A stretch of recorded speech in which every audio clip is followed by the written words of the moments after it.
Evening, everyone. Welcome back to Siberia. As always, I am Pupperfish Pat, or Pat, and let's get into it. We'll do the previously on in a moment.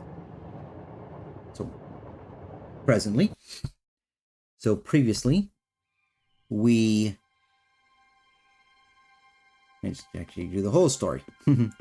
Let's do the whole backstory. So we are playing as the character Kate Walker. She is a lawyer from New York, and she was on assignment to finalize the sale of a toy factory in Val-de-Laine, France. However, when she arrived, the owner had just passed away. So when you arrive, we saw a funeral procession going through town. She contacted her boss, and they advised they already had a plan to provision just in case that happened. And when she went to the notary to get the, say, okay, well, they got the provisions, they finished up the sale there, done. Turns out there was an error. The owner, Anna Vorarlberg, had a younger brother named Hans, who was believed to be dead. And now we're on to find him. So he left Val-de-Laine and was headed towards Siberia in search of mammoths. He has suffered an accident, which resulted in him becoming a bit strange. It's not really clear if it unlocks something or just mental trauma. But he became much more astute with engineering and was able to create automatons, and even the train that we're on was his design.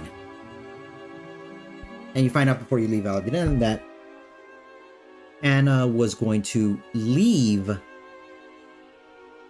Val-de-Laine on this train to find her brother. Unfortunately, she got hit with the flu really bad and passed away. So now here we are. We left. Now we're in this college, this University of Barrockstadt. I believe I said that right. Probably did not. That's okay. And we are going to try to find out where he went. I think everything's good here. I'm just want to take a look at the graphical settings. I think just to be on the safe side, yeah, just to be on the safe side, I'm going to turn on the vertical sync. There we go. Okay. Should be good there. But now, let me look at this also is a neat feature. So this is a remake of, a remaster I think it's called, of the original Siberia. Point and click 'em up. And there's some little things that I remembered being different. One of the things that's interesting is that you have this notebook where you will take notes on things that you find. So here's the beer university. So things I have, for example, here the winding machine, I saw that. The rectors, I talked to them. Got the couple that's going to help for music. So we have get money so they can tow the train, because the tow, we'll get to that. Just remember, gotta get to that. Get their assistance. We have to pay them to do that. I need to get fix up an automaton that Hans made, a bandstand. And you gotta use a cuckoo egg to balance it. We'll show you that in a second. And so here, the grapes. So I need to find the train master, because he's mentioned grapes and he just got very suspicious.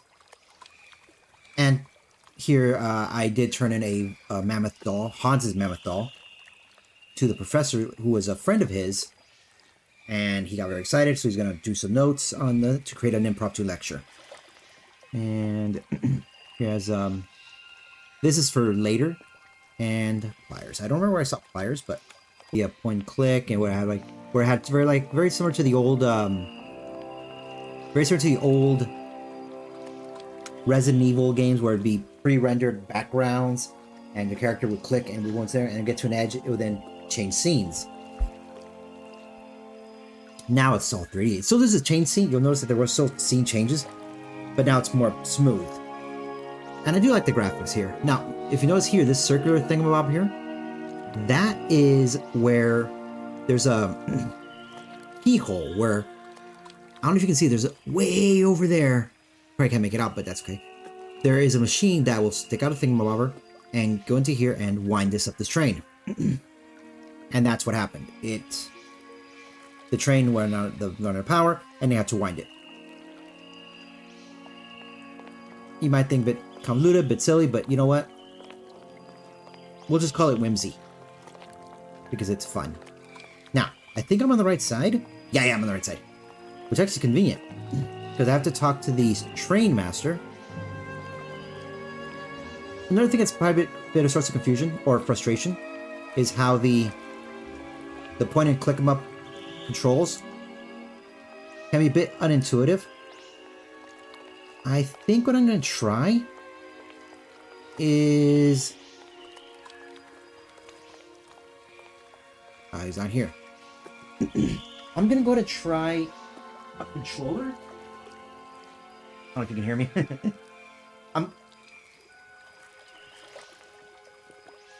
Come on, there you go.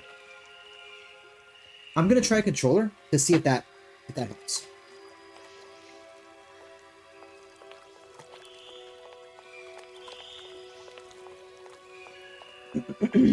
I do apologize for my throat clearing. It is annoying.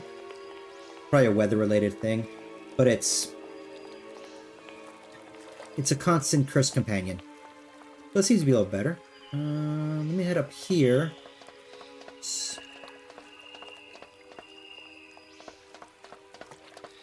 So I don't know where the guy will be at. Let me head this way.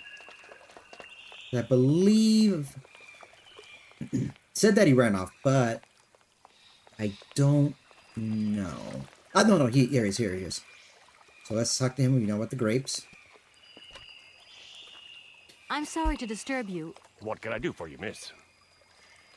Okay. So these, you notice that some of these are grayed out. These are things that I've already talked to him about. So let's do mission here. And this one here, this is part of the settings where they made the game more guided. This is hit, so that is progression.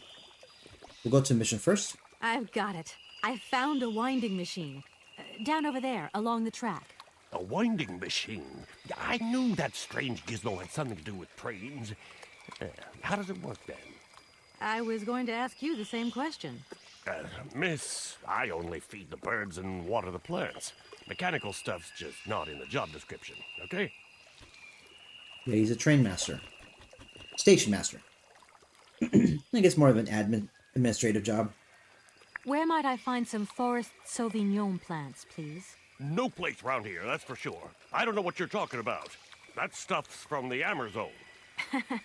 You know, for someone who knows nothing about the plant, you seem pretty well informed about which mysterious faraway country it comes from. Oh, Amazon, Peru, Papua New Guinea, it's all the same to me. Gotta go. Gotta work.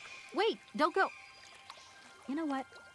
I don't think he was being totally straight with me. What? No. I'm shocked. Shocked and dismayed, I say.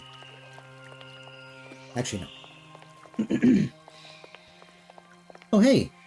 Oh, I didn't realize that he would... Okay, this is interesting. Usually in the original, when he walked off screen, he just walked off screen. He just disappeared. Let's follow him. Oh, cool, I can talk to him again. Excuse me, station master, but I need you again. Can't you see I am very, very busy? No.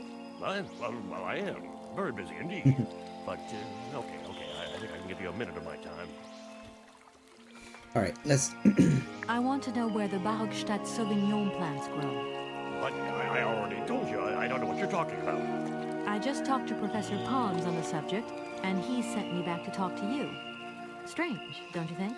The professor told you to come and see me about Sauvignon berries, but you can't do that. I mean, I don't know anything about them. All your questions get on my nerves, and please leave me alone. As you wish, but I really do have the impression you're hiding something from me. I don't think I can talk to him again. Station Master, but I need you again. Can't you see I am very, very busy? No. No. Well, I am. Very busy indeed. Very busy. Okay. I think I can give you a minute of my time. Okay, all right. We'll just leave. I won't disturb you any longer, Mr. Station Master. Welcome to Barrockstadt, miss. Barrockstadt. So now, I think I talked to him. So, okay. So I gotta get a cuckoo egg. Which...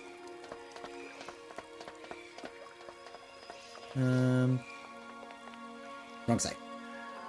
Wrong side. Yeah, it is a bit jarring, it is a bit jarring how... Can be a bit jarring. The scene changed, but that's fine. Let's see here.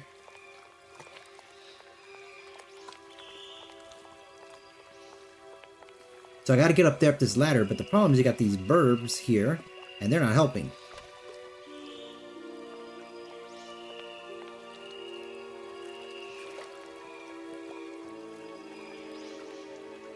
Okay. So, well, before they would jump at her and she'd get scared.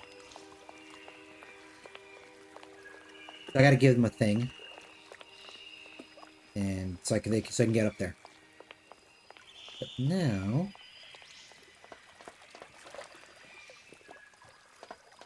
let me see if I highly doubt it.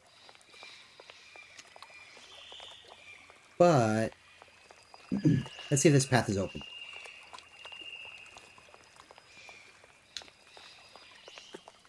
I'm thinking about maybe yes.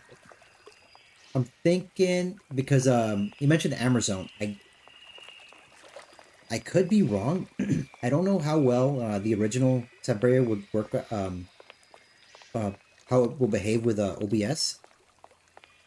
But I would I want to check out to see what it is, because Amazon, you know, obvious play on Amazon,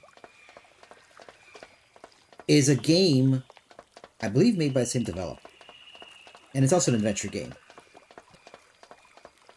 and that's a game I may want to play as well. So maybe once I'm done with this, I may want to play that game. Oh, leave.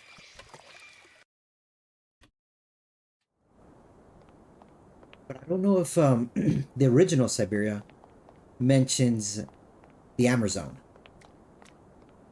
I don't know. I don't remember. Maybe it did. Who knows? Maybe they were doing lore building way back when, which would be really cool. So this thing here is the thing. So you see this here. This is a one thing, egg-shaped object. So I need to put another egg-shaped object here. Now it said that I need a cuckoo egg may work. So now, oh, okay. Okay, Walker, you're drunk. No. Okay. So, there's eyesight pliers.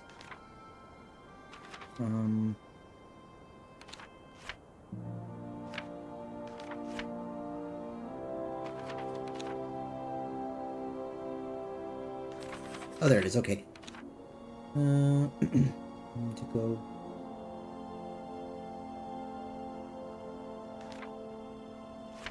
Okay, so. So it looks like I might get ping-ponged a bit between, not lewd, between the station master and Professor Pons. But Professor Pons, I believe, is the gentleman who I, lent Hans's mammoth doll suit.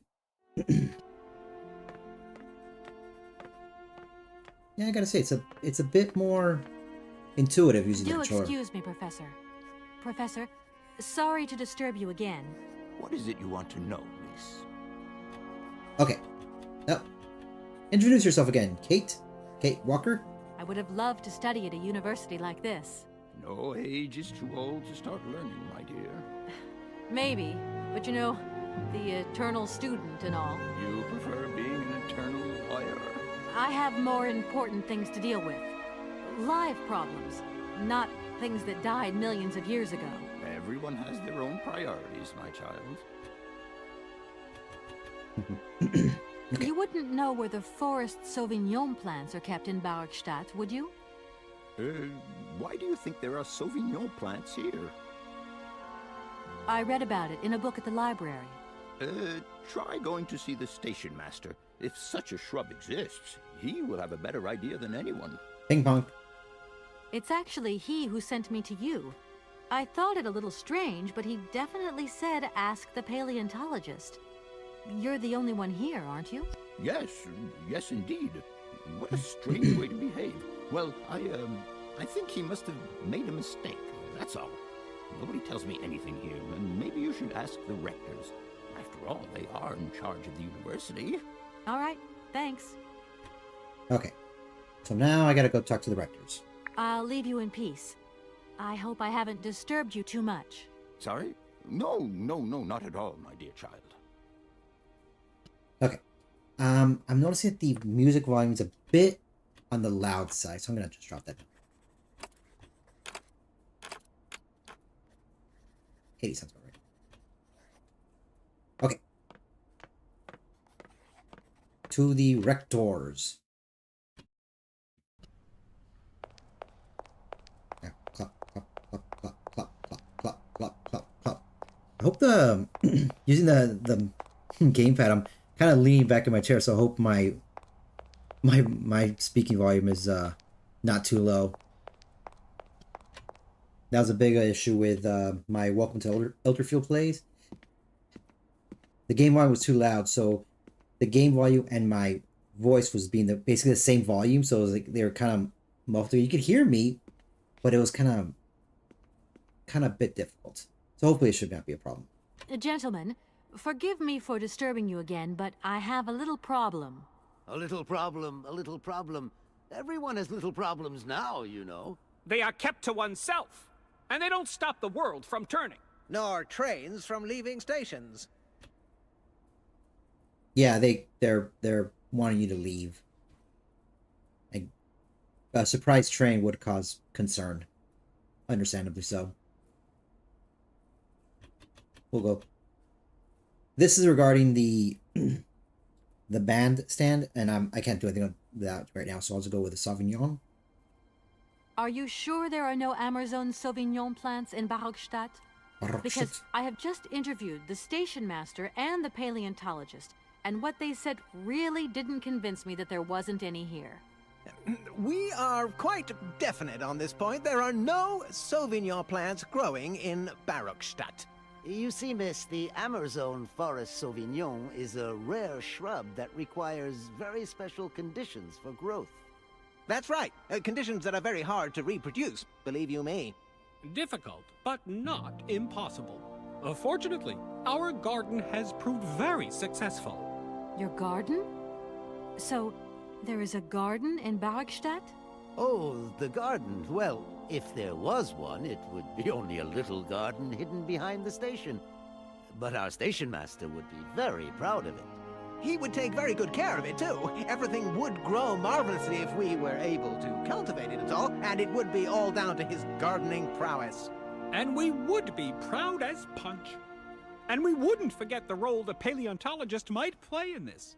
What's the paleontologist got to do with it all? Without him and without his laboratory, how would we make the wine, do you think? And it would be good wine indeed, my dear colleagues, would it not? Oh, yes, a delightful balm to soothe away our long hours of toil and our heavy responsibilities. We would wait impatiently every year for the arrival of the year's produce. So, if I have understood you correctly, there are indeed Sauvignon plants in Barrockstadt. They are cultivated in a garden behind the station, then turned into wine by the paleontologist's loving care. And finally, the pleasure of tasting is yours. if I'm not very much mistaken, gentlemen, you have a minor racket operating here. Miss, you do go jumping to some hasty conclusions. We never said that. That's not what we said at all. We were talking in the conditional. You know, with ifs and woulds. So, what would happen if I had such a hunch? You would have to keep it to yourself, of course. Yes, if you would be so kind as to keep it a secret. It would only be a small local concern, producing barely a few bottles every year. That's right. Nothing so grandiose as a business. Otherwise, we'd be liable to be fined. So, we can't count on your discretion, can't we? Don't worry, I have no intention at all of getting messed up in anything. Oddly enough, it's kind of interesting that they're only they're only creating enough wine, basically enough just wine for themselves. For themselves, I had thought they're making, vast amounts of wine and not selling it. So I don't really see what the problem would be, unless we're talking about misappropriating university resources. But that'd be the only thing I can think about. But let's talk about this here, even though I know exactly what this is. It's about the bandstand. Are you sure you want me to mend your bandstand? You don't have some other service I could perform for you that is less complicated? It appears to me that you are in no position to make demands, miss. So please, keep up with the good work and good luck. Don't think for a moment that our university is falling apart around our ears. We pay close attention to its maintenance in both the moral and the physical sense of the word. It is currently the only repair work that deserves payment on completion. Interesting enough, though, you could also point out that, well, you know what? I'll keep your secret. Just give me the money that I need to pay, and we're good to go.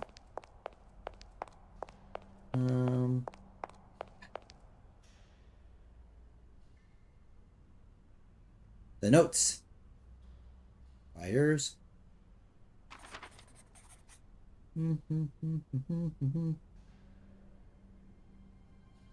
There you go. Yeah.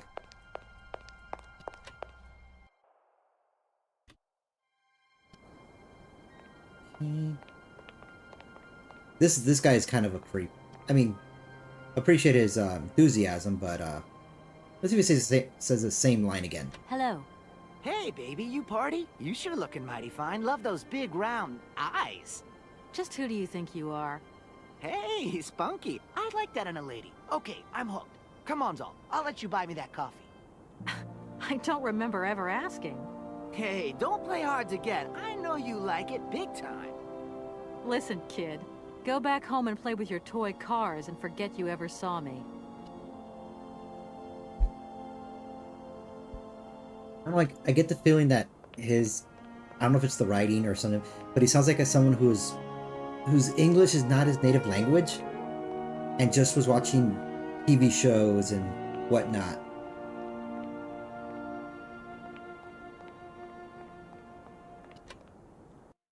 Like I said, appreciate his enthusiasm, but who am I to judge? At least he talked to a woman, so I can't say the same. Excuse me, Station Master, but I need you again. Can't you see I am very, very busy? No. Well, I am. Very busy indeed. But, okay. I think I can give you a minute of my time. Sauvignon. You have been playing with me, haven't you? You knew very well there were forest Sauvignon berries in the station garden.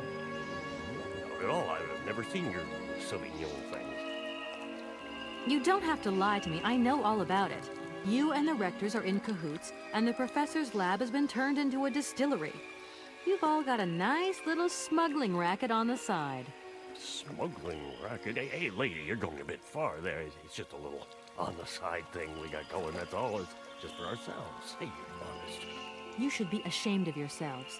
Aren't you worried about the reputation of this fine university? The authorities should be informed of this. But we haven't done anything wrong. It's not a crime. Can you open the gate to the garden, please? Oh, sure, no problemo. Right away, miss.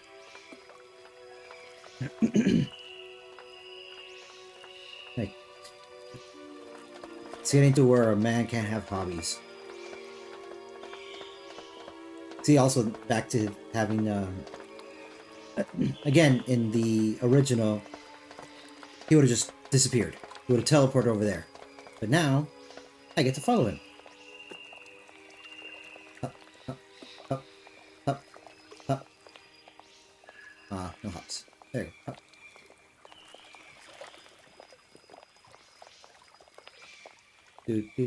Do. I really hope my my voices come out okay. Every time I stream, I learn something new. That's a good problem to have. Okay.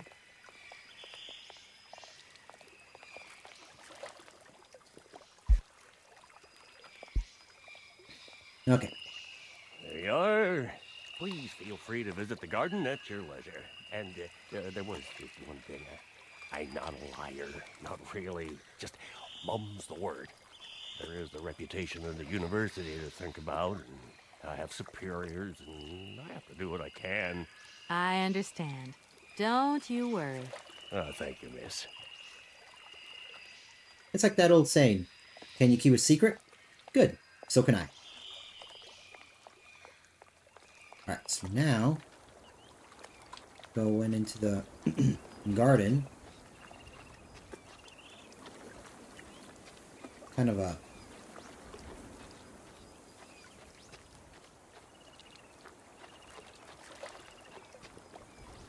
Is it this fellow over here? No?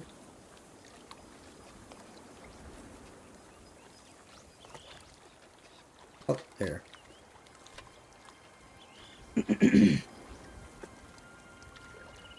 Take. Okay. A bunch of Sauvignon grapes. Now.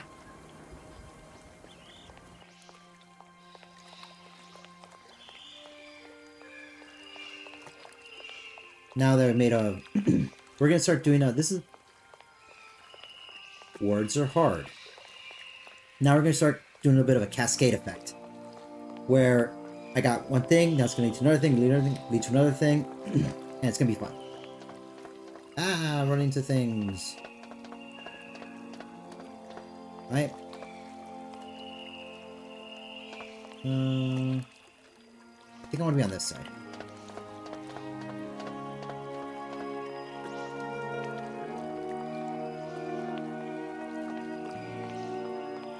Yeah, I want to be on this side. I think. Yeah, interact.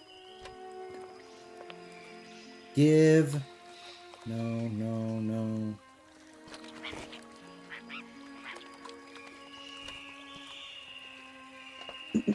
Give them their grapes so they can get out of the way. Now there's another one of this thing here was another contraption of pawns. This automaton bird would fly, and it was programmed to get cuckoo eggs from the nests, but Impossible to reach it. where are my pliers at? Okay, automaton egg.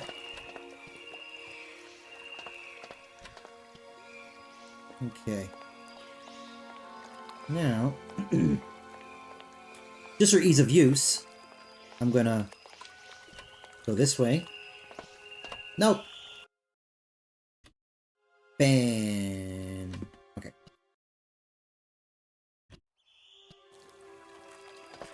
There you go. Now, I got the the egg.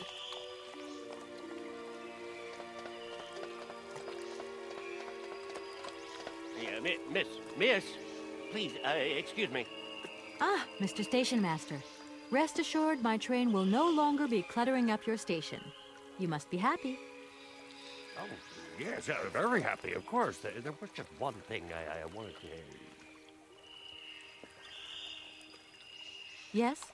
You know, I want to apologize for our little misunderstanding. I brought you a bottle of wine. Barrockstadt Sauvignon. Very good year. Let me know what you think. I'm very touched. Thank you. Good luck on your journey, lady. Thank you. Be funny. She said, "I just wanted to. Oh, guarantee your silence."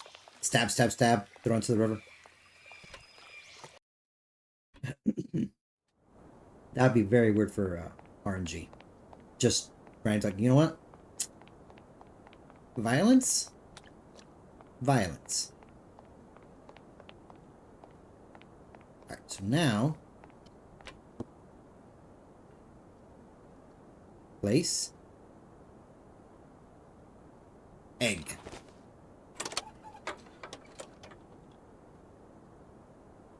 Now, the weird thing is, why couldn't you just, with your hand, just, and then open the thing with the other?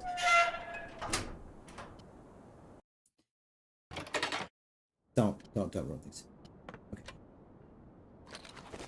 Another bandstand music piece. I got 2, I believe.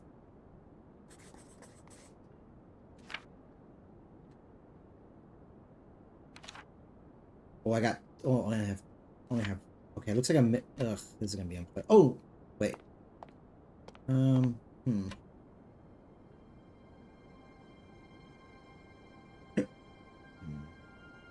Okay, let me get back here.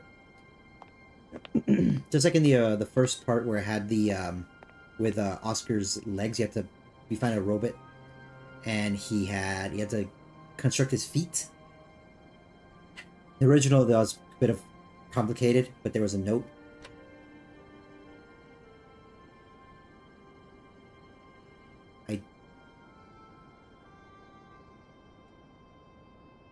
So you have 1, 2, 3, 4. I don't know what to do with this information.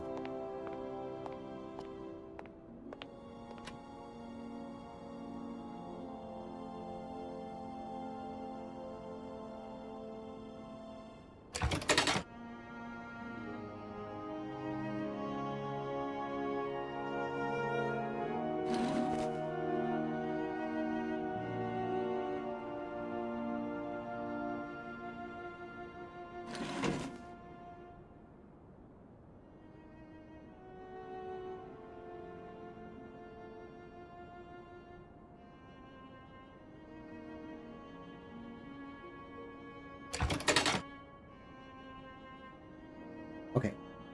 Just gonna...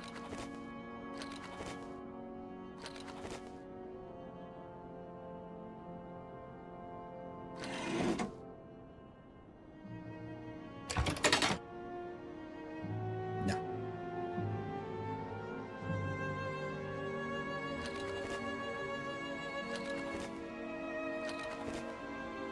Okay.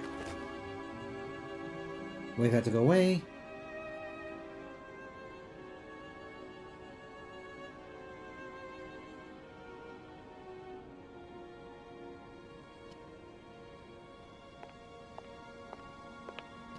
Up.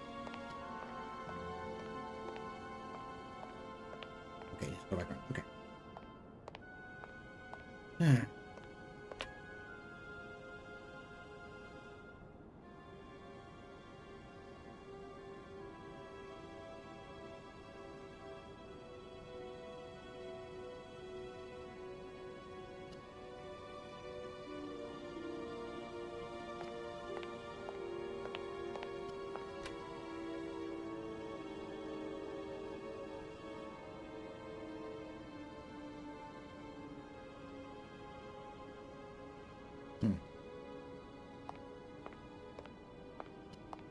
I think...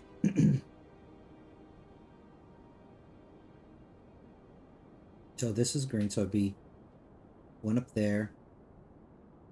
So that one at the very bottom, that's sort of like my control. So I want one that is up left of that one. Then it's 3 left, and then one all to the right. So up left, 3 up left, and then all the way to the right. Okay.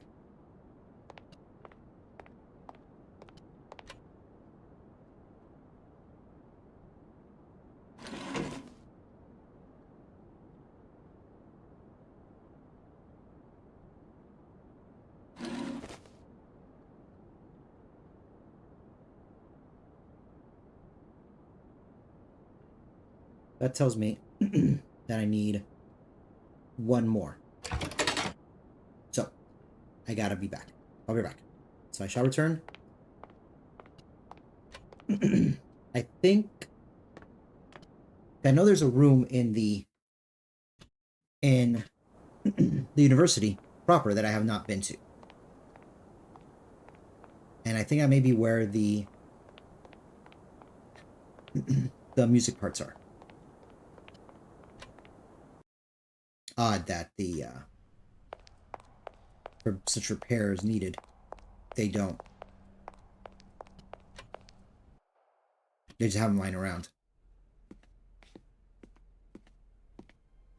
I forgot you can't run in some of these rooms.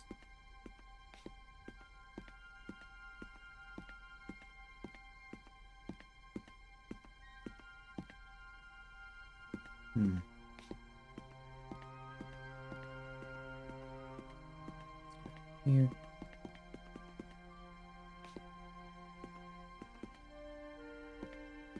Ah. See. Okay. And for future reference, this is the room where Professor Pons will have the lecture for the Mammoths once he's done. Which, of course, I'll probably get that once I think once I'm done reporting to the rectors that the bandstand is completed, or if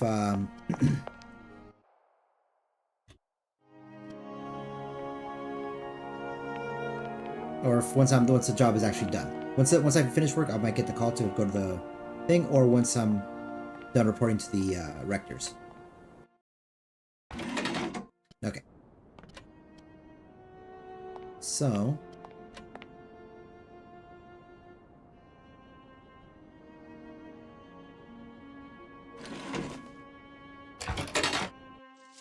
there we go.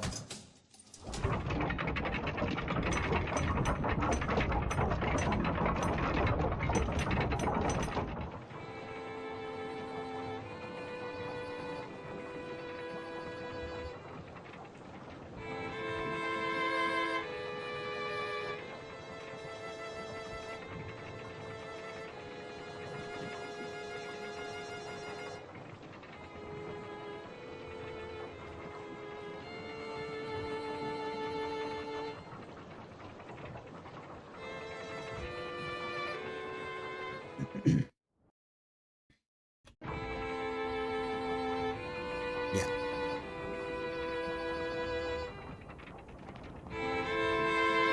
Okay. Now, let's see what the notes say.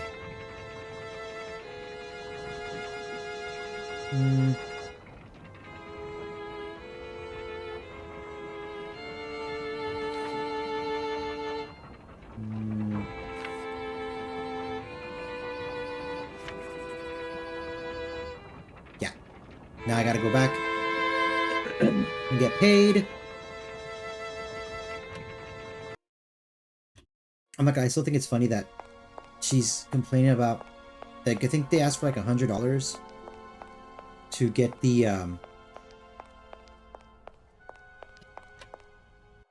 asked for $100. She's a lawyer. It's like, I don't have that kind of money. Gentlemen, forgive me for disturbing you again, but I have a little problem. A little problem, a little problem. Everyone has little problems now, you know. They are kept to oneself, and they don't stop the world from turning. Nor trains from leaving stations. Working on it. Gentlemen, I have managed to repair your university bandstand. The bandstand is playing again. This is marvelous news. We are really very grateful indeed. Yes, very grateful indeed. We will look back on your visit with much fondness in our hearts. And now let us in turn honor our word. How much is it you need, miss? $100, if it's not too much to ask. We agree to grant you the aforementioned sum, miss. You may now leave with your train. And while we're on the subject, when will you be leaving? Yes, because now you should relocate your train as quickly as possible. Working on it. Not gonna lie, I've always liked this level, stage, area. I always liked the university.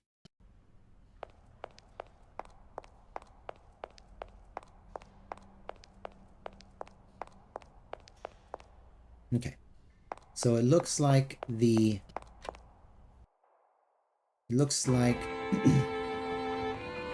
the call for the professor's lecture is not going to be until after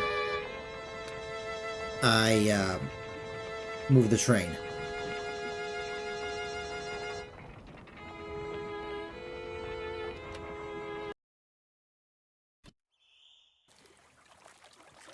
Okay, now we go this. So, always running into things, not paying attention. Trying to look over the chat, seeing no one there, which is fine. And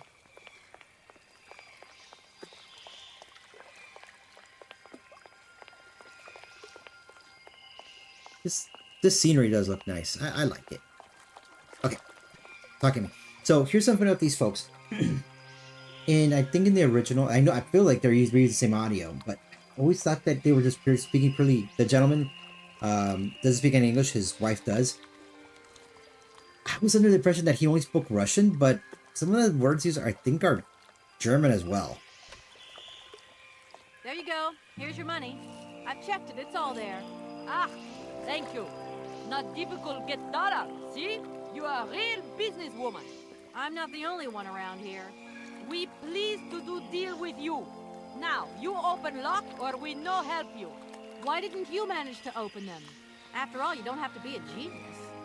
Ma vor patriots esto, di keine Ahnung. No se sei Morales non comprendo, en allora caput, en andere bordel. Wir farma. On boom telefonieren, kaput. My husband say instructions complicated. No understand manual. My husband angry. Very angry. Oh, now telephone broke. Kaput. Now that is annoying. What are you gonna do next? We wait repairman. Well, I don't have the time to wait. I'll have to go have a look. There must be some way of releasing the opening mechanism. Take key. Sailor always need key for lock. Okay, thanks.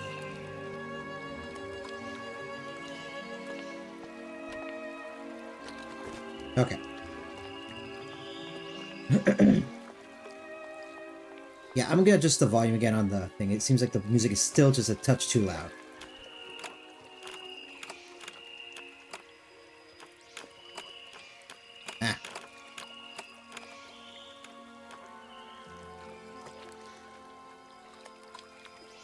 Okay, let me just do this real quick here.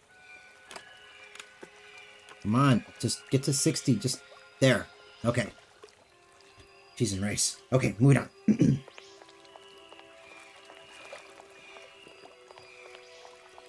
Alright, let's see here. Expecting, guys. Oh. Door's wide open, but you still have to enter.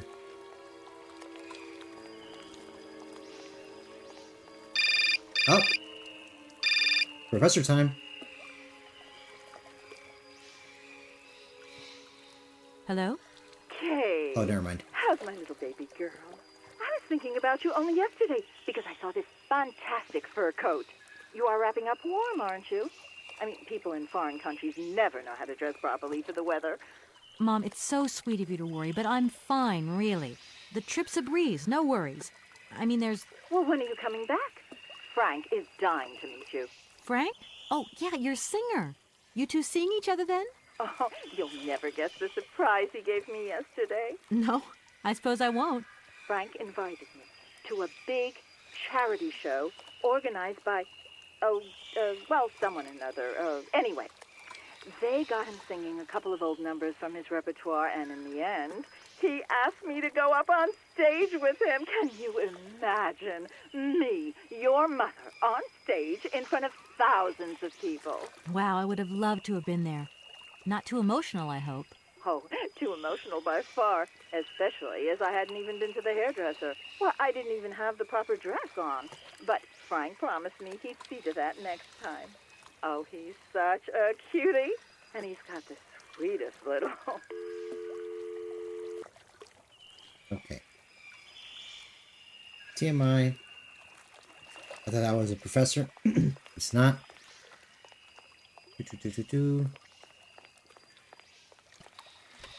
Hmm.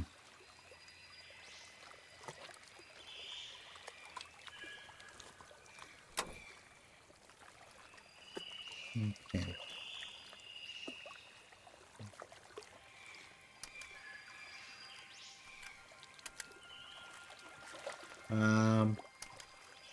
Is it 4?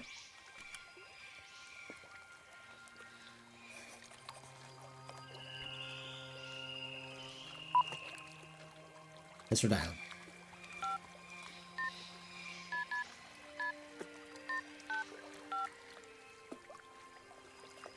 Welcome to the East Block Control Center. To start, press the number sign. Number sign. If you are using the Haltenberg lock, press 1. If you are using the Morloff lock, press 2. If you are using the Koningpass lock, press 3. If you are using the Barrockstadt lock, press 4. To return to the last command, press the number sign. 4. If you want to raise the water level, press 1. If you want to lower the water level, press 2. To return to the last command, press the number sign. I think I want to raise it. You want to raise the water level in the Barrockstadt lock? To confirm your choice, press star. To return to the previous command, press the number sign. Your request has been logged. Unfortunately, our regional technician is currently on holiday, and no replacement is available. We will reply to your request within 48 hours. In case of an emergency, please operate the lock system manually. We apologize for delays to our service. Okay, so...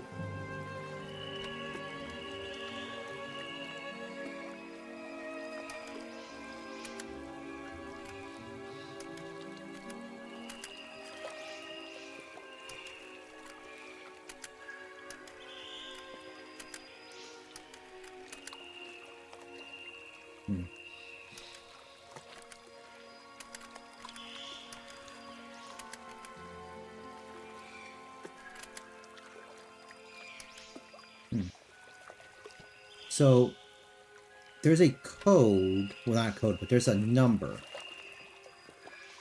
I know this is... And...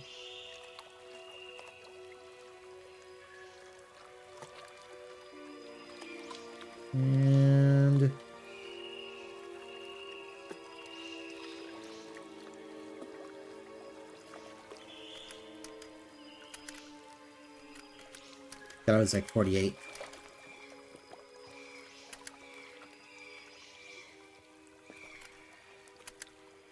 Man, this is 04.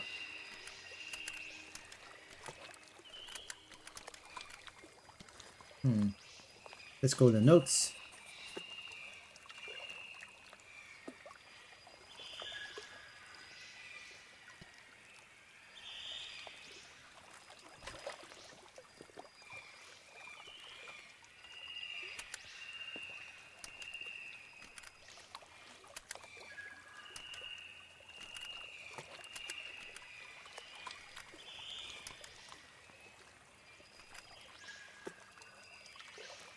Oh wait, hang on, wait. Maybe it's Barrockstadt lock and raise. Barrockstadt lock, lower. There you go. I'm just stupid.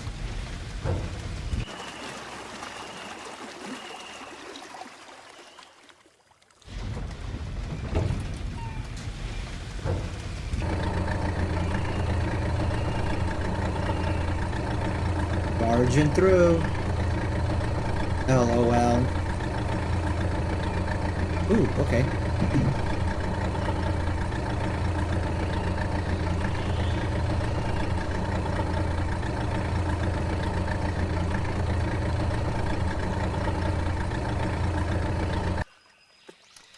Now it's... It is funny that that barge just barely fit. Like, just barely. Like, that captain, he knows his stuff. Okay. Now...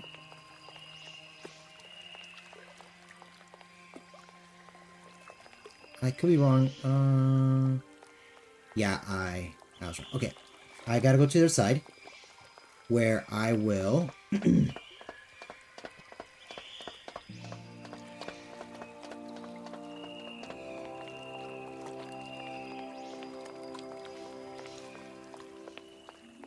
And they're over here.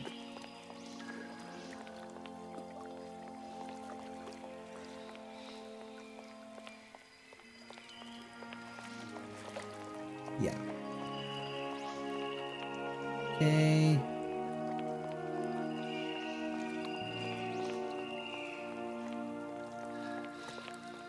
There you go. Okay. Talk again. Hey there! On the boat! Da, barge on other side! You still need us? It must be really neat to travel by river. Oh, slick the boot. I don't forget that's good. For me, loca is fantastica. And a kleine Rot mit Ustet, okay. You got. Excuse me? My husband say he like his barge and he not like your train. Too noisy. If you want to travel in Tin Can, you stay in Tin Can. Sure. What do we do now to tie my train to the barge? Mademoiselle Tak, loca coco mitchen. What did your husband say? You attach chain to train and chain put train with barge. Hop, catch it up. All right.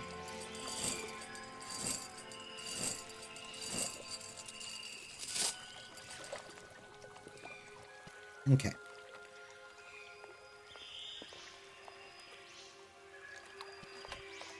So now I gotta place the hook. Yeah, so it also uses the, I guess I can use the original, cinematics. So I see like the 3D effects or 3D graphics are kind of a bit on the crude side.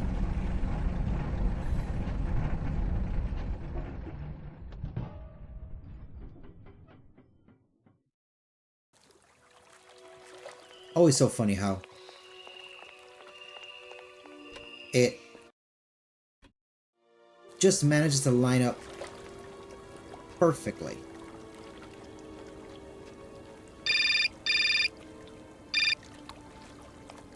Alright, should we lecture time now? Hello, Kate Walker here.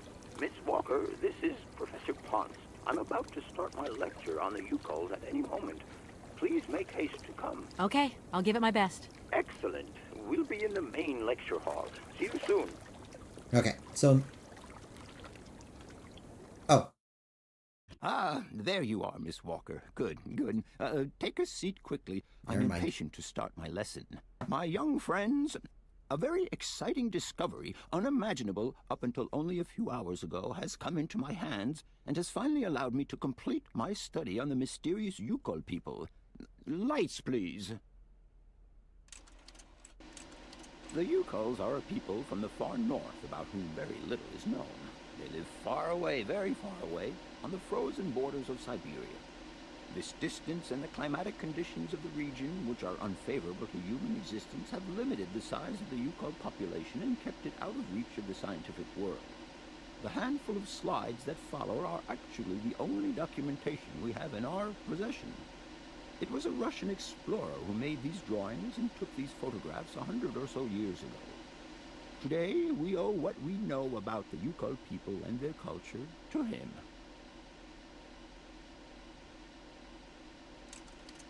We know that the origins of the Yukols date back to the last ice age.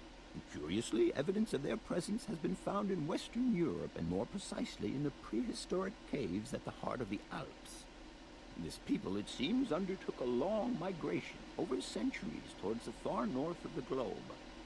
The reasons for this migration are due to the importance of the mammoth in their craft, trade, and culture. They used them for transportation and as beasts of burden. The mammoth brought them meat, skins, fat, and ivory. Man and animal lived in symbiosis. There's no doubt about it. Mammoths started to drift away from the region due to changing climatic conditions, and the Yukols followed them to the north, to the edges of Siberia. Prehistoric cave drawings, identified as Yukol in origin, first led me to the extraordinary hypothesis that the Yukols had managed to domesticate the mammoth. They are, to the best of our knowledge, the only prehistoric people to represent a man riding a mammoth. Today, because of this genuine mammoth skin effigy, identified by myself as an authentic Neolithic object, I can confirm this hypothesis. Yukol forebears managed to tame mammoths. Prehistoric man uses little imagination. He draws what he sees and represents scenes from real life. This familiar day-to-day object is actually a children's toy.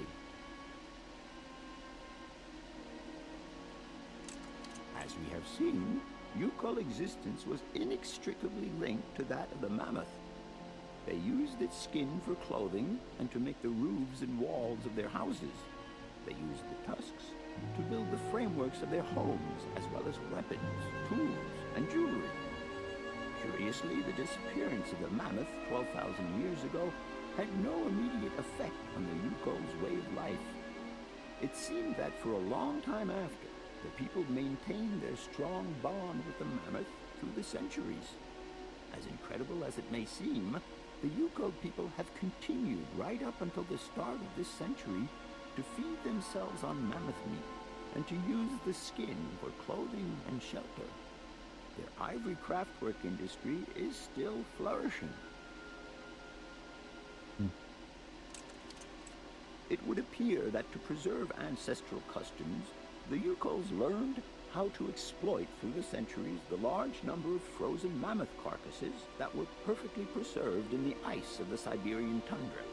They have been able to live mainly off this enormous freezer stock for almost 30 centuries. As plausible as this explanation may seem, it seems it is not enough for the scientific community who, I will confess, is greatly perplexed by the question.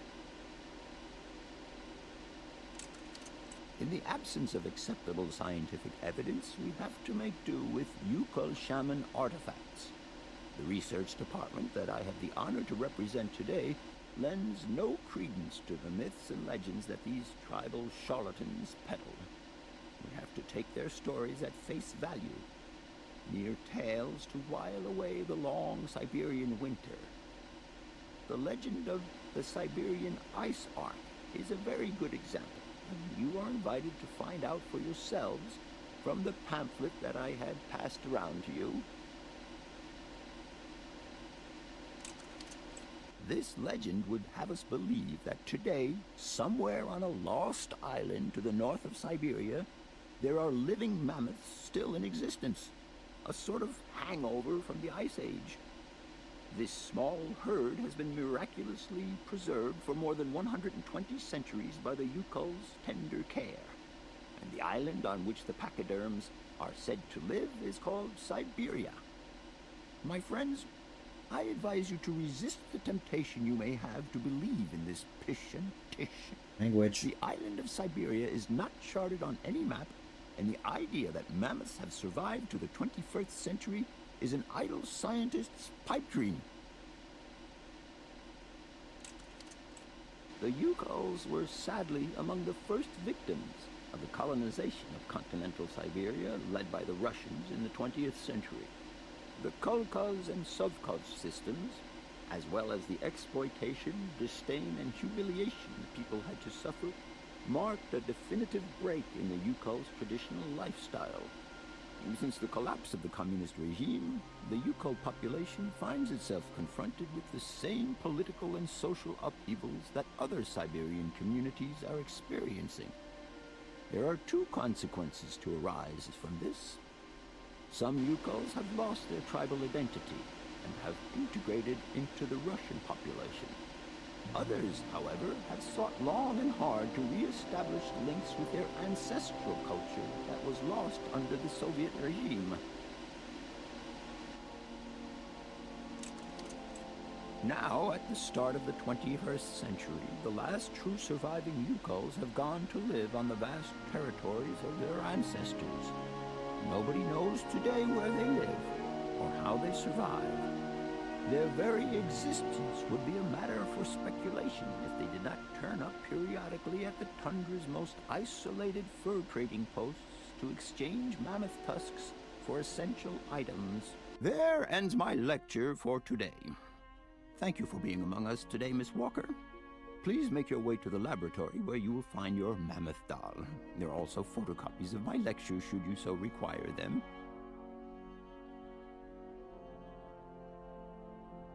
I like to think that she was operating the slides. Also, I was gonna say, I was gonna run back to here. I was saying I could always go wind up the train and then go to the thing.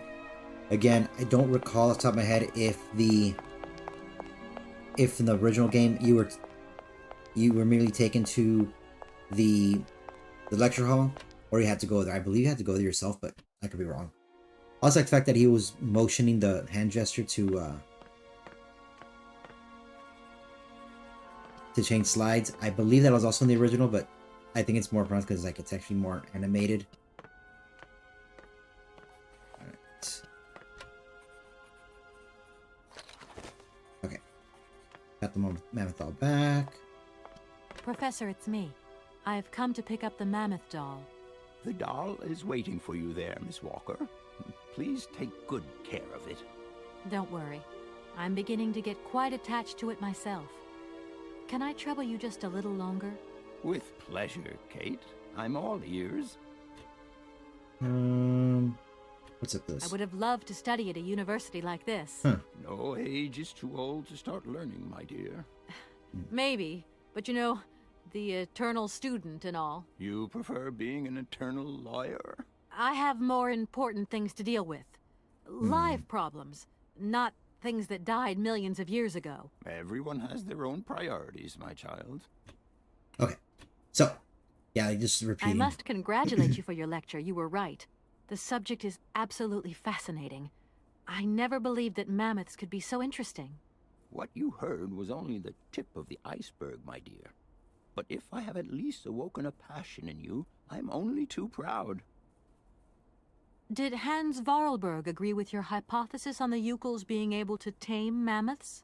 Now, Hans was no man of science. His pathological obsession was to find mammoths that were still in existence. Such a hypothesis is somewhat overblown, don't you think? It's possible. I'll leave you in peace. I hope I haven't disturbed you too much. Sorry? No, not at all, my dear child. Okay. Now, I got my mammoth doll back. I will then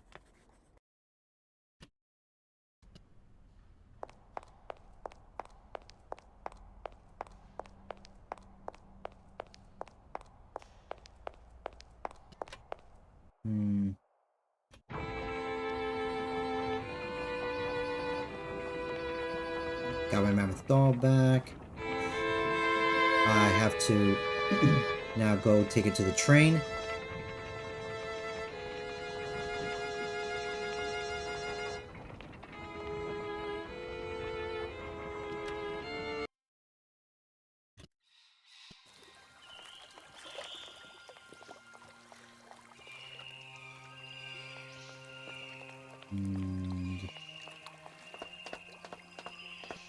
Yeah.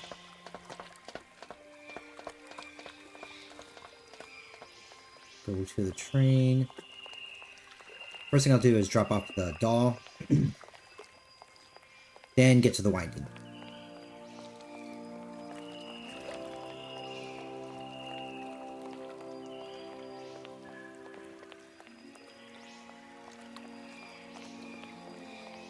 What I find very disconcerting is how, see, these ruins are kind of in disarray.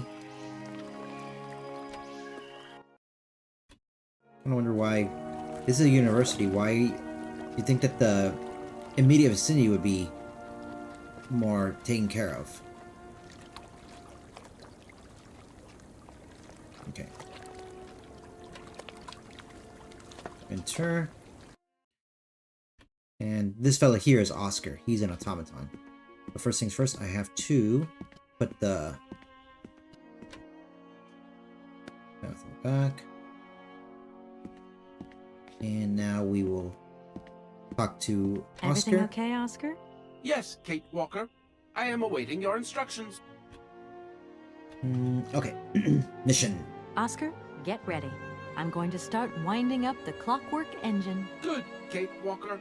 Then we can carry on our journey. An engineer prides himself on punctuality.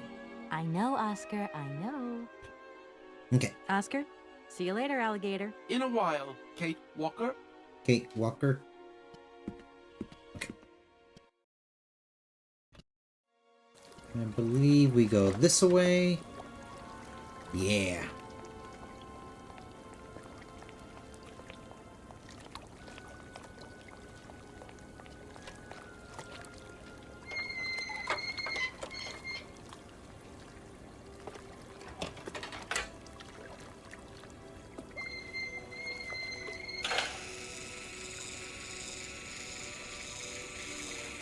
Yeah.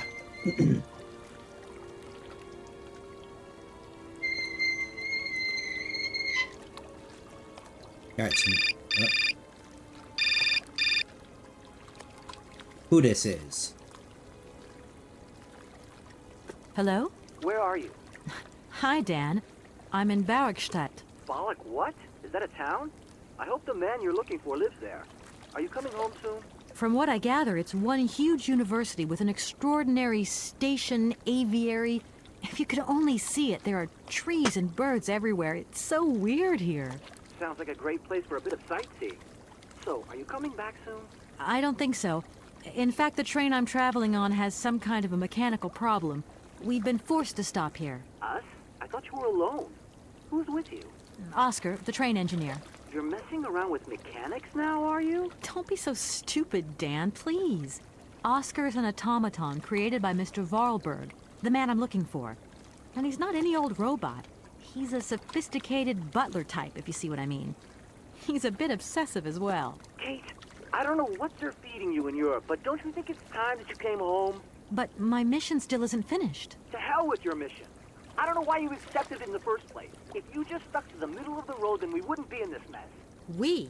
If there's any mess, it's me who's in it. And while I'm trying to come to grips with strange towns, you, my darling, are sitting at home on your butt. I seem to remember we had nothing against my departure. It was only going to be 2 or 3 days, Kate. Please, try to put yourself in my shoes. Your shoes? Not only do I have to fit myself into your diary, but I've got to get myself into your shoes as well? Is there anywhere else Sir would like me to put myself while we're on this subject? Look, I don't want to talk about it now. Call me back when you've calmed down.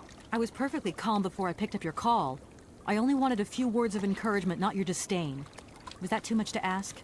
You can be such a selfish... Takes one to know one, sweetheart.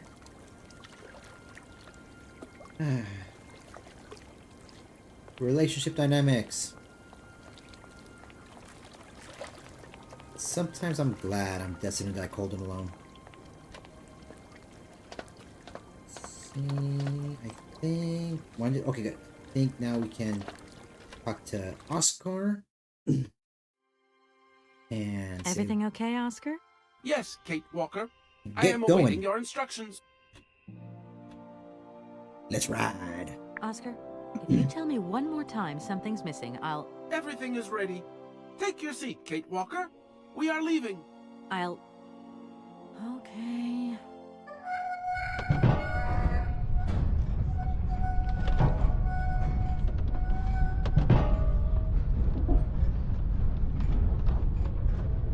This is actually kind of funny. We're leaving! Hooray!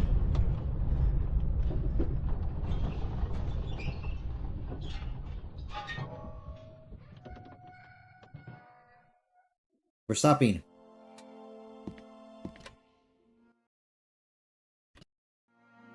Hang on, I want to see some. No, okay, can't go in there. And the bathroom's in there. Let's see here.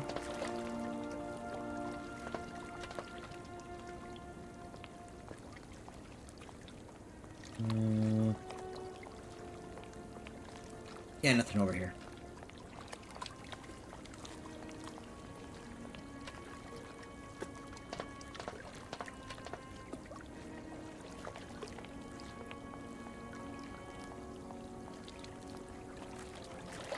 I guess I can't go that way.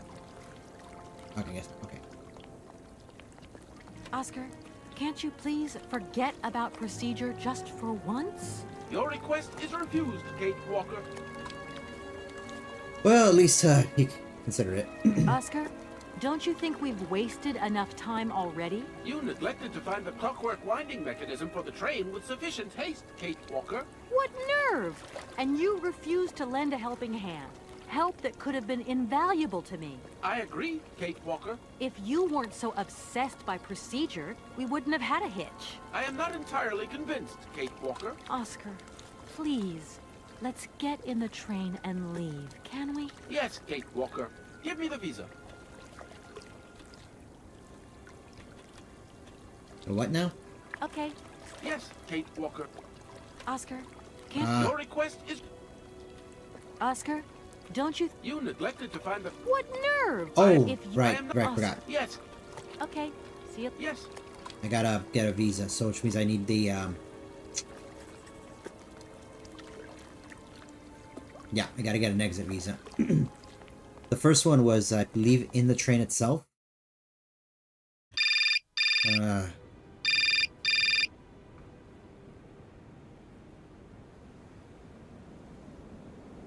Hello? Kate! Oh, is that you? What's going on? Well, I finally got the mechanical train wound, and I hope it's going to take me to Hans Vorarlberg. I had to sort things out with a couple of weirdo sailors, and they probably ripped me off. But now I'm blocked behind this massive wall. You should see it. It's huge. Huge. I'm not talking about that. I want to know what's going on with Dan. What do you mean? I bumped into him at Maggie's do, and he said you'd argued. That's a bit over the top. Things got a bit heated the last time we called, that's all. No need to go overboard. I don't mean to be Miss Melodramatic, but he didn't seem in such great shape. He had his down-in-the-dumps head on. Like Dan has a down-in-the-dumps head. Well, yeah, when that shock of hair flops over his forehead, and his eyes mist up, and his eyebrows kind of creased together. I'd never noticed. Maybe I did go a bit too far, but he's got such a goody two-shoes image of me that sometimes I just lose it. And this case is taking up a lot of headspace. I was just looking for a bit of compassion. Well, you sure got mine. So, what's going down? Like I said before, I'm kind of getting somewhere, but it's slow. This Hans Vorarlberg guy is getting more and more fascinating by the day. Okay, well, anyway, it doesn't sound like you're bored. Not like back here in the office. Every day is boredom day. It's just no fun without you. When are you coming back? Shouldn't be long, I hope. Look, I've got to go. See you soon. Well, call us again real soon. And be easier on Dan next time, huh? I'll try.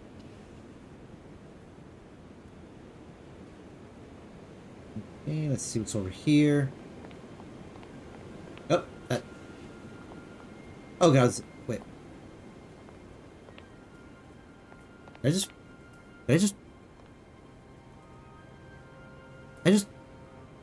walk through the wall. We will walk through walls.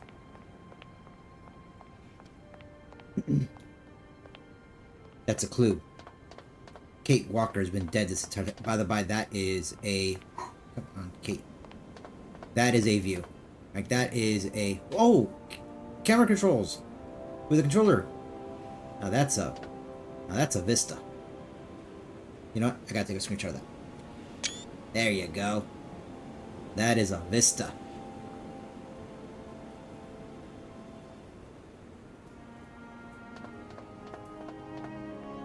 There's something quaint about the the university that I just find really that I would like to actually visit.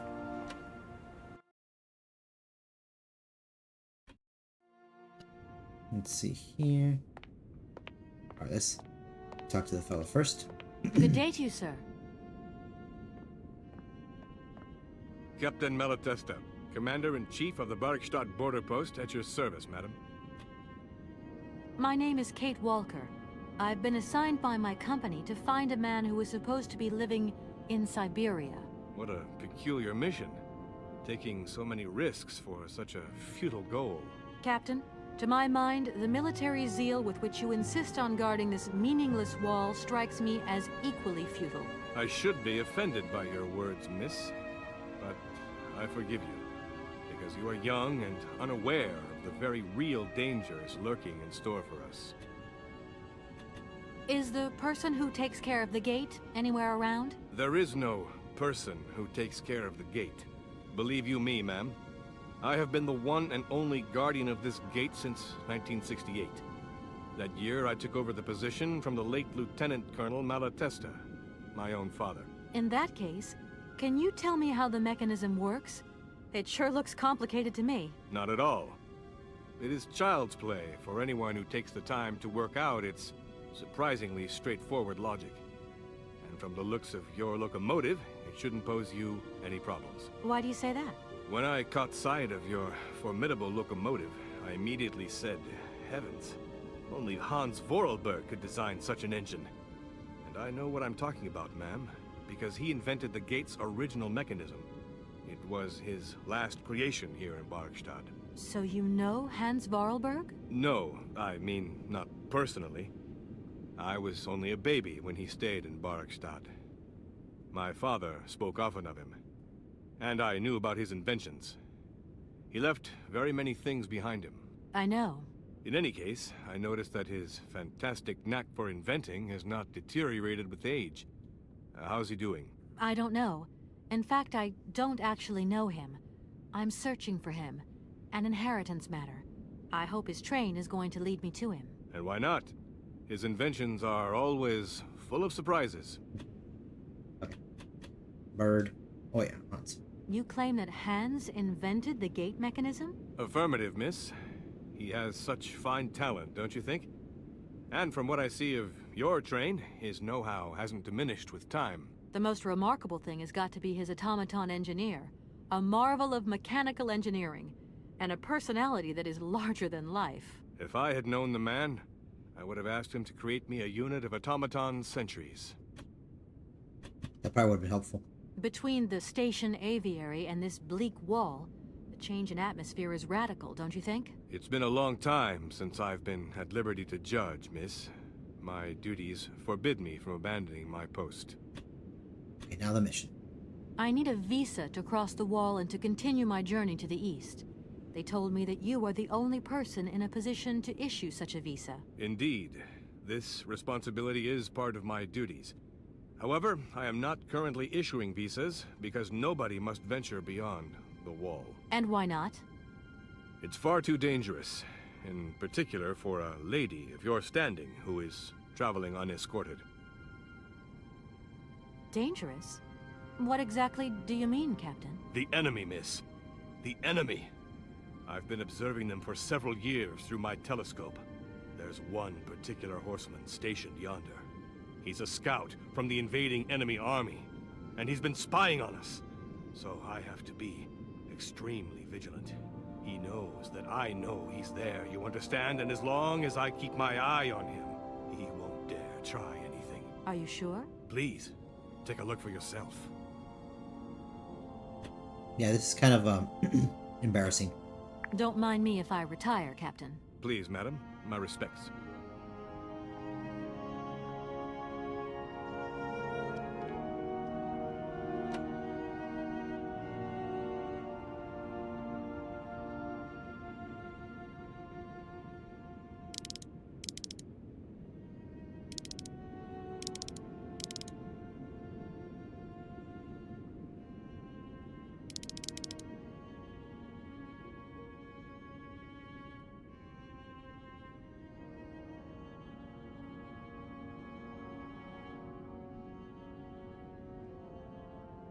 Yeah, this was before it was just set to a picture. How strange. I can't see a Cossack horseman at all. There's just a dead tree in the middle of an empty plain. That poor captain must have really bad eyesight. Okay. Yeah, because before in the original, it was just set to this and it was like blurred. You had to zoom in, focus it. But he has bad eyesight.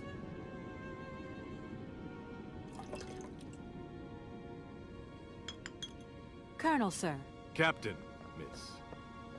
But you have the air of a great officer. You flatter me, miss. Unfortunately, I'm afraid that we frontier soldiers are often forgotten by the military administration. There's no justice. I sympathize with you, Captain. Let us forget our worries for a moment and have a little drink together in the name of friendship. It would be my pleasure, miss, but the regulations strictly forbid it. Come on. A little glass of wine never hurt anybody, and nobody need know. Wine, miss? You are putting me in a very delicate situation. Don't deny yourself, Captain. Just a little glass. I assure you, it is excellent. Well, perhaps just a drop. Get roofied, buddy. Here's your glass. To your good health, Captain. And to yours, miss.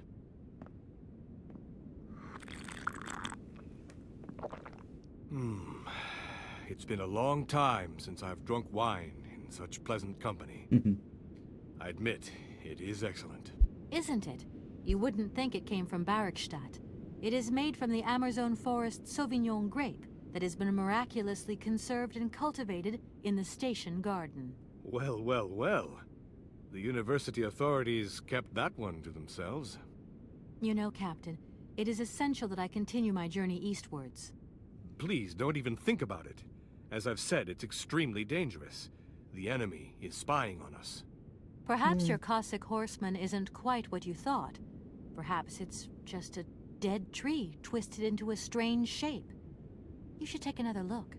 You never know. Go on, Captain. Give it a try. So be it. I will make this concession to the fairer sex, miss. But it does seem to be quite ridiculous.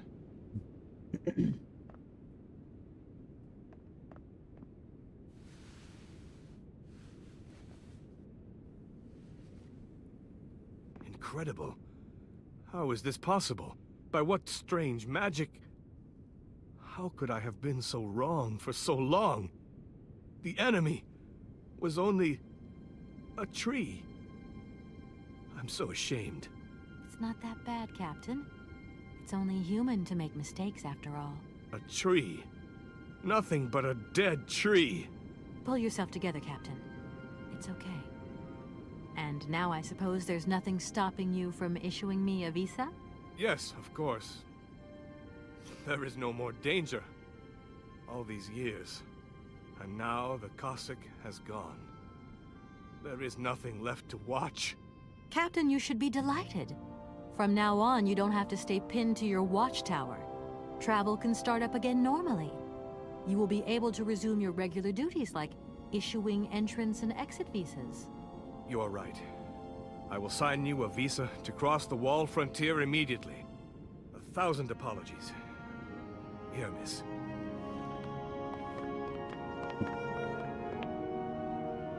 Thank you, Captain. And keep your eyes open. Miss, if we could keep this between ourselves, please. For the sake of my honor, you understand? You have my promise, Captain.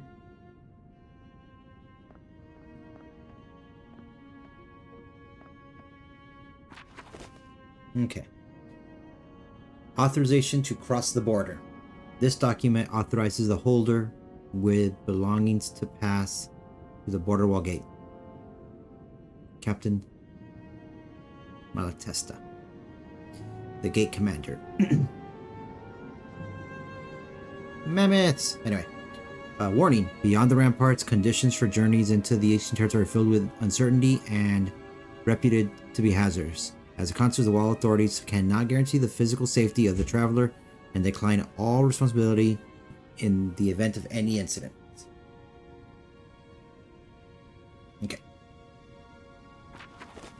I just... Dark thought. Like, we leave. Nothing left to watch. No purpose. Just hear a muffled bang. Alright. Moving on. What a vista. Okay. Let me just walk through the wall real quick again. Yeah. Okay.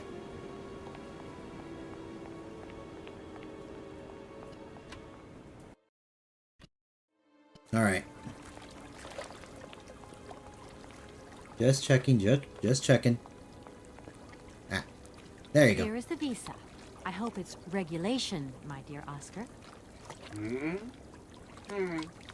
It is regulation. Here is your ticket.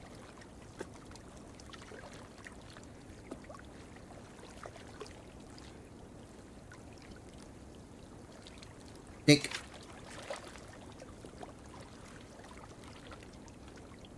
Have a good journey, Kate Walker. So, can we go now? Indeed. We are already very late, Kate Walker. Thanks to you, Oscar. Still can't go that way. Fine. Fine. Let's go.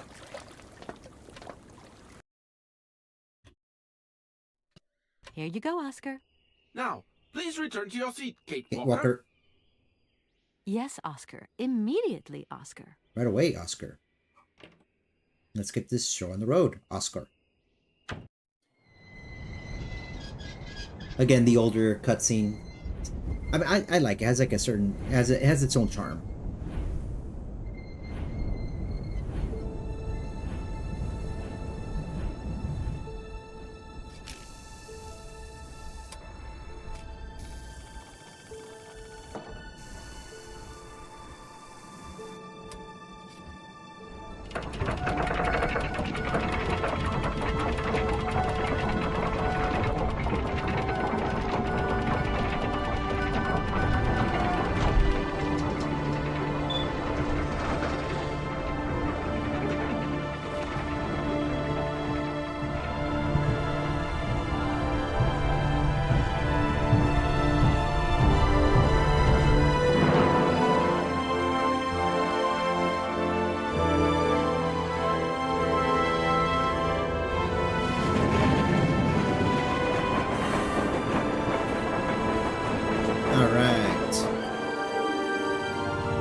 Okay. Remastered. Yeah.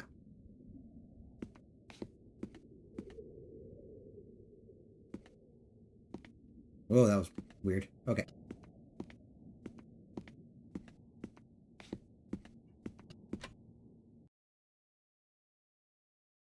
So now you can actually... Oscar can actually leave.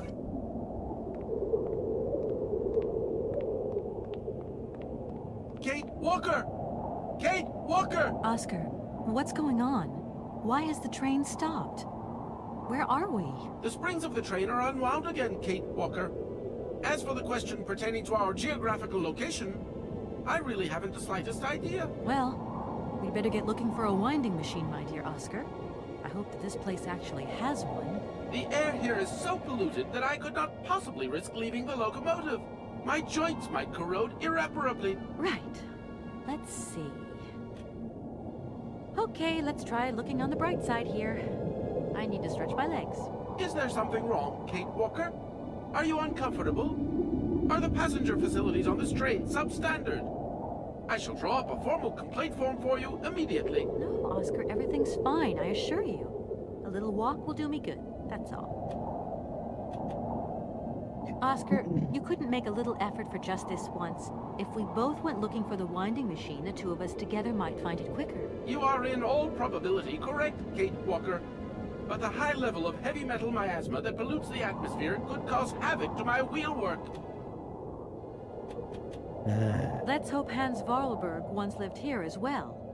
Maybe he planned for his locomotive's unplanned stop and installed a winding machine as well.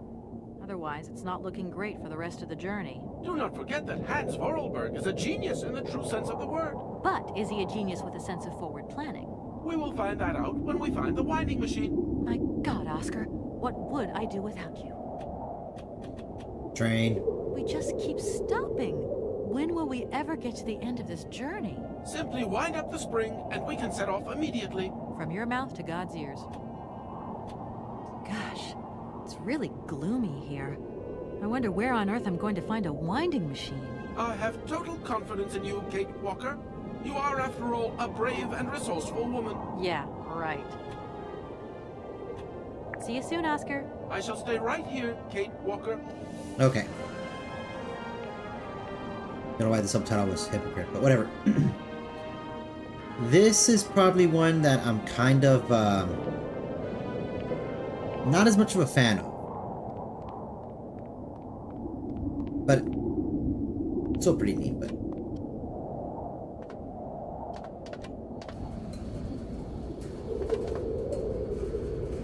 oh, a thing here for the music box.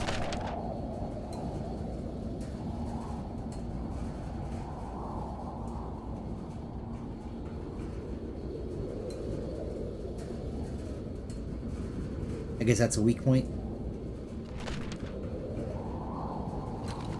Okay.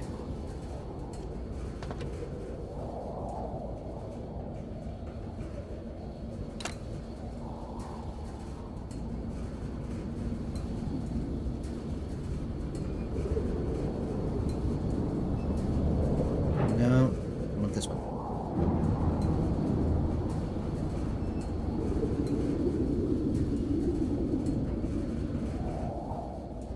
Boom.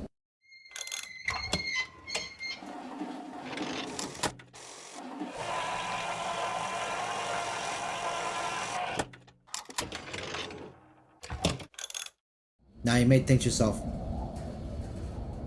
but Gary, you just got here.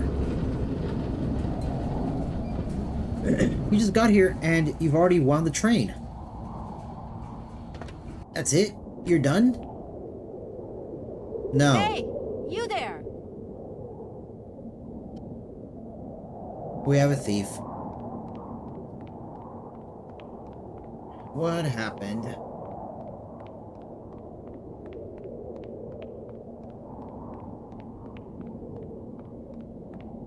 But Kate Walker is not kidding. This place is rather gloomy. Bit of the gloom. A gloom. Alright, let's see what's on here.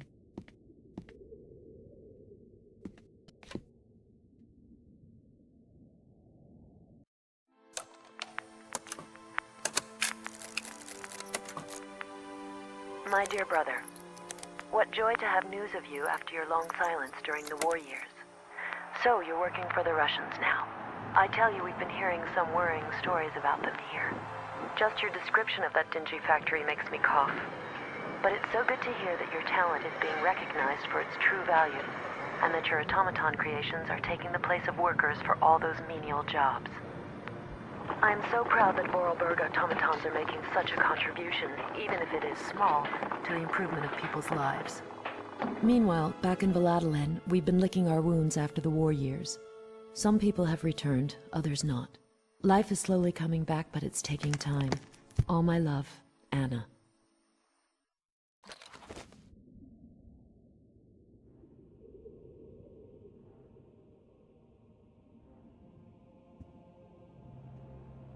Okay, so now, so you get these music boxes where, not music, but these things where Hans would they would communicate with him, Hans and his older sister, with these music cylinders.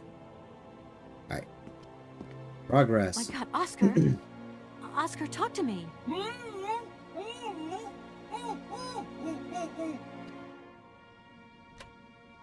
Are you okay? Why, it is absolutely inadmissible, intolerable, and indescribable. I have been attacked. What do you mean you've been attacked? My hands! I no longer have them! They have been stolen! My God, you haven't got your hands! But who did this? What's going on here? We can be sure of one thing, Kate Walker. That this heinous crime was committed by a barbarian. A dysfunctional individual whose behavior lacks all finesse. Did you get a look at your attacker? Tell me exactly how it happened. I was standing here polishing up my metalwork. I was just thinking that with all the dust in the air, it would be a good idea to... Oscar! I was very busy, and I suddenly felt two powerful arms grab me from behind and tie me up before I had the chance to defend myself. I wanted to call out, but my attacker gagged me before I could emit the slightest sound. Then he dismantled my hands with a terrifying pair of pliers. It was horrible. I can believe it, my poor Oscar, but did you see him? He was a real barbarian, I tell you. He had bloodshot eyes, steel teeth, and brown scaly skin, and he emitted foul odors. He was a monster, Kate Walker, a real monster, and he had a weapon. Oscar, please calm down. Everything's going to be all right. Right, Oscar. Let's go find this hand bandit. And this time, we're not going to be such a pushover. Kate Walker, please do not think that this problem does not concern me. But if it's all the same to you, I would so much prefer to stay here, just to be on the safe side. An engineer never abandons his train, after all. Yeah, sure. Another good reason not to lend a... I mean, not to help me out. Kate Walker, even an automaton deserves a little compassion. I have just been savagely assaulted. Oh, I can feel one of my spasms coming on. I am on the verge of a clockwork breakdown. And all you do is accuse me of being selfish. Okay, take a rest, Oscar. You're not much use without your hands anyway.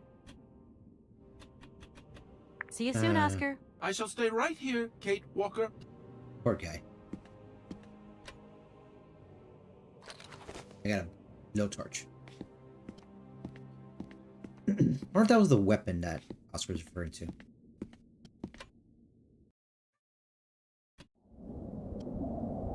I don't know if you can hear, I have a little chihuahua type making some noise.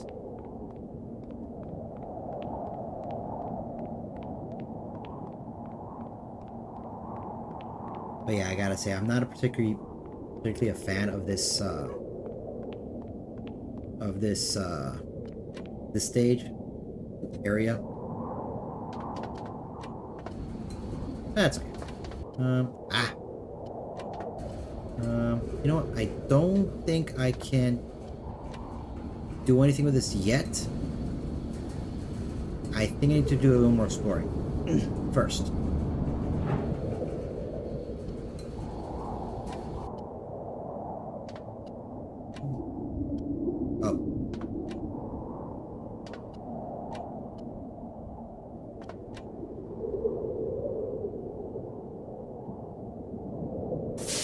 Whoa, okay. I was not expecting that.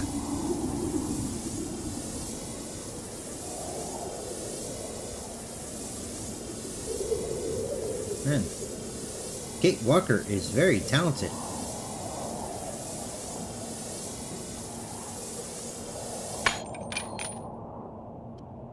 Clang, clang, clang.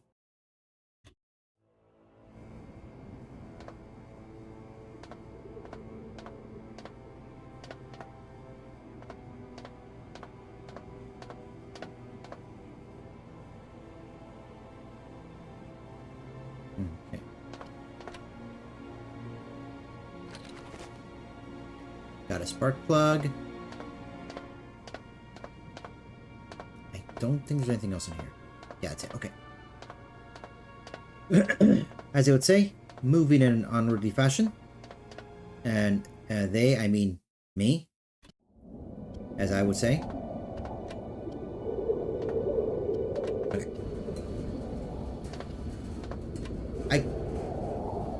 Sounds like to think that maybe when Hans was living at this factory, that was his bed. Anyway, moving right along. It is time to move along, 'cause it's time to move along. Let's go, go, go.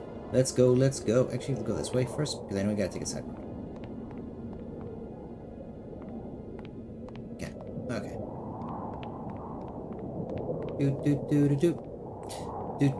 Do. Let's go. Us we go to the place.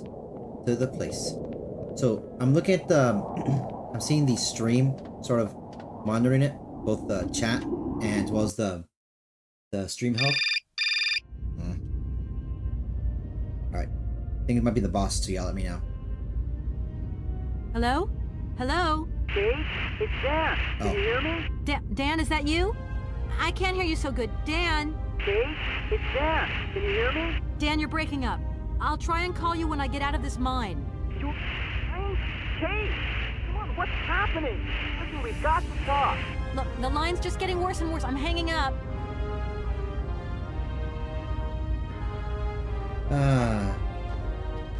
No, I don't want to go up. Okay. Oh, I don't have to go further. It's like, I can't go further. It's too dark. Oh, it doesn't say anything. It just stops. Okay. Place. Spark plug. Do the thing. I gotta say though, I mean, as silly as it sounds like the automatons and their clockwork mechanisms, it is pretty neat that they have personality. They have character.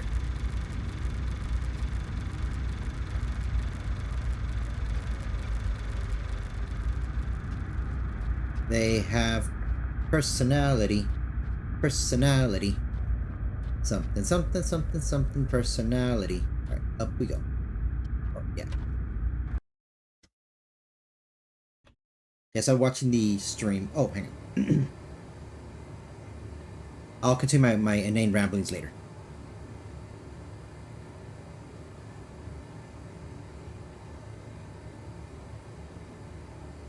Okay.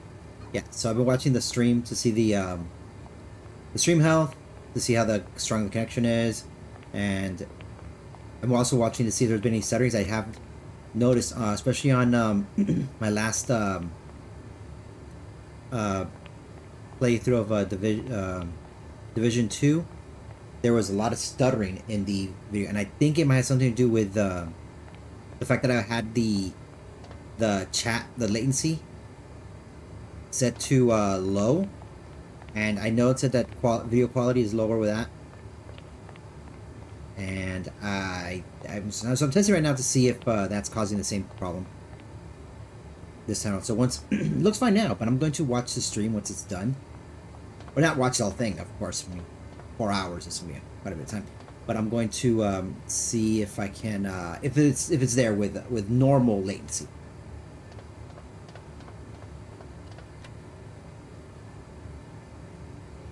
Give me a minute. All right. Time to stab someone.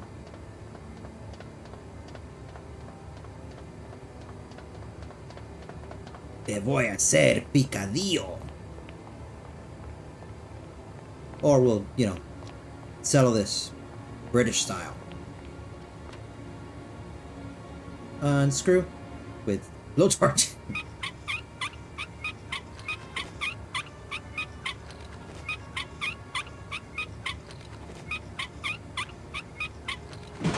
Alright, go on up. Going on up, because it's time to go up. Hey. Ho.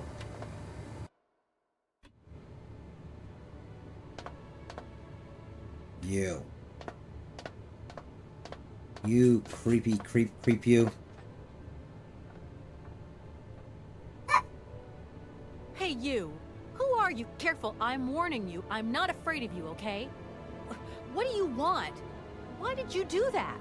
There must be some misunderstanding.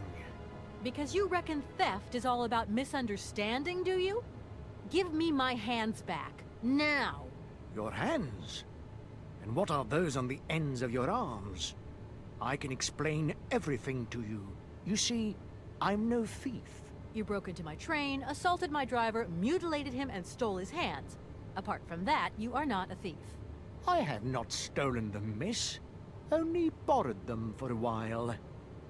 You've got to be joking. I'm not joking with you, miss. I would never take such liberties.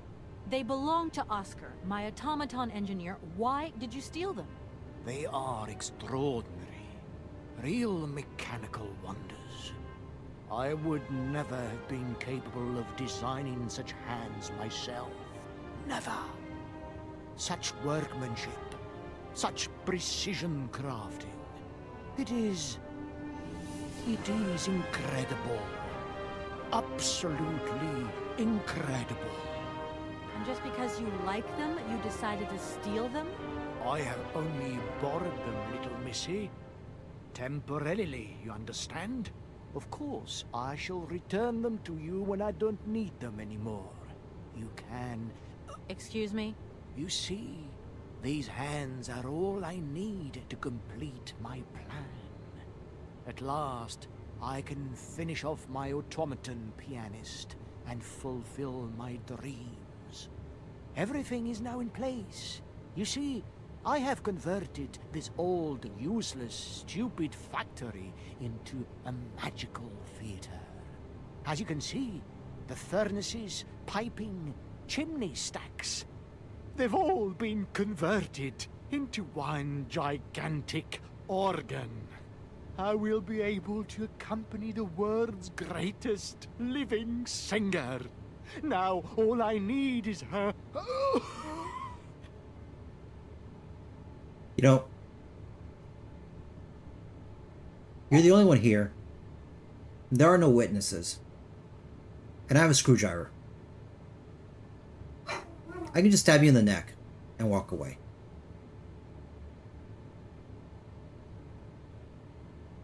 You mentioned an automaton pianist, didn't you?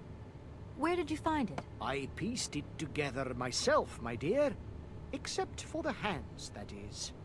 I admit that I underestimated the intricacy of this part of the design. A pianist's hands are very important, after all. But enough. Now he has a perfect set of hands. Your passion amazes me.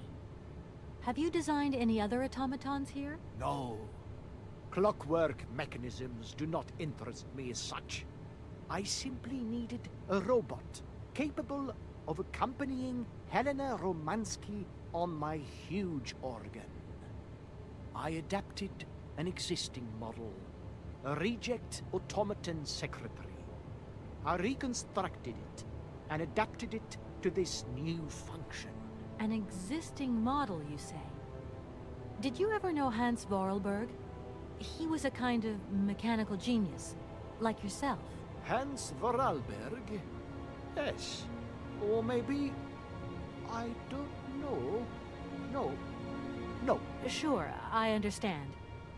The number of automatons still functioning in this abandoned complex is amazing, though. My dear, one thing is for sure. For many years, I have been totally alone here. If that man ever came to this city, he left long, long ago. Long, long ago. Helena. Just who is Helena Romansky, then? My dear, Helena Romansky is a great singer. Highly popular. The greatest singer the communist world has ever known. And I had the privilege of seeing her perform a magnificent recital here in this very place. It was July the 2nd, 1969. Nice. I remember when her radiant figure appeared at the door of the train. It was unreal. She held out her hand, and I helped her step lightly down from the carriage. She was like an angel descending from the skies. we managed to get together a theater. Nothing like what I had achieved here today. But she still sang. Her voice was so warm, so uplifting. I remember how tears of joy streaked our black faces, filthy from the mines. I have never heard anything so beautiful in all my life. You tell it like it happened yesterday. It was yesterday, my dear, and it is engraved forever in my memory. Now she can return, and she will see what I have built for her. She will realize that this city has become the perfect jewelry box to hold her precious voice. Well, that's some way to woo a lady. Okay. So he's obsessed with some singer. And what if I helped you to make some other hands just for your automaton? Why should life be complicated when I already have what I need? And I very much doubt you are in any position to create such a perfect pair of hands. I'm in a position to stab you in the neck. Just saying. Who are you? Sergei Borodin, the director of the industrial city of Komkolzgrad. Or what is left of it, at least. But who are you, for that matter? And why have you stopped in my station without authorization? I didn't choose to stop in your station, but my train has a technical problem. My name is Kate Walker, and I'm an American lawyer. It is very kind of you to come so far just to visit this place. I repeat again, I never intended to stop here. I'm on a business trip. I'm a lawyer, goddammit. Right. And what brings you here? Like I said, a stupid mechanical hitch.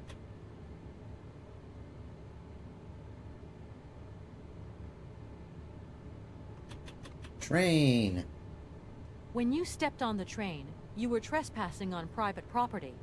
Everything in this city, sweet lady, belongs to the state.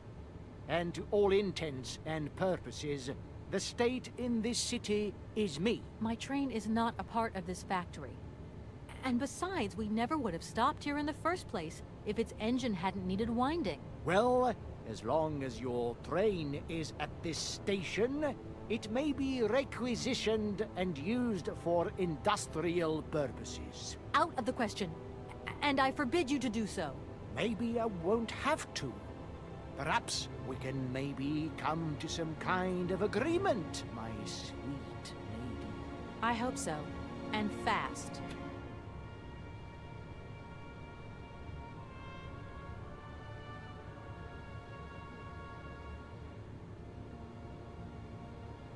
Yeah.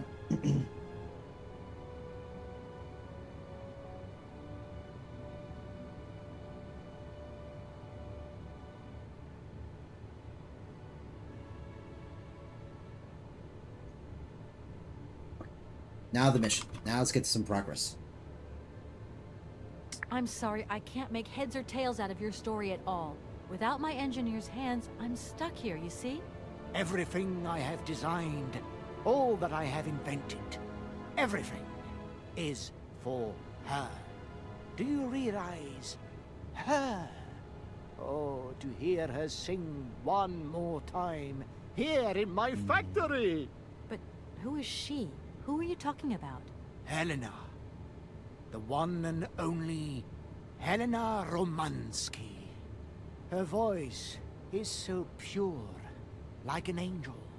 One day she came here to Komkolzgrad. She sang here, you know, when our industrial city was in its heyday. Oh, so long ago now. It was almost unreal. It was magical. I remember it like it was yesterday. Then, later, a long time later, she saved my soul. She saved my life and gave it meaning. When I was told that the mining program was to be abandoned, that this industrial city was consigned to oblivion, that I, its director, would from then on be nothing but a guardian of these rusting remains of a bygone age. That is when I first formed my plan, to bring Helena Romansky back to this factory.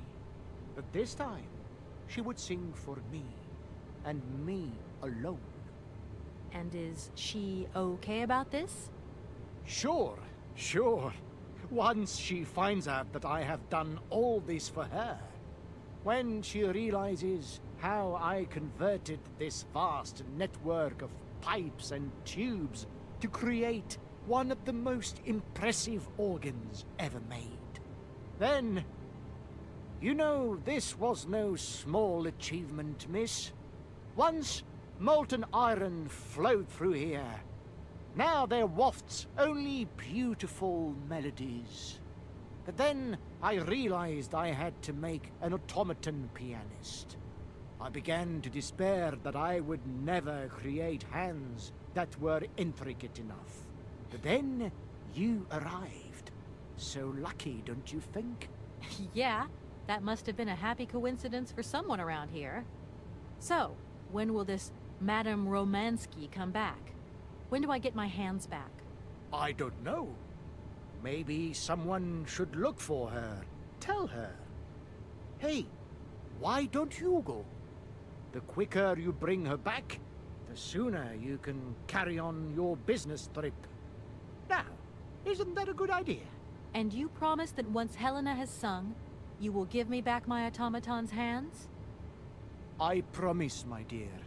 You have my solemn word. Well, I guess I'm going to have to believe you. Where should I go hunting for this singer, then? I have no idea.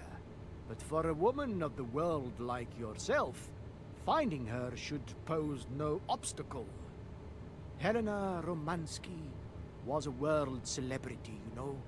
I have collected many objects, souvenirs of her that I keep in a room. A shrine to her glory. It's like her own personal museum in a way. You should take a look. Like the old parasocial.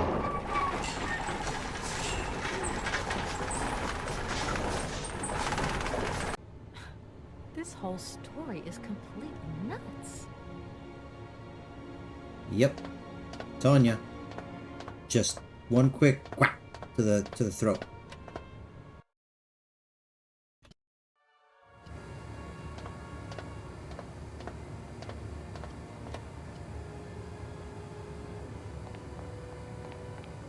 Just to give him a little whatcha in the throat.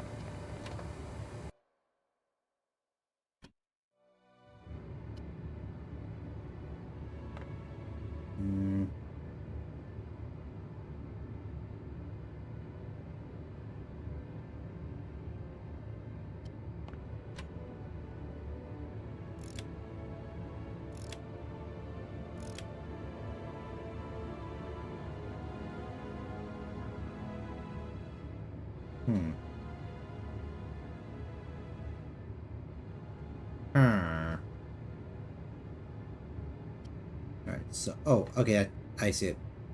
I'm thinking it's red, teal, purple.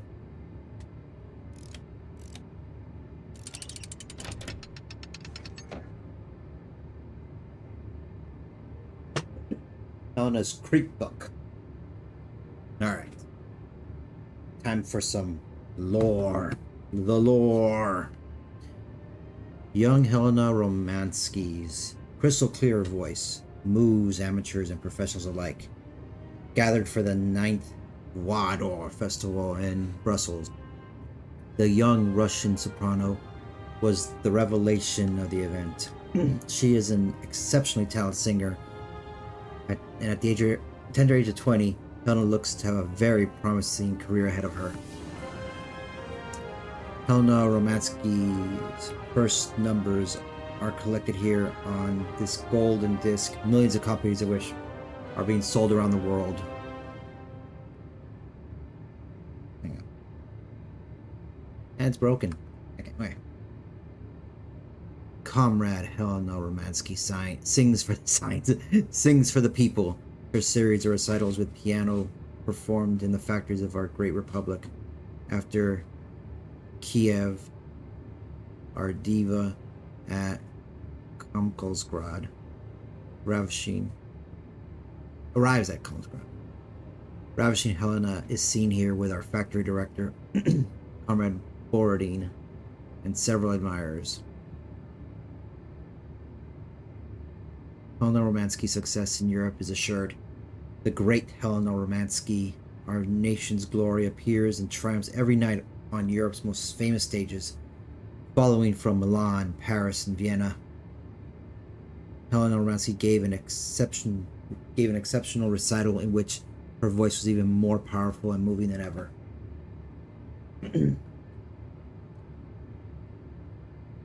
Helena Romansky at this point is at the peak of her artistic career, and her recitals that year are exceptional. The high point and testimony to this greatness is her unforgettable interpretation of Rigoletto, sung with her great friend, the Russian tenor, Frank Malkovich. Let us not forget that the latter has recently decided to pursue his career in the United States. Remember that. Yesterday evening, adoring crowds filled the Bolshoi to say their fond farewells to Helena Romansky, their diva, making her last ever public appearance. Romansky revolutionized lyrical artistry, and her name has already passed into posterity. Through the well of emotion, her fatigue and illness, she merely managed to utter a tearful thank you. Now, so we're going to have to go use the phone and call Mom, because she's been having some fun with Frank. Hi, Mom? Kate! What? Have you seen the time? Why are you phoning me in the middle of the night?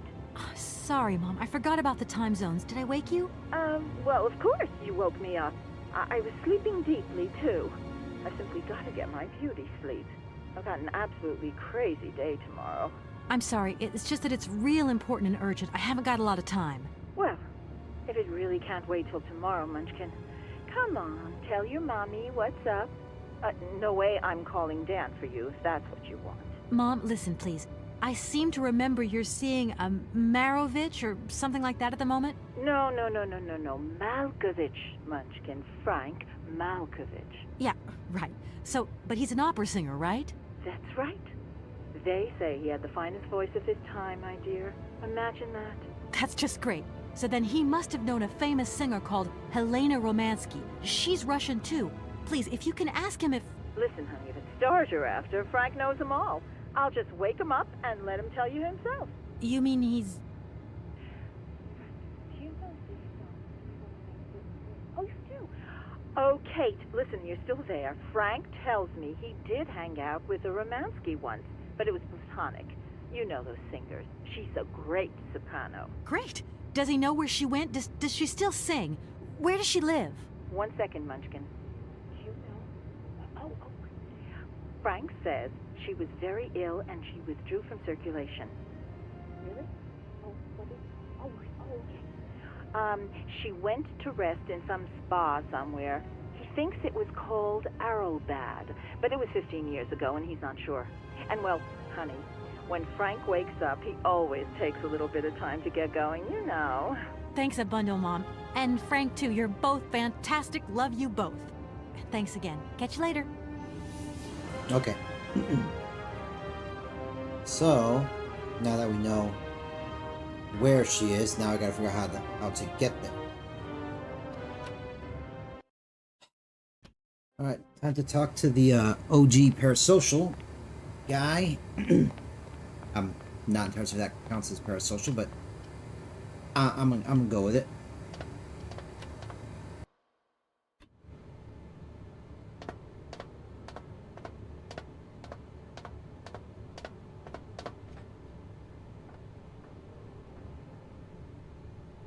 Director? Ah, it is you, Miss Walker. Director, I think I know where Helena Romansky is. My God. You have found Helena? That is fantastic. Okay, usually these are repeats. They'll just repeat themselves, but let's just go through mine anyway. I remember you're saying that you didn't know Hans Vorarlberg. It's strange because there's a photo in your museum with a man accompanied by Helena Romansky and yourself. And that man looks just like Hans Vorarlberg. And so, does this prove that I know him? I think you have forgotten that only several years ago, this city was swarming with people. Do you think I actually knew every employee by their first name? No, of course not. But the man is holding hands with Helena, so I just imagined that maybe... Just imagined? Yes, you were. Imagining things, my dear. You have a mission in hand, Miss Walker. Pray, concentrate on it. You don't think that Madame Romansky could be a little too old or too sick now for such a journey? She is beyond the clutches of time, my dear. That is impossible. Yeah, parasocial. Why don't you come with me? After all, you're the person in the best position to convince Helena Romansky. Unfortunately, since my accident, I seldom leave my office if I can avoid it. And it is not wise for a director to leave his city now, is it? He was so lazy. What makes you think this lady is going to come back with me? You're a lawyer, are you not? No doubt you will be able to plead my cause brilliantly to her. And the train. How can I get to Arrowbad? Out of the question that I tamper with my pianist now.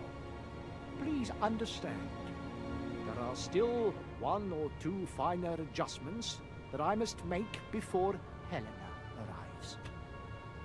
Okay. From my research, Helena Romansky is living in Arrowbad. Arrowbad? Helena Romansky is in Arrowbad. You know the town then?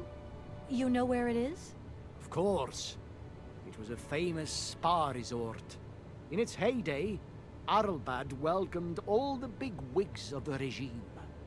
To be granted a stay there was a real honor. Today, the honor has gone, along with all the generals and colonels, all washed away with the sea. It sounds like a good place if you need to take it easy or convalesce. I think Madame Romansky would be happier here. I think she'll prefer the peace and quiet here. The perfect tranquility of our little town. Dude is a psycho. How can I get to Arrowbad? There is one way that you can. Here in the city, there are no suitable vehicles left. But that drunk old fool living up there, he'll have something. What drunken old fool? You mean you're not alone? What's up there? You mean you haven't noticed the space compound on the plateau? There's still some pathetic old soldier guarding it. But he's more interested these days in reaching for another bottle than reaching for the stars. And you think this gentleman could have a vehicle for me? I haven't the slightest idea. If you catch him on a good day, then maybe. But good days for him are far and few between. I wish you luck. How do I get up to the space compound then? There is a monorail that leads up to the Cosmodrome. When you are inside, I will activate the automatic pilot. Yeah.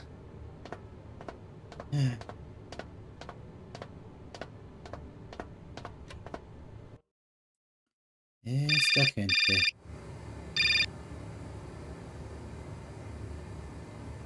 The boss? Yes? Kate, can you hear me this time? Yes, I can hear you just perfectly, Dan, but I can't talk to you now. I'm in a real hurry. I wanted to say sorry. I know I wasn't very understanding last time. I've been feeling a bit bad about it. Okay, you're a real sweetheart, but I've got to leave you now. I'm not angry with you, so don't worry. I've just got to catch up to someone, and quick. But Kate, this is really important. I'll call you back, Dan. I'm sorry.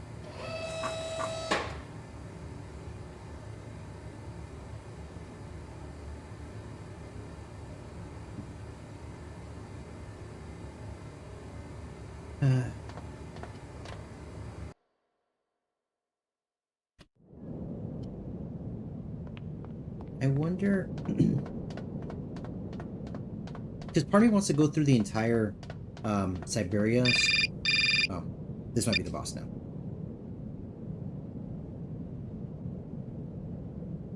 Hello? Kate! Oh, no. Oh, is that you? How are you? Olivia, great, just the right person. Look, have you heard of Helena Romansky? No. Is she some Russian fashion designer? No, she's a singer. I'm going to be meeting her soon. I've just got to find a way of reaching Arlbad. Can you imagine how lucky I am? Not really. Well, what relation's this singer got with the toy case? You sure you know what you're up to, Kate? You sound really different, like you're changing or something. Look, it's like this. If I'm going to get to the end of my journey, I've got to link up this singer and the director of the Komkalsgrad Industrial City. Don't worry, I know exactly what I'm doing.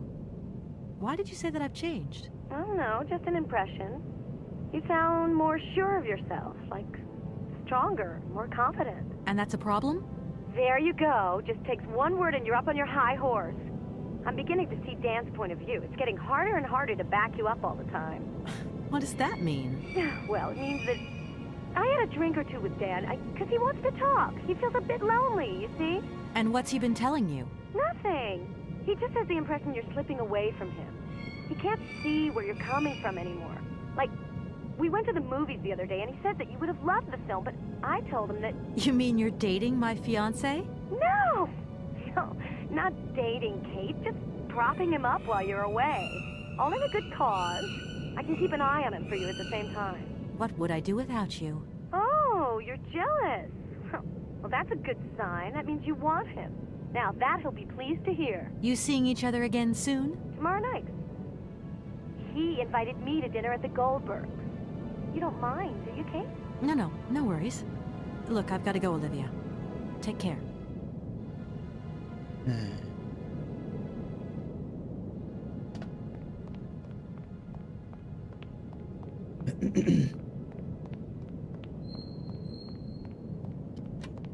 I think that the reason why she sounds more assured, and I was like, because she's in a hurry. She's like, I got to get this stuff done. I have work to do.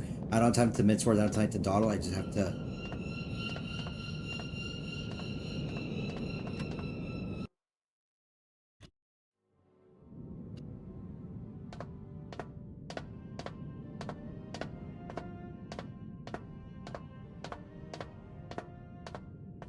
All right, let's see. Excuse me, sir. Sorry to disturb you, but can you hear me? 3, 2, 1, contact, and we have liftoff. Oh, holy mother! A dame, a pretty dame on the launch pad. Please, no need to worry, sir. Just do stay calm. I just want some information. Watch what you're doing, sweetheart. We ain't got no information, no strategies, no plans to tell anyone, anywhere, anytime. Military regulations, you dig it, man? Okay. My name's Kate Walker. I'm a lawyer from... I'm a bit lost. And I guess you know this place. Boris Charov, at your service, madam. Can I offer you something from the bar? No, thank you. Tell me, how long have you been here? For as long as it took for you to come along, sweet pea. Don't think I've been lonely. I got a bottle or two here. Keep me company? You're a soldier, aren't you? Ex-cosmonaut? Hey, honey, that's all in the past. Hell, let's talk about today. Let's have a drink. That's an order, soldier. Please, can you try and get a grip? I must absolutely find a way out of this industrial complex. Jeez, me too. I've really got to get out of this dump, but not before I've had a little drink. Here, get your pretty little lips around this. Vodka. Tell me what you think. Do you have a vehicle to lend me? I think I'd even test one of your rockets right now if I had to. Toast my rockets. Hey, pretty dame, I'll drink to that. Now, just a minute. We gotta need a special bottle for this special occasion. Something to blow you away. 3, 2, 1, contact, and we have liftoff. Okay, that's enough. What was that? Did you say something? Are Are our female comrades revolting or what? Oh, trouble on its way. Bottoms up! Power to the babushkas! Okay. There you go. I heard that maybe you could lend me a vehicle or something? A vehicle? All our vehicles were picked up and shipped out to the borders years ago. General's orders. I say, let us raise our glass to this finest soldier this country's ever known, little lady.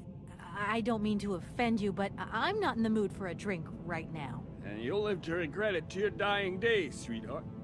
To your health, while you have it. Hans. Does the name Hans Vorarlberg mean anything to you? Charles Berg. Of course I know that name. But sorry, it's been a long time since I've seen something like that around here.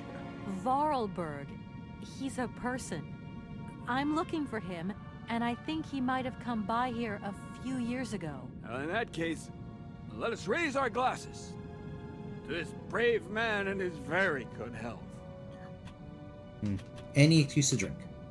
I came here by train, but I've got this mechanical problem. I had to leave the train down in the industrial zone. The director down there told me you were here. Ah, Borodine, that dumb traitor. I tell you, he's gone over to the enemy, over to the dark side. It's terrifying, the darkness.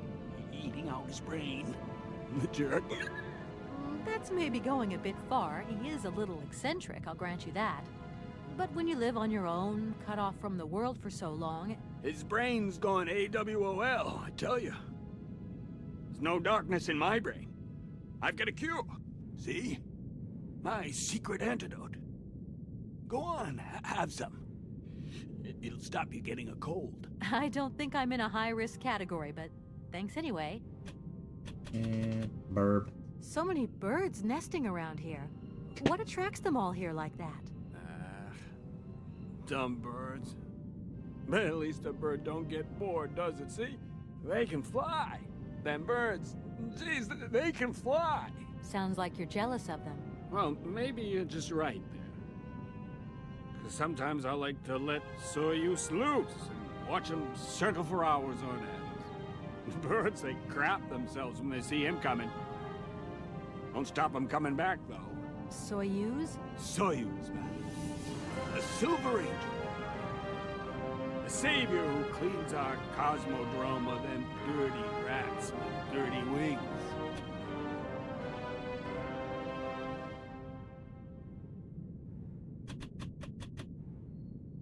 I need to get to Arrowbad, and quick. You go ahead, soldier. I'll stay here and keep you covered. I got the supplies here. Gotta keep an eye on them. Tricky job, too, you know. All these bottles. I was going to... Forget it, it doesn't matter. He's too drunk to help anyone anyway. I am not drunk. I have drunk. A little. Alright. So if I remember correctly, he winds up leaving... Oh, what's this? Strange. Sure, I left a bottle and two around here. I gotta get some air. Wall's getting pretty tight. We'll think about that blast off later, huh? Are you okay, Colonel? Are you sure you're all right? Armor's crack.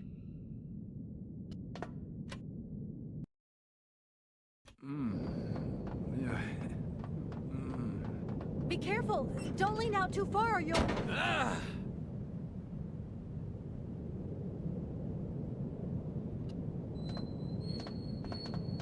He did.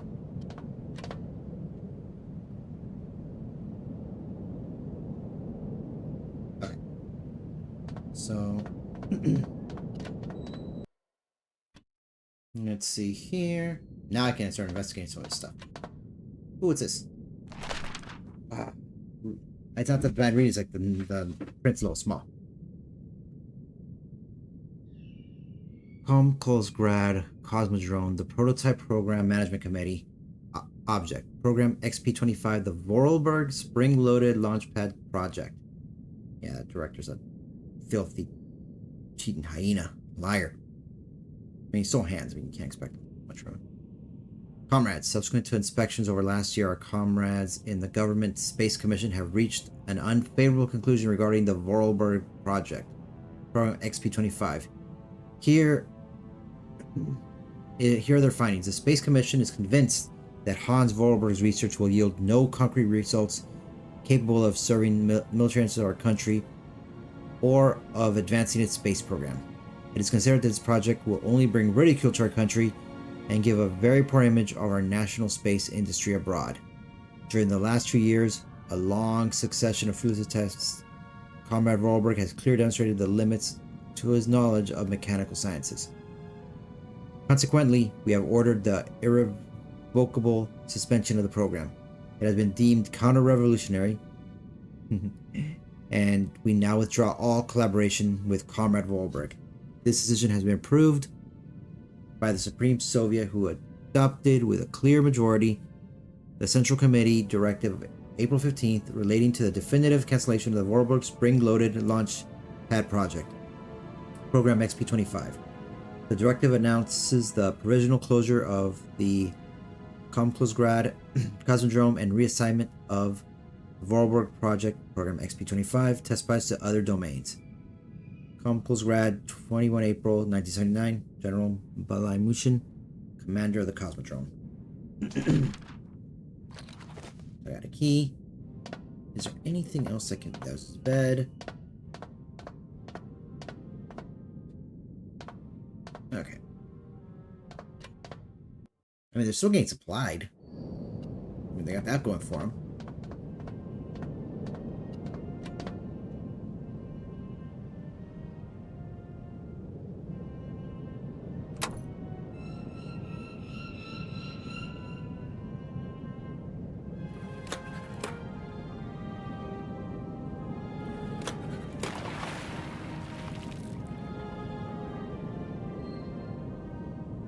Game over.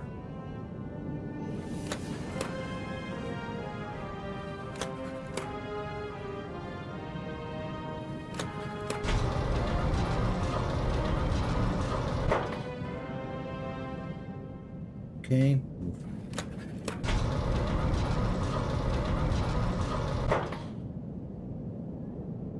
Get waterboarded. Hey, what's happening? That's water you got there. Stop it! Now! You want me to drown?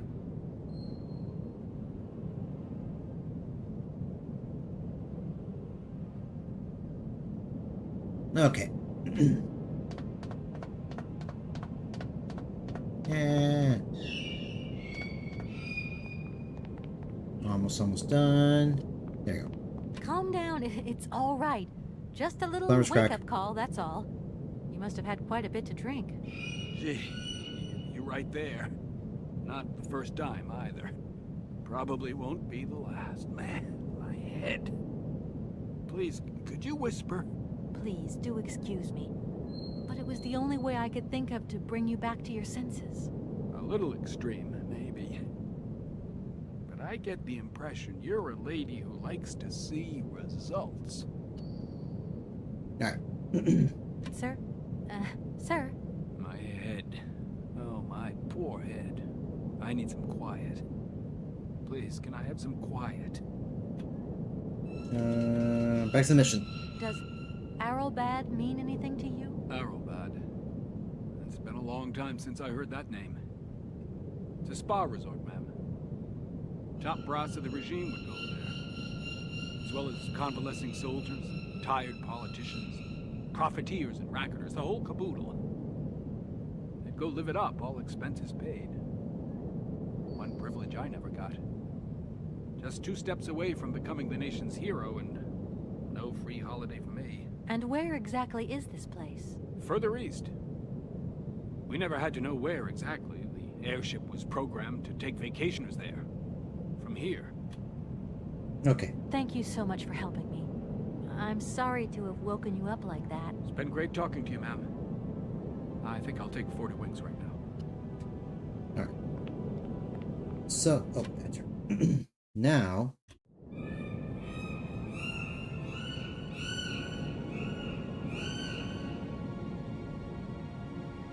launch pad.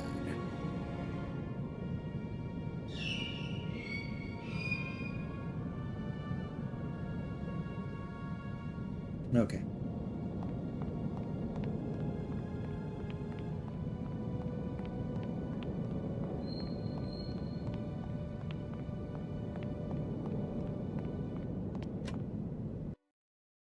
Going up.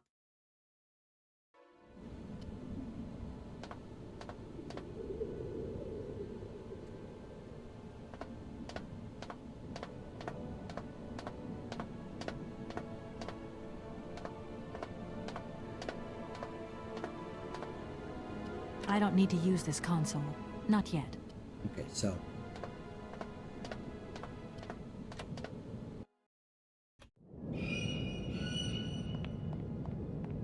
All right.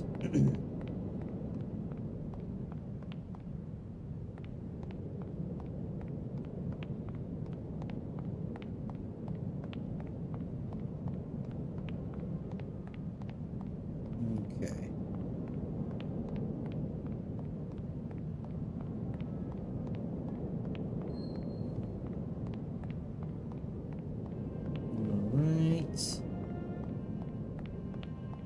Let's see if there's anything up here. Yeah.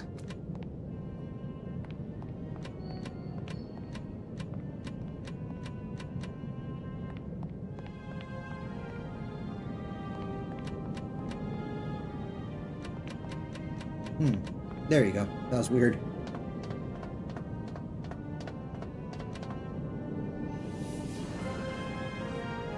I need a key. Alright, so that's locked. Okay. So now that's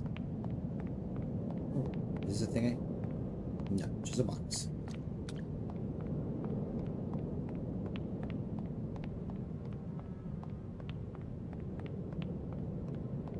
Okay.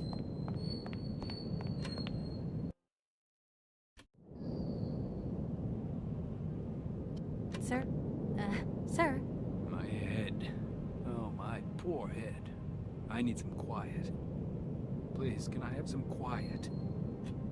Okay. Does Arrowbad? Arrowbad. That's been a... And where exactly? Further. Yeah, this is repeat, so now airship. Do you think the airship still works? No idea. It's been so long since it was used. And then I've got to learn how to use it, too. You won't have any worries there. It has an automatic pilot. Go visit if you want. Here's the key. Okay. Thanks. So from... It's not that easy. It never is that easy, but...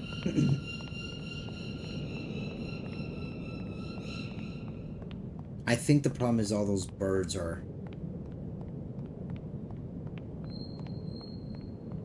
preventing you from leaving. There you go.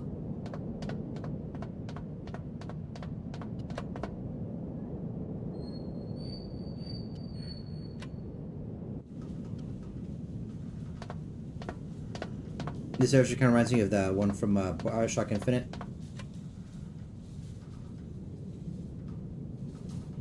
Doesn't look like that works. Okay. Oh.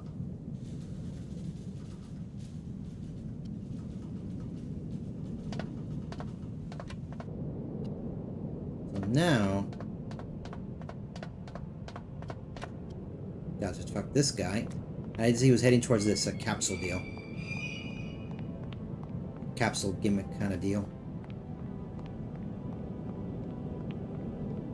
He's so pining away to be a cosmonaut.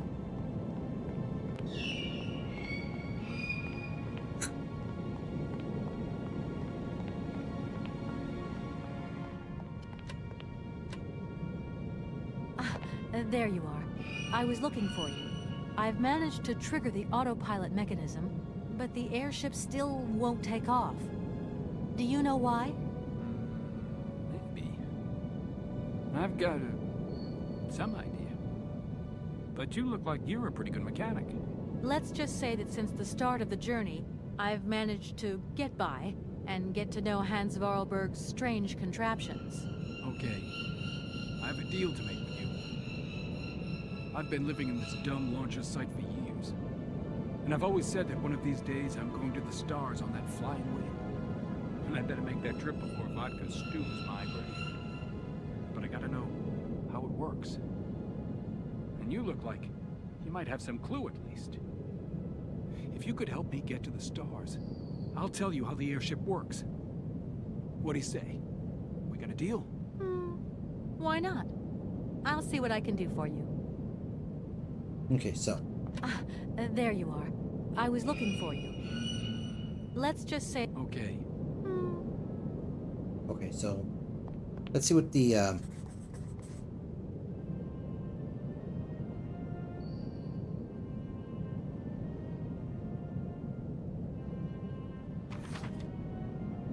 okay.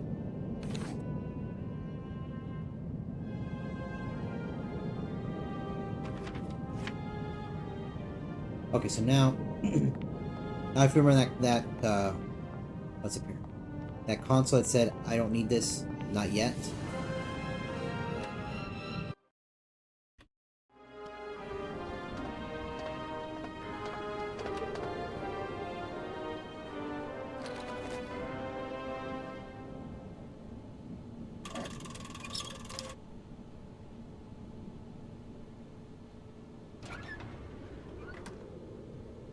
Well, that's new. You go this way. Well, oh. This way? Nope. You go this way.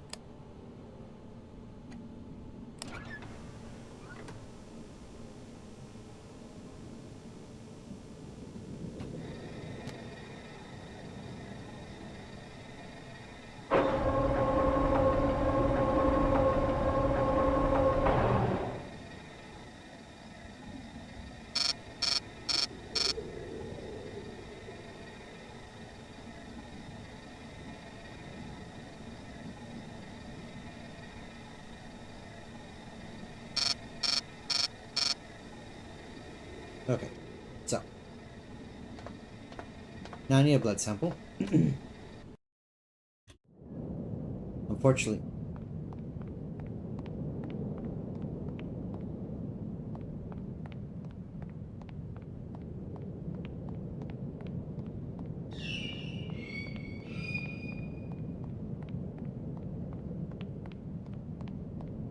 this way.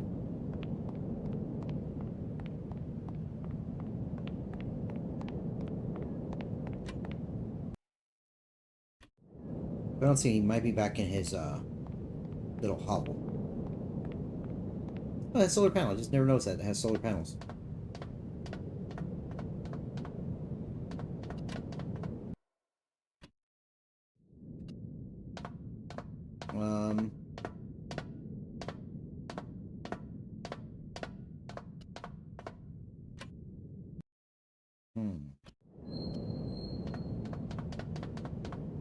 Okay, maybe somewhere else. Let's go back down this way.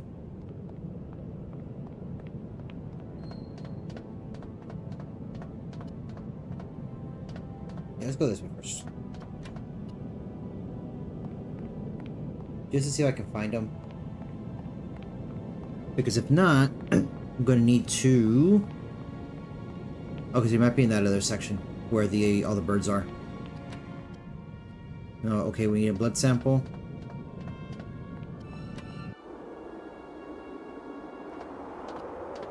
Guess not.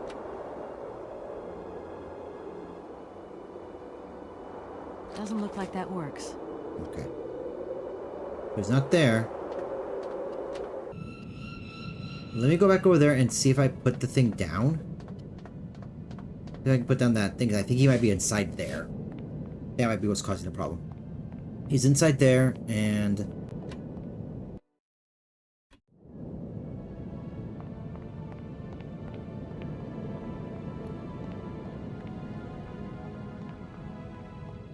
But again, just to be on the safe side, I'm gonna check to see if he's wandered around here.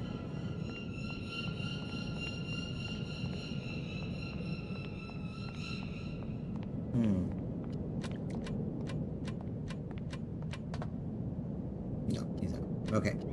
So I'll go back to the place and lower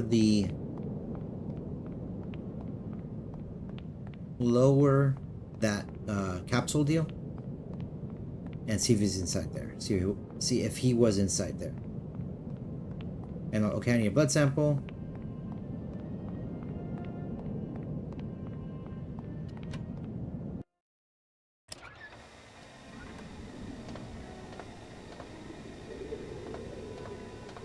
I should stop trying to run inside of here.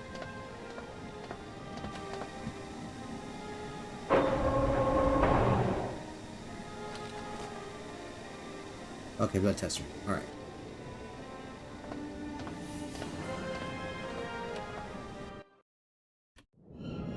Yeah, there he is. Comrade Boris, I need a few drops of your blood. Excuse me? To get the centrifuge going, we'll need to analyze the pilot's blood. If you're going to the stars, you've got to be in good health, you see? That's why I need a blood sample. It won't hurt. There's two things a good soldier is always ready to do. Drop his pants and spill his blood. Go ahead. I'll only be needing your blood. My pleasure, ma'am. Ow. Alright.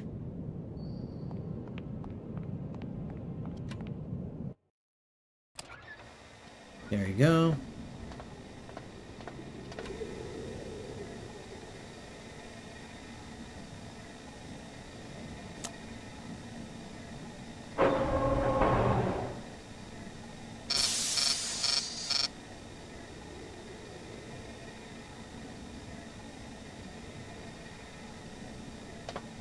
Fine.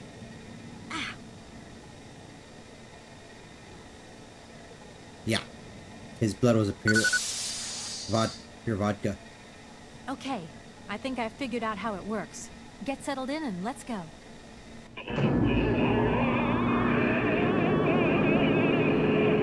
Colonel, are you all right? Never been better. It's spinning a bit, but I am used to that. I'm a professional pilot. I'm a professional, you know.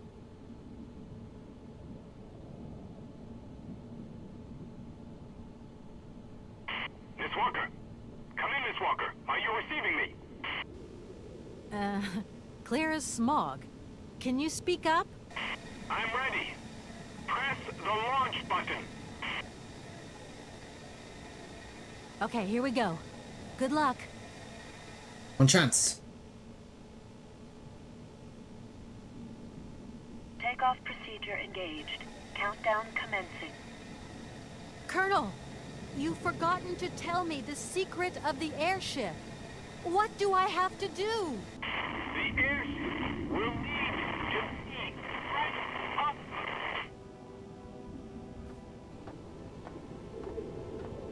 Ten, 9, 8, 7, 6, 5, 4, 3, 2, 1, 0. We have liftoff.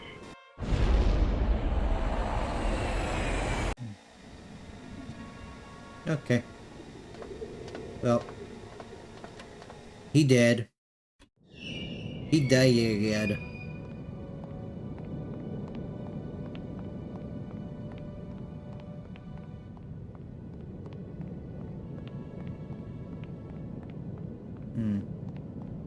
That's how I could have sworn he threw it from that side. Yeah, I think he threw it on that side, so fix it. Yeah.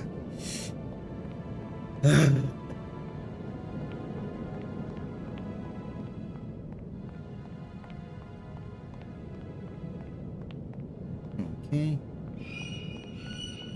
Next up. So I'm going to... I guess he threw it on this side over here.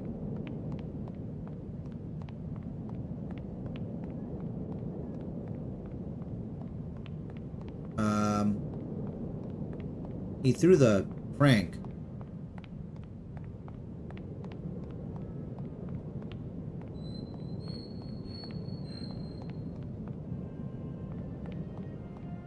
Wait.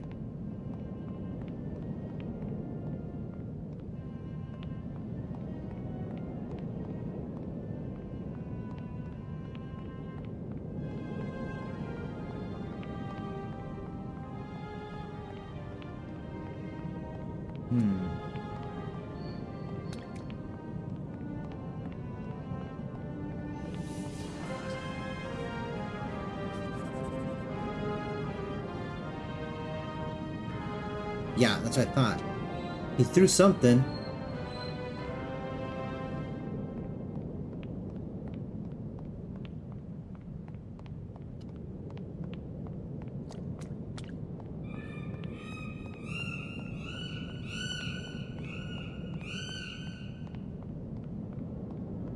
Where is that something?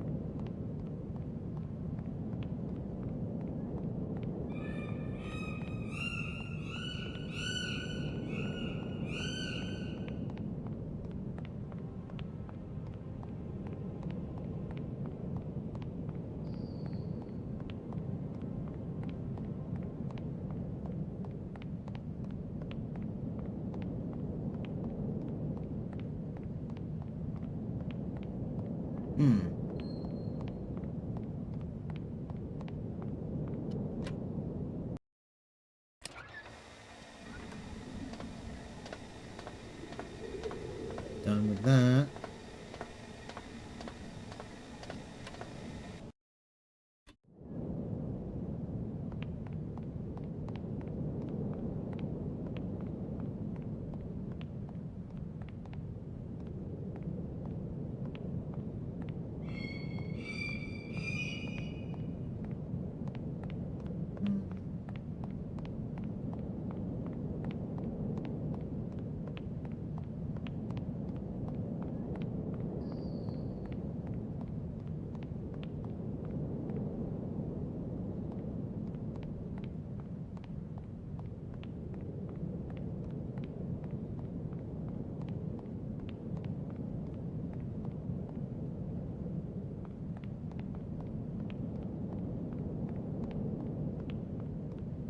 Let's see here.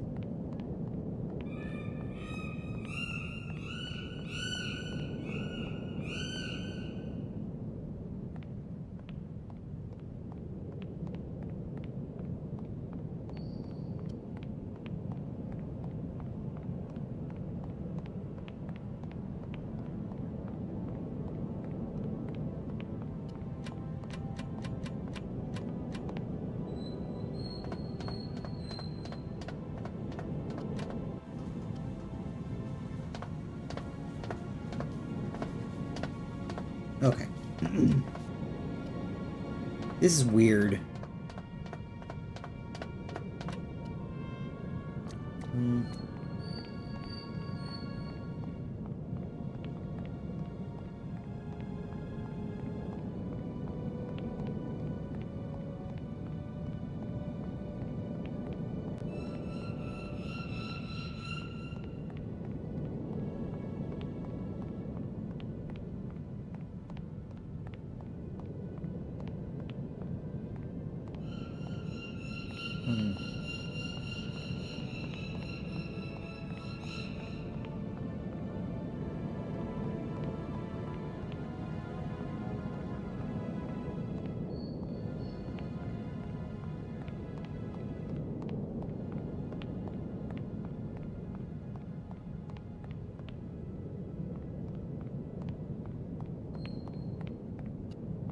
Okay.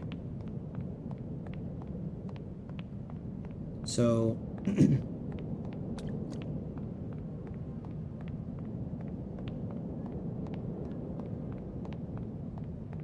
oh, dude had a rocket for an arm. Okay. Crank handle. Okay, so yeah, because look at, if you looked at how he tossed it, he lobbed it. He just like, nah, that's the thing.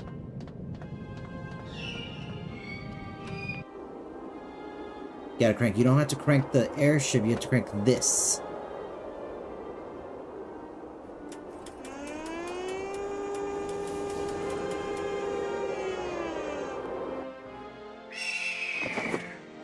Burb.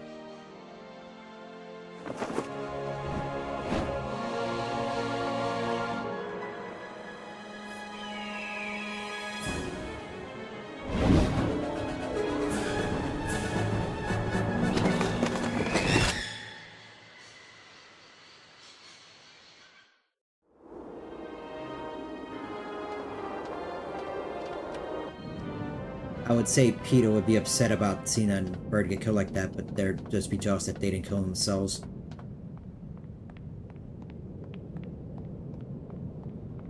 Now we go to the airship.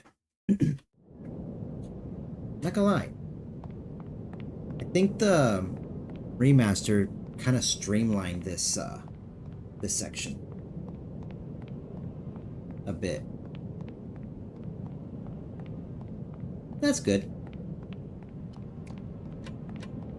Okay. Yeah, I do apologize. I say okay a lot.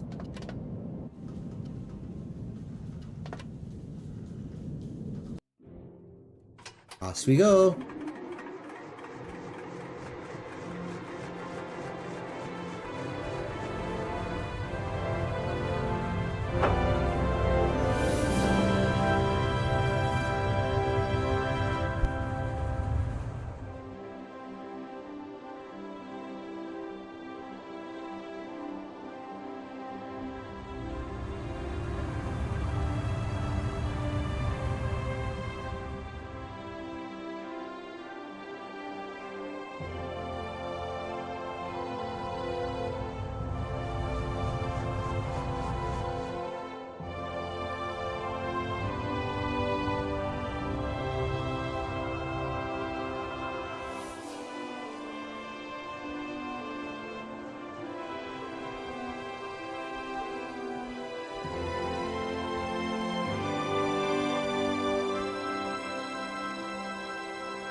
Boom.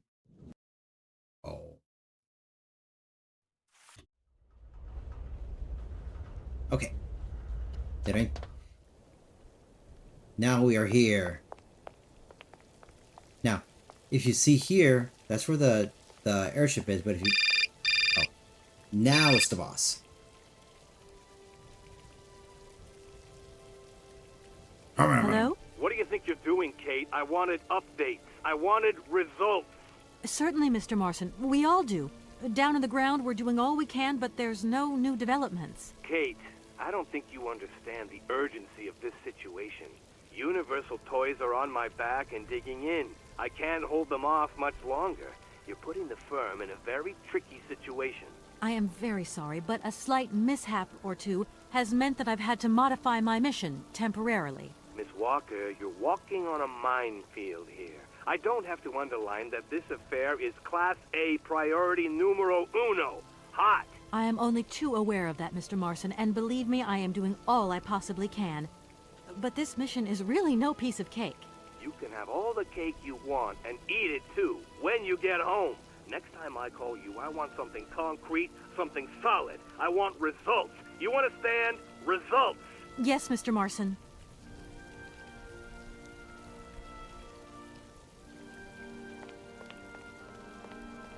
Anyway, as I was saying before I got interrupted by the boss, here is the train station. Complete with its own winding station.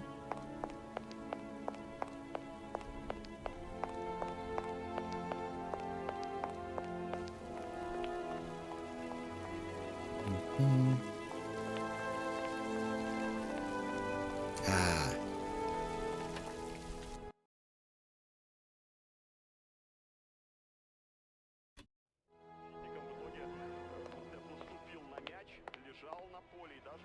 That was weird. Got a little bit of lagginess there.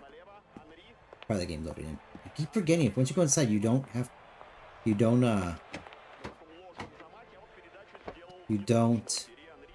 run. Take Edenor Hotels.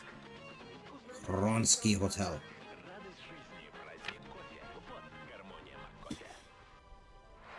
The Edenor Hotel Group is a hotel chain with a long tradition. The first Edenor was opened in Paris in 1928. Now we have prestigious hotels located in the historic centers of each European capital. Each establishment is unique and housed in former palaces, mansions, and stately homes restored to their former glory and converted into luxury hotel apartments. Edinburgh hotels are ideally located for capital city exploration. You may discover the beauty of a nation's architectural heritage while enjoying high quality accommodation and first class service. Your total comfort is guaranteed. Your stay at an Edinburgh hotel will be much more than a stopover. The charm of each location with its period atmosphere will leave you with lasting moving memories. Furthermore, our gourmet chefs are on hand to offer guests the finest traditional cuisine and from the host capital. We have 15 3 to 5-star establishments to our name spread throughout Europe. So I'm going to write that down, this number, because I'm probably going to need that. 464 33643. 33643. Write that down. Ring.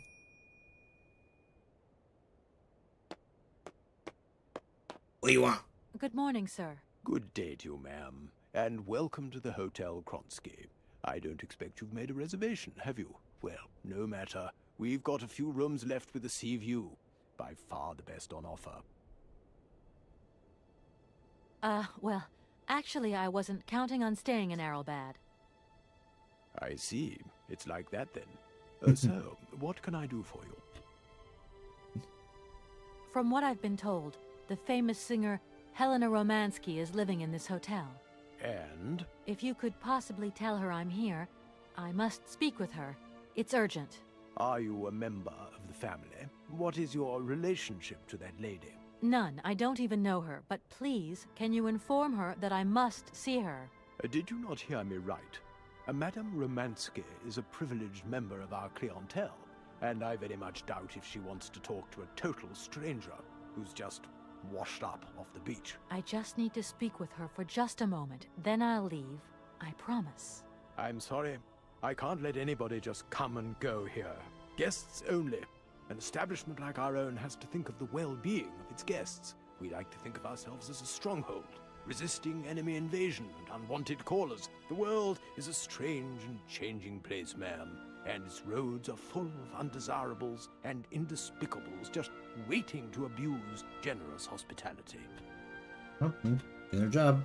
Could you tell me if a certain Hans Vorarlberg has ever been here? On a spa holiday? Yes, that's it. I'm sorry, but our hotel register is strictly confidential. Come on, please. It's not like it's a state secret you're telling me here. And if I just let you consult our register, what am I gonna get out of it? My eternal gratitude? That's just what I was expecting. Adieu, as the French say, madame. Sir, I really could use your help. I'm sorry, ma'am, but my helping hand only serves my hotel guests. Well, let me just say that by helping me out, you'd also be helping out one of your very own guests. Ma'am, I'm not to be wound around anyone's little finger. You hear? Let me introduce myself. I'm Kate Walker. I'm a lawyer sent by a major American law firm to take care of a delicate inheritance case. Ah, very pleased to meet you, Miss Walker. Felix Smetana at your service. I'm the receptionist of this establishment. Between you and me and the brick wall, I often play the role of general manager here, too. Ah, these days the place ain't what it used to be. This hotel is truly incredible, though. It's kind of sumptuous in an old-fashioned way. You should see how sumptuous our suites are. For more than a whole century, they have accommodated some of the world's greats. Would you like to take one? No, it's okay, thank you. I'm not staying. I've got to get away. I'm expected. Right. Well, in that case, I don't see what I can do for you. A train. Usually I travel on this fantastic mechanical train. Haven't I seen some kind of a station here?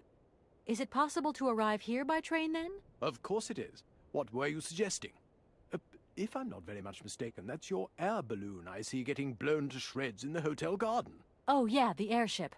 That's a bit different. I just borrowed that to make the round-trip journey to Arrowbad. Whatever. You better think about getting it off there, and quick. With that contraption on my lawn, some of my clientele might have a relapse. Relapse of what? I want to meet someone who lives here. That's very inconvenient. None of my customers said they were expecting someone. You can't just turn up like that. We've got a very strict policy. In this day and age, the hotel ain't too open to, impromptu visits from any Tom, Dick, or Harry. Please, I absolutely must speak with her. It's very important. If it was that important, all you had to do was ring the hotel.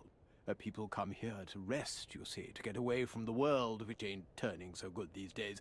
Don't let me keep you. Good day to you, ma'am. Honestly, if I could have called, I would have called, but I couldn't. So please, can you bend the rules just a little, sir? Ma'am, in this hotel, we don't bend nothing for no one. With respect. Okay. Well, thanks anyway. At your service, ma'am. Okay, so...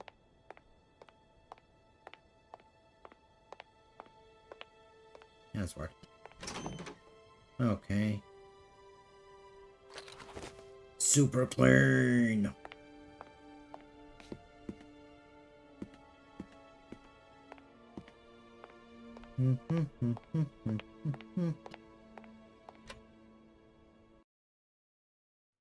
Little vandalism. We just do a little vandalism.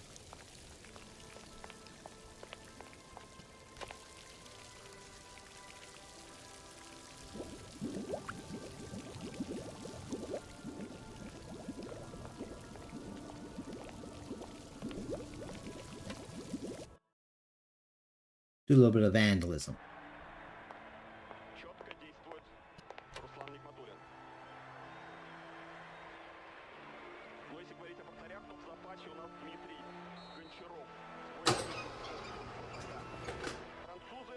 That sounded a bit more mechanical than I thought it would be.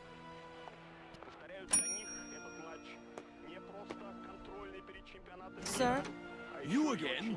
You're beginning to really overstep the mark. I warn you, one more and I'm going to... What the hell's going on over there? Why is it me gets hell to pay when there's already too much work to do?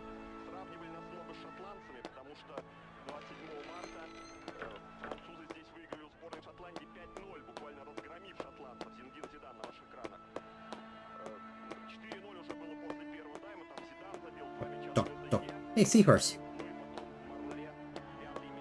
Above the door. Okay.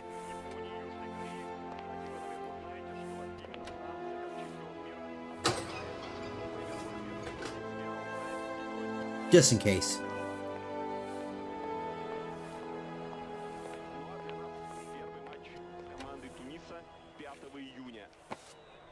Okay.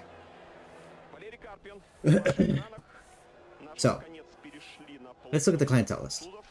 Oleg, Leonid, Ivan, Helena Romansky.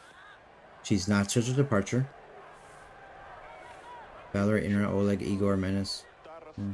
Helen. Oh, Helena Romansky back again. Okay. I'm gonna write that down as well. The code her first, like 1270. Just in case.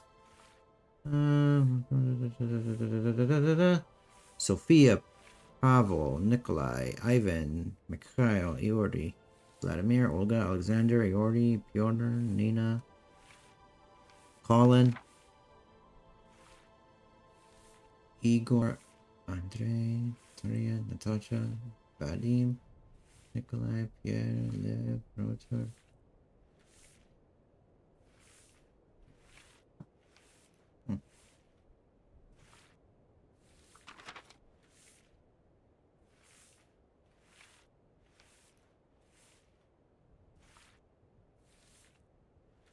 That little Hans was in here as well. Anyway. Doesn't look like that works.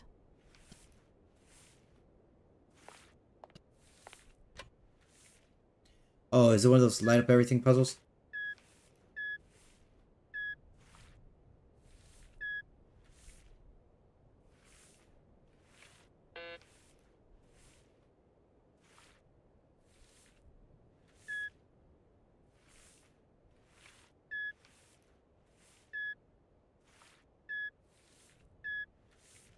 guess.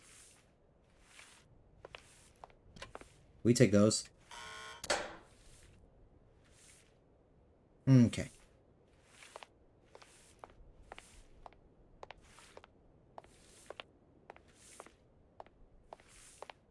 Now.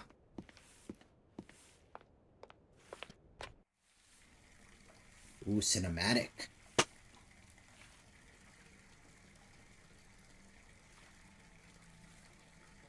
More lighthouse.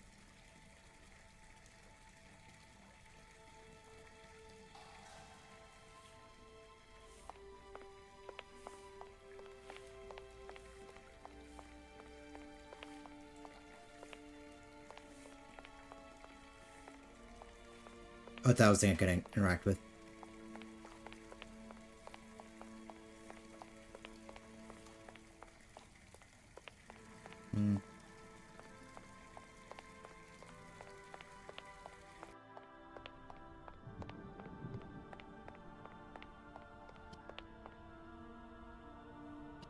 Hello there. Good afternoon, miss. Are you the hotel barman? My name is James, miss. James, the automaton nurse. I am not a barman. I'm sorry. I didn't want to upset you. If you don't mind, miss, I would appreciate it if you would just be a little more rigorous in the terms you employ in the future.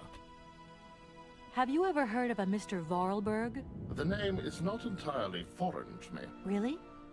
You know Hans Vorarlberg? That I cannot say, miss. Madam has forbidden me from talking about him and even mentioning his name. Why? Nostalgia, sadness, medication. Call it what you humans will. We never had this conversation, did we, miss? Madam would be very angry to learn that I know, and now you know as well. Don't worry. Mum's the word. Do you know Madame Romansky well? I have been in Madam's service since my inception. So you must have seen a thing or two. That must have been amazing to take care of such a great lady on all her journeys, be a part of all her recitals. I was but a twinkle in my Creator's eye. Madam required my services shortly after her arrival here at the Hotel Tronsky. Can you take me to Helena Romansky? Not at this hour, miss. Madam will still be watching the sea at the end of the pier. So? Madam knows perfectly well that during this season I don't go down to the pier. My wheelwork goes dicky under the double corrosive action of the salt and sand winds. Listen, you can hear them sweeping up and down the beach and out to sea. We call it the salt wind here. It'll drive us all crazy one of these days. Come on, just make a little effort. No, I'll stay here and make ready for Madame in case she needs me. She can be so unpredictable, such violent swings of mood. Yeah, just like Oscar.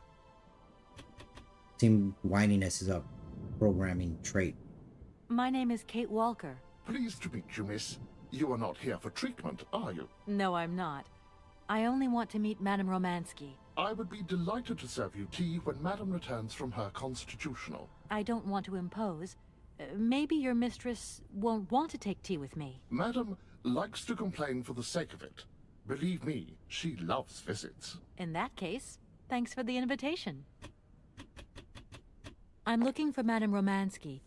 Do you know where she is? 3:30 to 4:30 p.m., Madame Romansky takes her daily constitutional on the pier. Tea is served at 5 o'clock sharp. Is it possible to go see her? As you wish, but do pay attention to the salt wind. And train. Do you know Komkalsgrad? I left my train there with its engineer. You'll never guess what. It's an automaton, just like you. There's even a family resemblance. Firstly, I would say that I do not know Komkolsgrad. Secondly, I have never taken a train. Thirdly, the existence of another automaton with such a degree of finesse as myself appears very unlikely. Madam has always assured me that I am a unique model, a gift from a former admirer. Yeah, but you two really do look alike.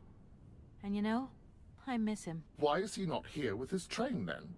I would never allow Madame Romansky to leave on her own. It's a long story, but hopefully I'll see him again soon. Such attachment is very touching, miss. All right. Well, I'm going, James. See you later, maybe. It would be a pleasure to see you again, miss. Let's go. Oh, yeah. Come on. Alright, okay. Now I need to...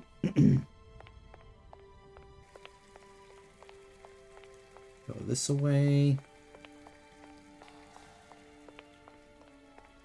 And come at a little fever stealing. Know what that was.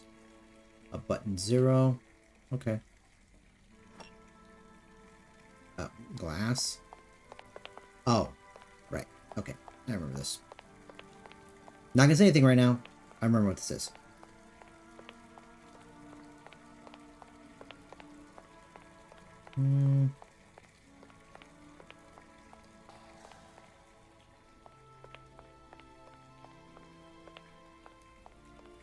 Okay, let's see here. Gotta do a little bit of prep work, before I can,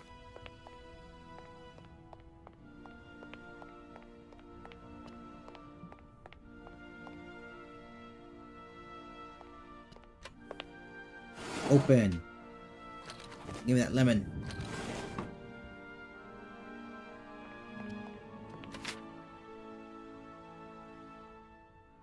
This is so weird.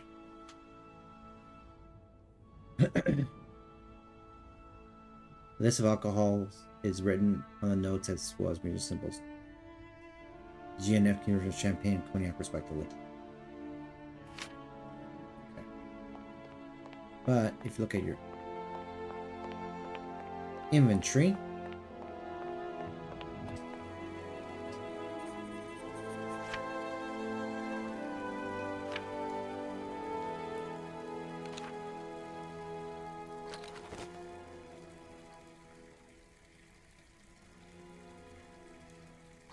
anyway, the honey is not honey. It's like, I guess, old, so it's crystallized or something.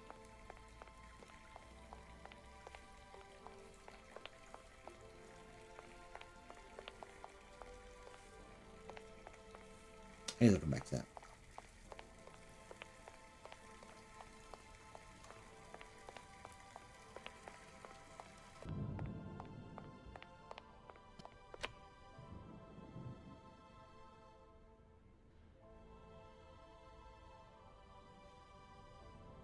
Doesn't look like that works.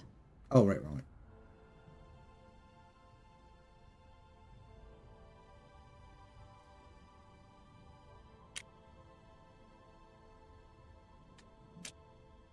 Yeah.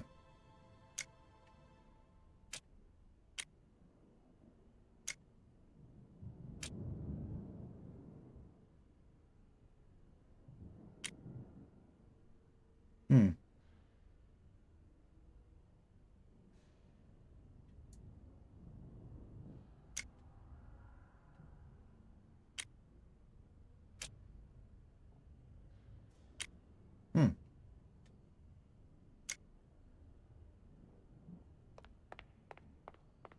I'm also curious about the...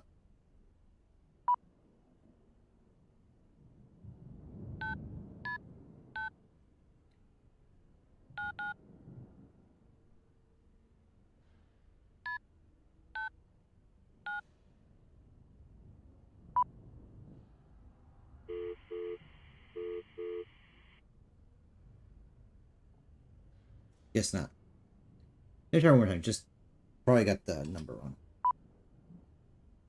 4, 6, 4, 3, 3, 6, 4, 3. Yeah. Probably a thing when I actually need it. Alright, so now I gotta go back over there to find out what the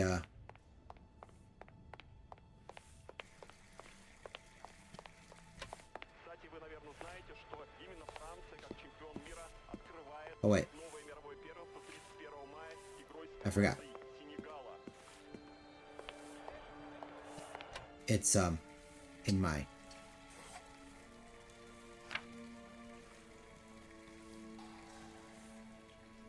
yeah, 1270. Yeah, I didn't press that button right.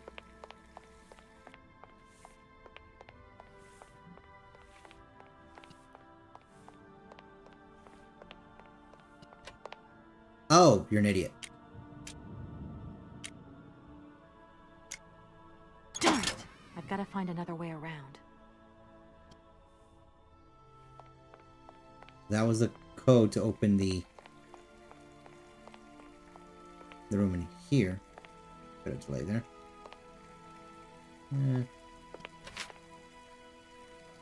There you go. 0968.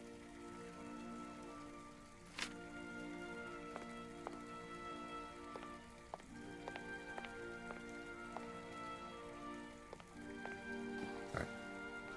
Let's go. Oh, now that there are people there, let's just see if I can, yes. When I get a chance, I'll be able to melt down the honey in that bath. 0968. Oh wait, I need an 8 now.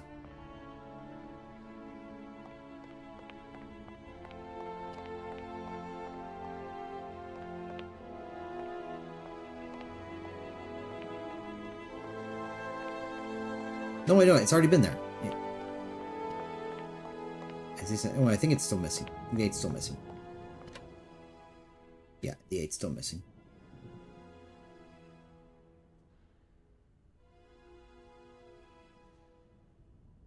Yeah.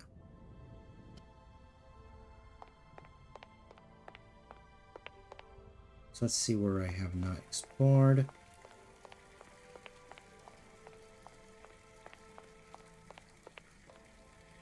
I'm sorry to disturb you. Yeah, I think I can thrust with my queen through there. Unless... I can see that I'm disturbing you. Hey, no. Checking 2 moves. Maybe I'll squeeze him with my bishop instead. Nothing like a good squeeze from a bishop. Okay, I wouldn't like to disturb you any longer. Excuse me, could you just... Must confess, I am flummoxed. That defense there, a real conundrum. I really could do with...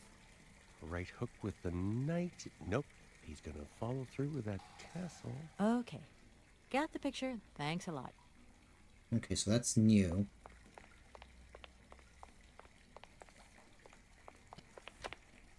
Yeah, I'm sorry. I'm just gonna have to...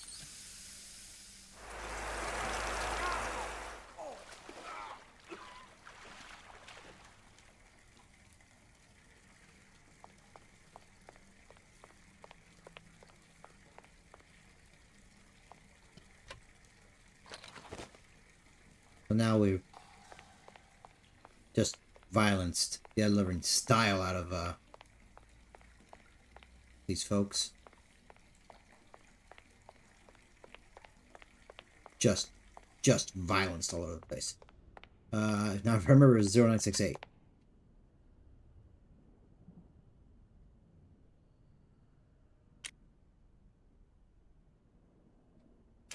Ah.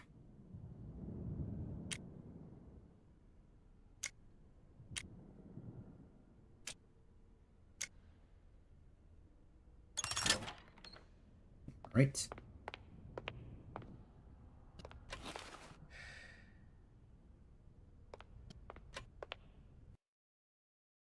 Okay.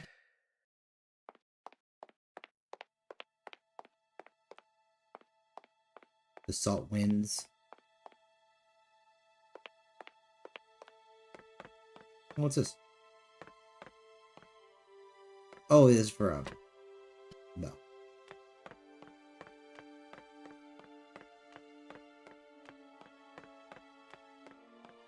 Oh, for a constitutional. This is kind of a bar.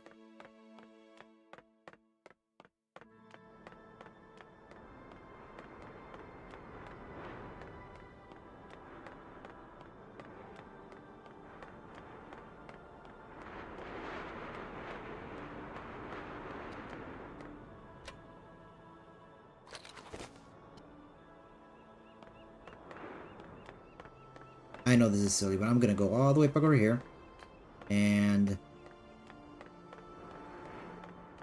Now, in case you're wondering, that bell is to call the butler. The problem is, can't hear the bell from the over there, so I have to take the bell and move it over here to the entrance.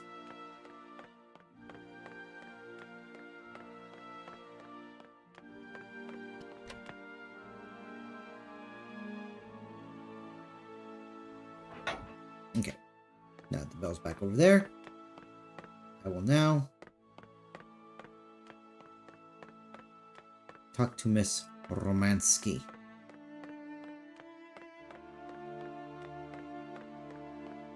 Yeah, you see those, I'm not sure what they're called, but where they tie off the boats. I mean, they're kind of alternating.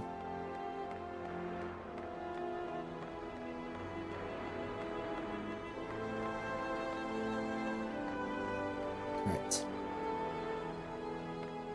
Madam Romansky? Madam Helena Romansky? Who are you? What do you want? I'm sorry to disturb you, ma'am. My name's Kate Walker. I've come on behalf of Frank Malkovich. Ah, Malkovich, the old son of a gun. Are you one of his relatives? Not exactly. He's a good friend of my mother's. He told me you might be here in Arrowbad. I'm American, a lawyer. To what do I owe your visit? You have come so far. It must be important. Indeed it is. I have very delicate and pressing business to attend to. I have just left... Later, my dear, later. I have a slight headache. This hotel masked a pinch so I have to go in.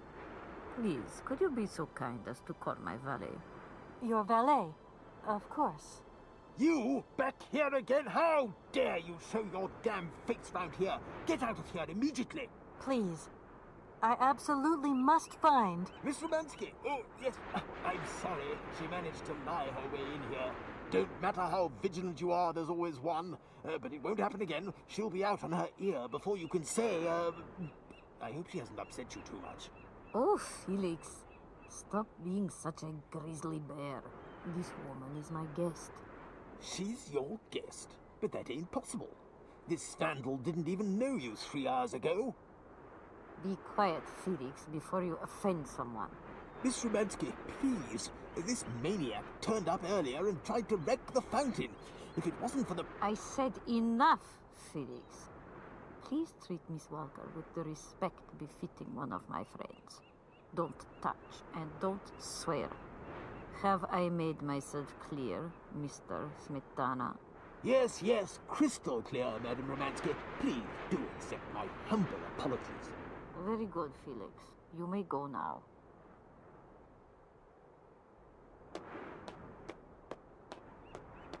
Madam Romansky, thank you for stepping in there.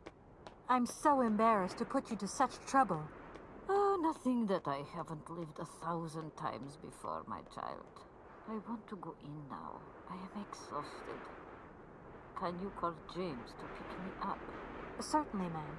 Right away.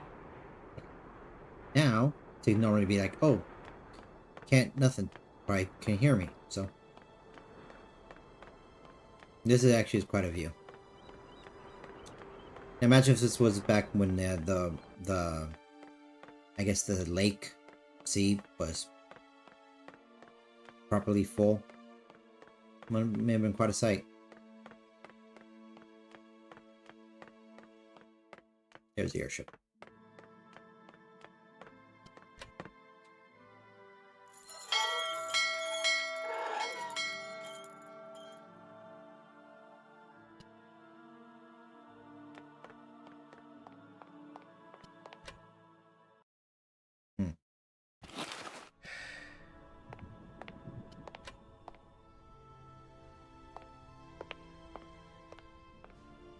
Try to let this guy know.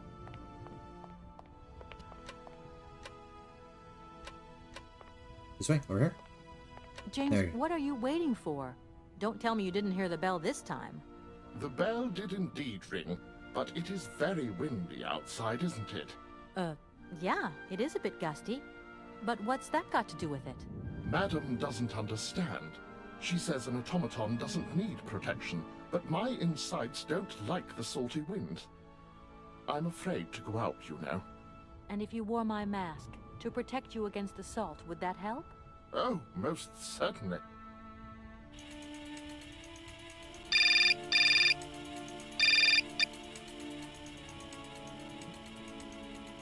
Alright, who it is this time? Mama? Katie Pooh. So, have you met her yet? This Helena person. What's she like? Does she remember Frank? Hi, Mom. Yeah, sure. I met her, and yeah, she's living in Arlbad. You can thank Frank for me again. I'll remember to, honey. So, what's Arlbad like? Maybe Frank can take me there one day. It's this seaside resort, Ma, but it isn't what it used to be. You'd be real disappointed. Maybe you're right. So, when are you coming home? Is that mission all over then? Not really, Ma. I still haven't found the heir I'm looking for to wrap up the case. Helena Romansky's a kind of detour here. Listen, Munchkin. I get the distinct impression that you're being led up the garden path. Why don't you just come home, tell your boss this heir just doesn't exist, that you've done all you can, et voila. Do you want me to call him for you? Ma, please, don't get involved. Looking for Hans Vorarlberg is what I'm being paid for. But I also just want to find him for myself. Honestly, you're just as stubborn as your father. Don't complain that your mother didn't warn you. Don't worry, I won't.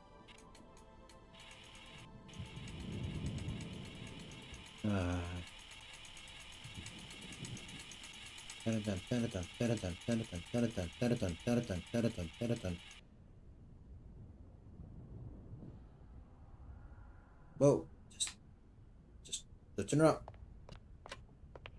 Oh, okay. It's a real honor to meet you, Madame Romansky. People have told me so much about you. People still talk about me? Oh dear. Of course. Everyone tells me how wonderful you were. How you were one of the greatest singers Everyone, of the you mean century. one psycho. So I was, my dear. But surely you didn't come here just to dig up the past. Like I said, I'm a lawyer, and to tell you the truth, I don't know much about classical music. But after talking to Mr. Borodin and Mr. Malkovich, they really made me want to hear you. Oh, you are too late, my child. 10 years too late. And how is dear Frank? Do tell me. Oh, I am still angry with him for leaving like that to America. Don't be offended, but I never suspected those cowboys actually have an ear for real music. I don't think he sings much anymore. The odd gala, the odd charity event. Anyway, he sends his love. Oh, his love? Do you hear that, James? There is someone who still loves me on the other side of the Atlantic. Never said they didn't, madam. What about this other gentleman? What is his name? Borodin? Do I know him? Yes. You once sang in Komkalsgrad. An incredible recital, if the director's account is anything to go by. If you only knew how moved he still is. He's another one who still adores you. I must confess that seeing one of my greatest admirers once more would do wonders for me, but... my voice. It is so... I couldn't. I'm wrapped up in a case at the moment, and because of it, I met a certain Mr. Sergei Borodin, Psycho. director of the Komkalsgrad Industrial Complex, situated to the northeast of here. I remember that factory. A sad city indeed. What am I saying? They all were. Madame Romansky, this Borodin is one of your biggest fans. If you could come and sing for him there, it would make one of his biggest dreams come true. Sing? Oh, my poor girl. I have not sung for years. Time has taken its toll. My voice is like the rest of me. Faded and wan, like my heart. Oh, aren't you going a bit far there? I bet you've still got a great voice. Oh, you are the sweetest cherry, my dear.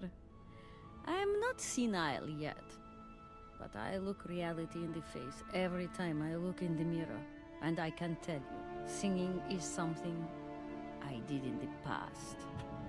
Okay. Madame Romansky, please understand I would never have come so far to disturb you if I didn't really need your help. I understand, my dear, but my health is failing me. as does my voice. Believe me, no one is sadder than I. Train. I like trains. Look, please, you absolutely have to come with me to Komikalsgrad. It's the only way I'm going to get my train back and be able to carry on my journey. Your train? That's right. I've been traveling on this amazing locomotive with this automaton engineer. He isn't a million light years away from your James. Do you hear that, James? And automaton? You have a twin brother? How delightful. And I thought I was the only person alive able to put up with such a peculiar butler. Permit me to express my surprise, madam.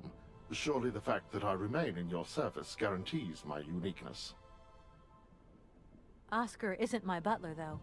He has a great independence of thought. Sometimes he does whatever suits him. Just like you, James. Isn't that funny? Madam will not be surprised to hear that she is strongly advised not to undertake a journey that, unless I am very much mistaken, will tire her needlessly. James, only one of us will make that decision, and that person is me. I'm very curious to meet your automaton, my dear. Where is it? He had to stay with the train in Komikalsgrad. The director used his hands for the final touches on his pianist. It's the same pianist that will accompany you when you sing. How quaint. Another automaton. And this one can even play along with me? Play for me? Ah, why does my voice abandon me so now? You must have had a fantastic life. So exhilarating. Ah, much more than you could ever imagine. I used to sing the finest melodies of the moment in the most fantastic theaters around the world. I have been hailed by kings and courted by princes. Grown men would sink to their knees when they heard the first notes of my recital. My voice could break crystal glass and hearts, many hearts. I'm not surprised. Then one day sickness steals away the gift life has given you. My voice started to betray me. I started to get migraines. My health failed. They sent me here to let the spa town weave its healing spell. I was only going to rest for a month, but then the month became a year and the years get longer. But you look so healthy to me. Oh, thank you, my dear. Strange. I get the impression that Hans Vorarlberg turned up here, too. You know Hans Vorarlberg? Not exactly. I'm looking for him to sort out this inheritance case. But I've had to snoop around in his past a bit to get on his trail, and I guess he's kind of a close friend now. You knew him, didn't you? Oh, yes. I knew Hans Vorarlberg. Do you hear, James? Ah, if you had the chance to meet Hans. My Hans. Oh my God. What has become of him? Where is he? As questions go, madam, that one is not without certain complications. I'm sorry, but I have no idea. That's the goal of my mission, to find Hans Vorarlberg. That's why I have to get back to my train as quickly as possible and to get out of Komikalsgrad. And you cannot find him without the train? The train is one of his last inventions. So is Oscar, the automaton engineer. I get the feeling that the two of them are going to lead me to him. Did you hear that, James? I might see Hans again. I have dreamed so long of meeting my dearest sweetheart again. Oh, if only I could sing. If only I were in Paris, I would ask George for that miracle cocktail. The one that only he knew how to make. Wouldn't I, James? Yes, madam. As you have frequently said, without that famous cocktail, your French tour would have probably been cancelled. I don't understand. An extraordinary tale, my dear. It was December, and it was terribly cold and damp. I had to play the role of Tatiana that evening at the opera. But since the morning, I had lost my voice. It drove me completely mad with worry. I don't know how George, the barman at the Moritz Hotel, heard about my affliction, but he brought me up a cocktail that he had invented. A strange concoction. But it turned out to be a miracle cure. My voice returned to me in an instant. That's amazing. That's just what we need. we're going to mix you up a cocktail. Ah, my dear child. It is impossible. George never told me the recipe of the drink. He loved to keep his trade secrets. He said it made him absolutely irreplaceable. Well, I'm going to get George to tell me. He hasn't yet met with my powers of persuasion. Okay, so now I make a phone call. 464 336.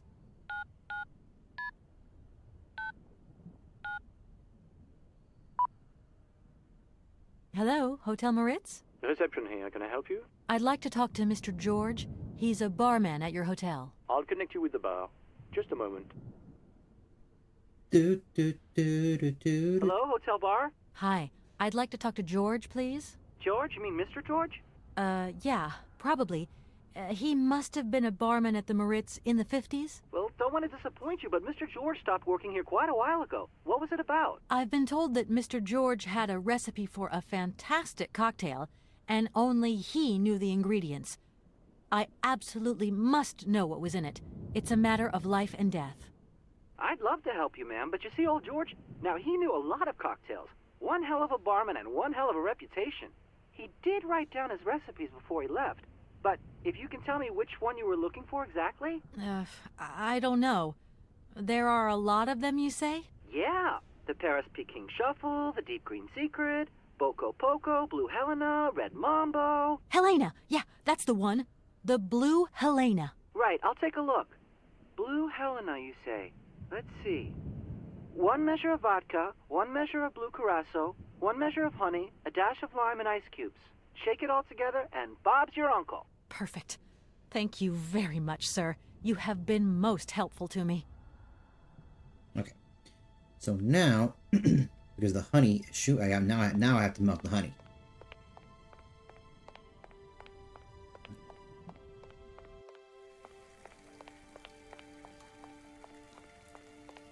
Can't believe I tortured those fellas. I guess the honey is already melted? Okay, that's fine. Because, again, in the original, I didn't have to worry about the 8 or scalding those guys. But I did have to increase the water to the temperature water, but that was because the honey was turned back to sugar.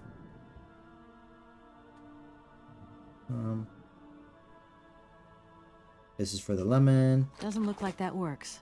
I mean, that is for the honey.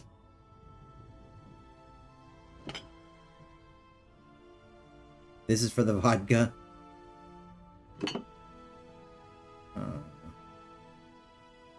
This is for the lemon. Okay.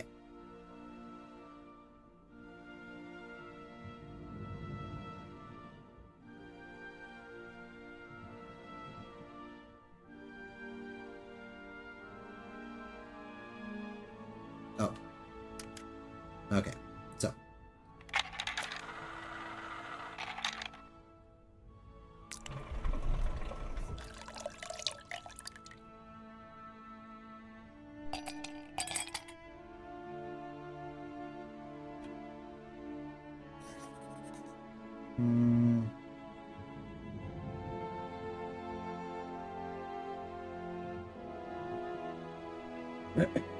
Vodka, blue. Okay.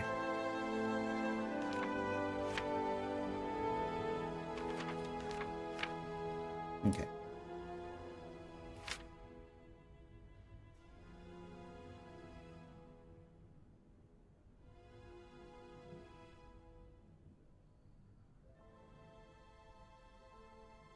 Mm-hmm.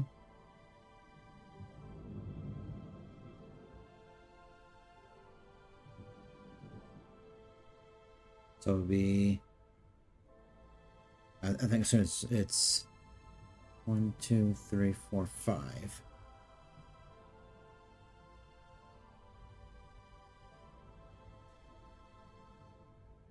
And 6. Okay. And then flip. I think. 1, 2, 3, 4, 5. No.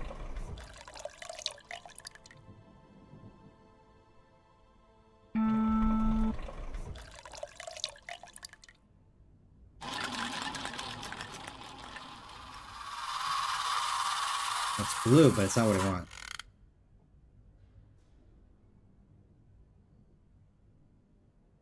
Nope, that is not it. That was off. Oh, my God. Oh. From what backwater of hell did you find this potion? Are you trying to poison me? It's, No, it's not. A blue Helena. That is impossible. The blue Helena had a color that was like, and an aroma like, you understand? Its texture was not quite so, One thing is for certain. This is no blue Helena. Make an effort, my child. Right. I guess I'll try out another mix. Okay, so back to the notes because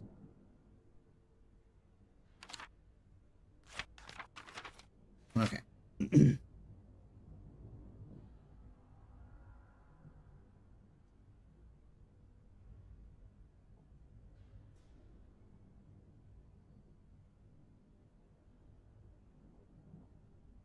That's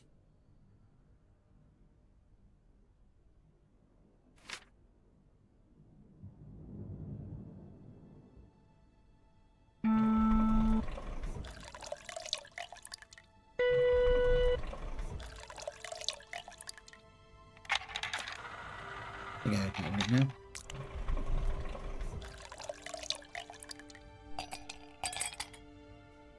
Hope I got that right. Nope. Not right again.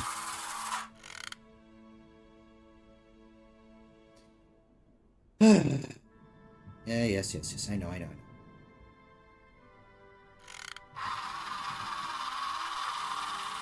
Oh, my God. Oh.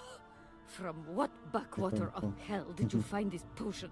Are you trying to poison me? It's, a blue Helena. That is impossible. The blue Helena had a color that was like, and an aroma like, you understand? Its texture was not quite so, One thing is for certain. This is no blue Helena. Make an effort, my child. Right. I guess I'll try out another mix.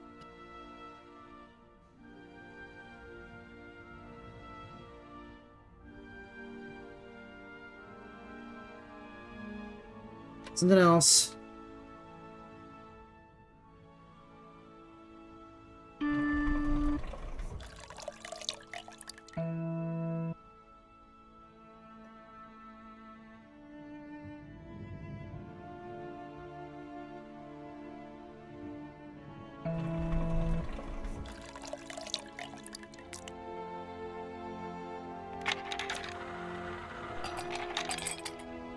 I think I screwed this one up again.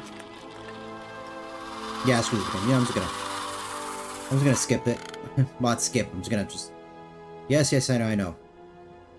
Poison.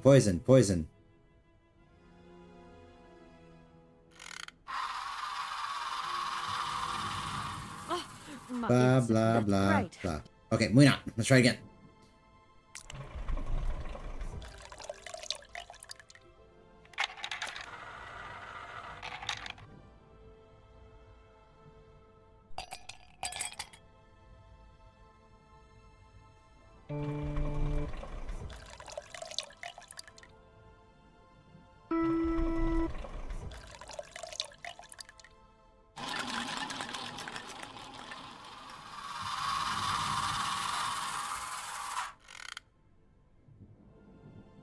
This is different.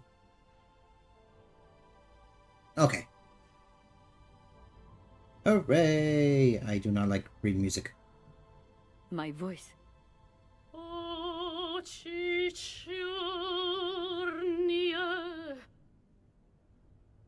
My God, that is atrocious. Horrific. It was too good to be true. George's blue Helena is powerless. Ineffective on the voice of an old woman. But your voice is perfect. Don't be so down on yourself. You just need to warm up a bit, that's all. After all these years, it's to be expected. No, I am very grateful for all your efforts, but Really, I cannot go on stage with such a puny, pathetic voice. My performance would be so poor. I would get such bad reviews. You've just got to get your confidence back. Hasn't she, James? I must concur, madam. It sounds to me like your voice is fully restored. James, be quiet. You are a sniveling little creep. There only was some way to test it. You know, like a,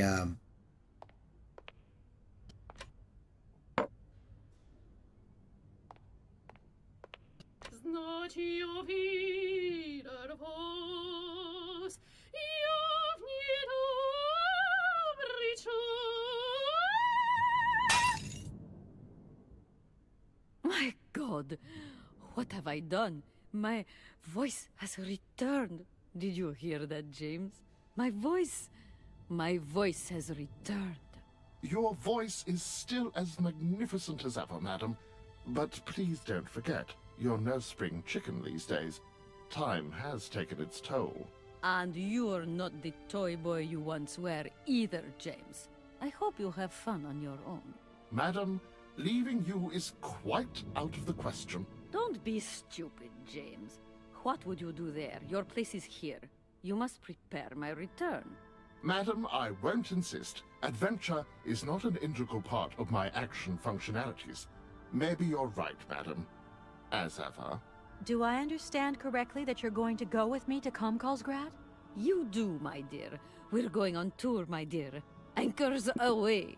I'll go back to the airship to prepare my departure. You can join me there when you're ready. James! Take me to my room. I must prepare. Quick! Quick! What are you waiting for?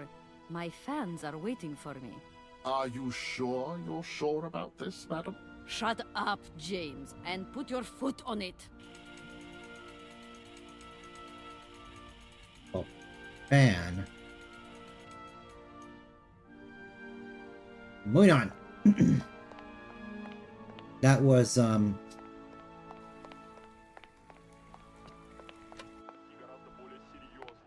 experience. I talked to him. Try to set things right.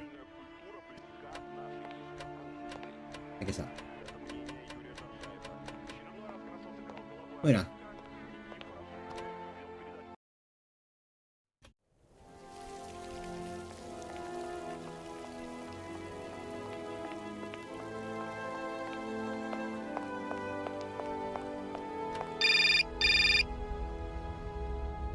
Who's it now?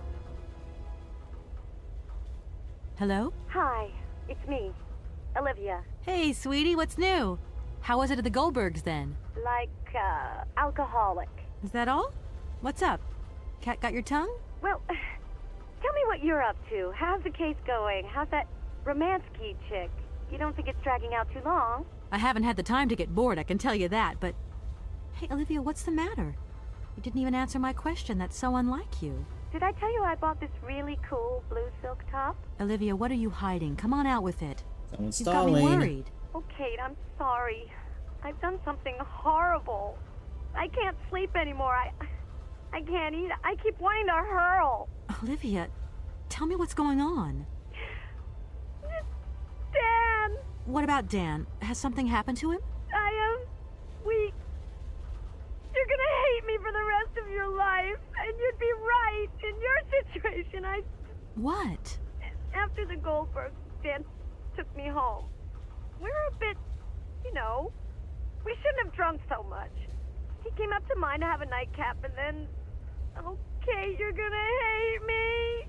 Please hate me. I got it. It's all my fault.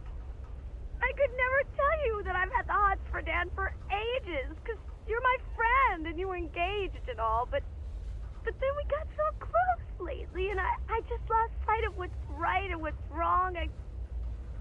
Kate, the guilt is killing me. I want to die. Look, don't bust a gut over it. You and Dan, it's like not real right now. I gotta go, Olivia. I need to process this new bit of data. Are you like some automaton or something? Kate, please. I'm hanging up now. I want to be on my own. Automaton.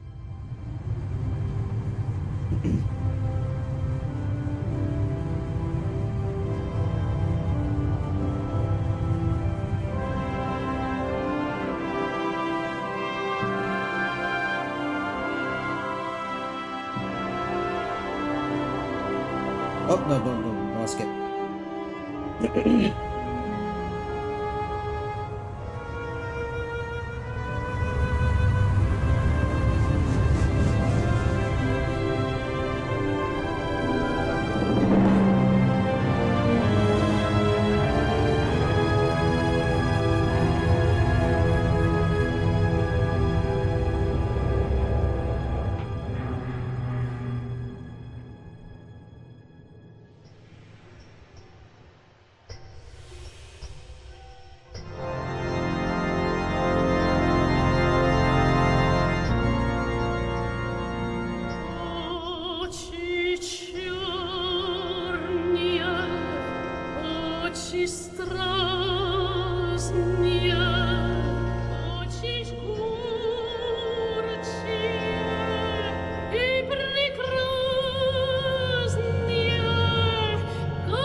Oči čornje, oči strasnije, oči žgučije и прекраснее, как ему я вас, как боюсь я вас, знать увидел вас, я в недобрый час.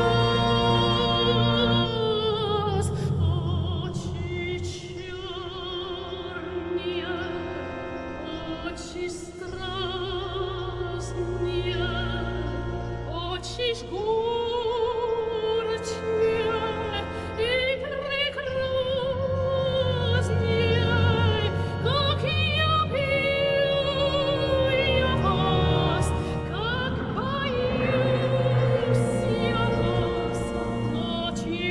And the creep is about to strike.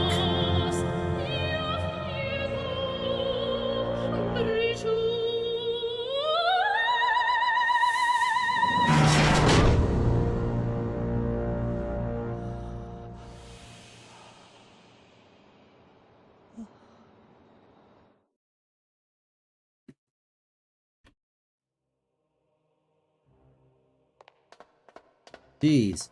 Kate, help me. What is happening? What does this man want of me? He has gone totally mad. Don't worry. There must be some way of getting you out of there, and I'm going to find it. But do hurry up, my child. I am terrified he will return and become dangerous. Be strong, Madame Romansky. You can trust me.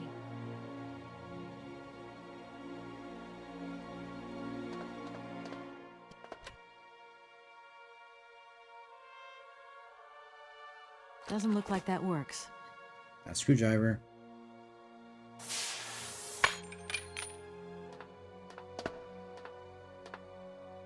At last, young lady. I was beginning to be desperate. I came as fast as I could. Now hurry. Get out of here quickly before that maniac notices. I've got to get Oscar's hands back. Okay. Now Oscar's hands. There you go.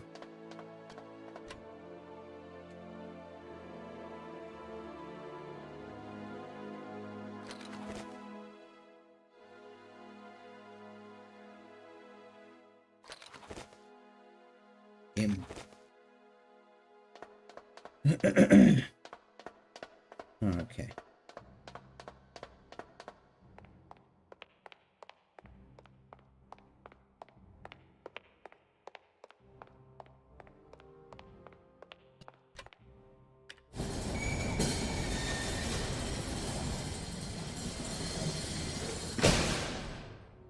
Are you all right, madam? My heart has been put to the test here, but it just might hold out. Let's go. Let's not hang around here. Yes, let's leave this dreadful place.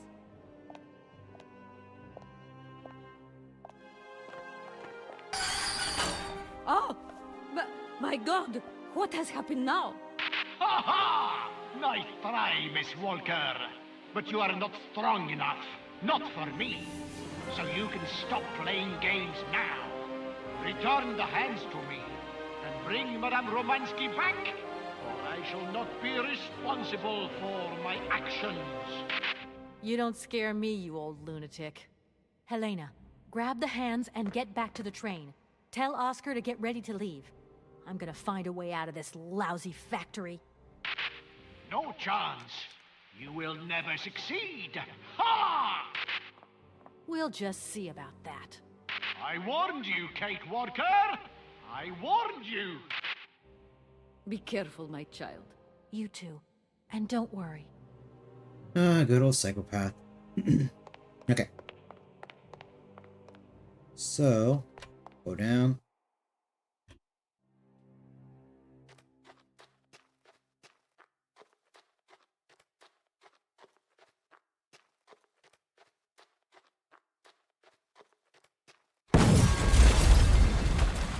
That gave me a spook.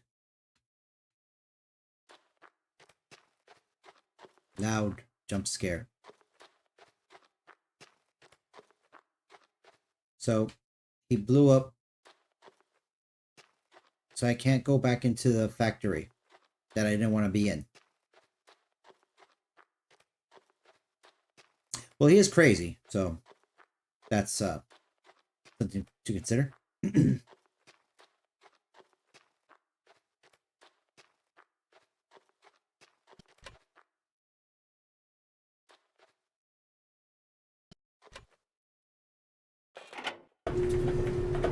It's also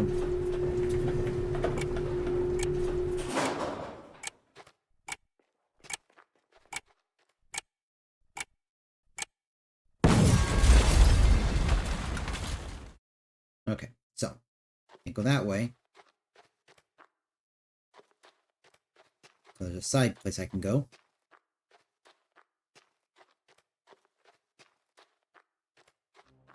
Oh yeah. What's this over here? No. Let's keep exploring. So he blew up the... Oh, there it is. Just leave.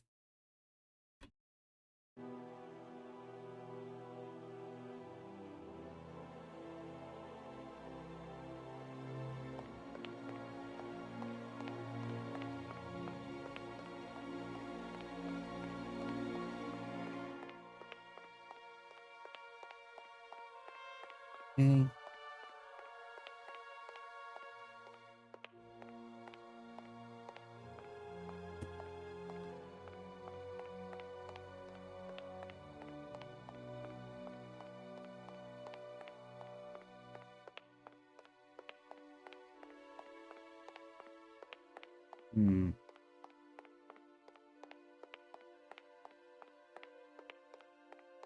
Wait. I think I missed something.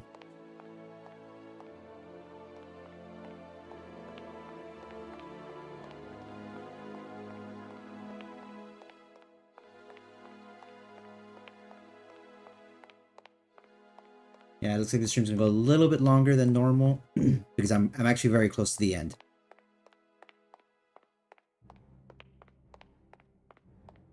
But I believe I may have missed something.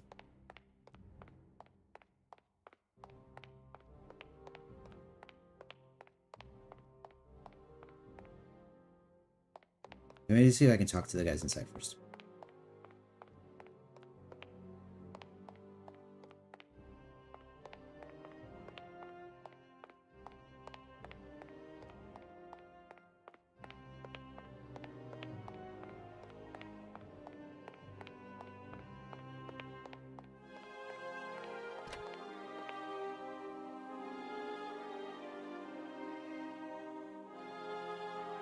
That's very silent.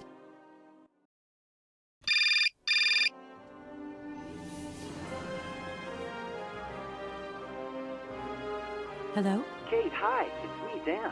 Are you all right? I'm okay now, yeah, thanks. But if I said that not long ago I was grappling with a mad music lover who wanted to kidnap an old forgotten opera star, but I foiled his plan and escaped through an abandoned mine, then I guess it's completely mad. You'd be proud of me, Dan. Real proud. Kate, I don't understand a thing you're saying. I barely recognize you. No, it doesn't matter. How was your day? Yeah, of course. I went to dinner with the Goldbergs. I finally beat Bob at squash. The cleaning woman broke the vase in the entrance hall. Well, other than that, nothing new. I see. Everything's cool, though? Yeah, everything's, cool. You're not missing me at all? Oh, yeah, sure I am. I had Olivia on the phone. She was a little upset. Nothing to say? I'm so sorry. I don't know what came over me. It happened so quickly. I just totally lost control. I was so weak, so dumb. I just can't imagine how... I can't imagine how you could ever forgive me. What a bastard I've been. I don't know, Dan. Maybe I'm to blame somewhere in all this. Maybe I pushed you into Olivia's arms. I'm well aware that this trip has taken me far from New York and far from the Kate you once knew. And you know what surprises me the most? I don't miss it. What's happening to us, Kate? Maybe we've just realized we don't really love each other, Dan. We can talk about it when you get back if you want. I don't know, Dan. We'll see. Okay. Madam Romansky, are you okay? It's so good to find you here safe and sound. Oh, me too, my child. Oh, my God, look at you. You're so scruffy. Scruffy? How do you expect to be a respectable young lady if you don't take care of how you dress? It's just that, well, given the circumstances... Why are we not leaving? Please, stop talking and tell the engineer to move. I want to go home. As you wish, Madam Romansky. Oh, yeah. Kind of hard for him to leave without... Wait, where's Oscar?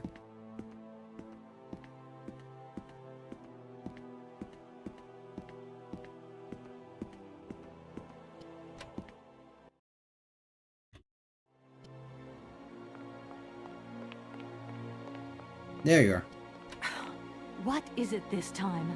Large iron rods have emerged from between the huge legs of the giant statue. The track is now completely blocked. But that's absolutely crazy. Will that madman never get off our case? I'm gonna see what I can do. Now I think I can get the thing that was missing.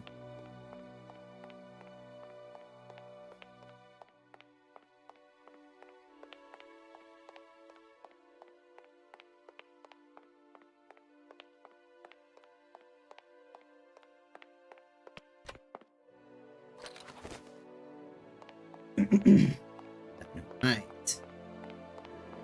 Do do do do do do do do do do do do. Gonna blow things up. Yeah. Gonna blow things up. Yeah.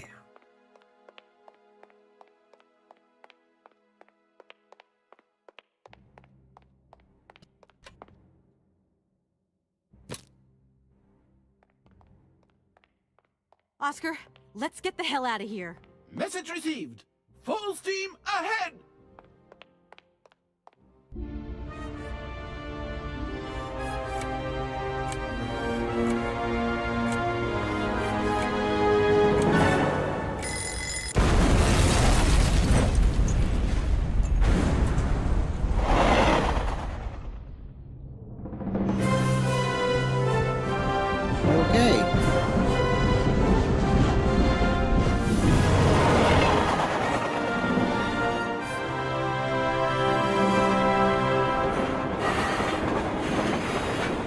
This was familiar.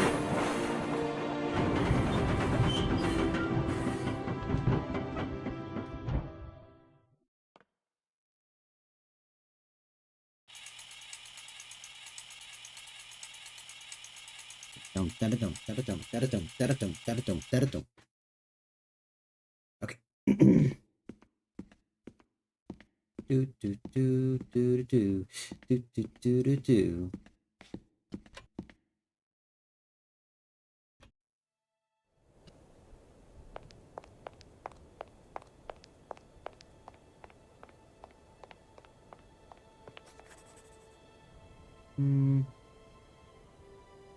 Oh, check out Oscar. So.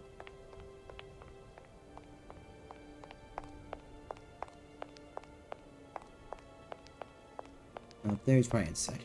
I don't think I saw him though, but.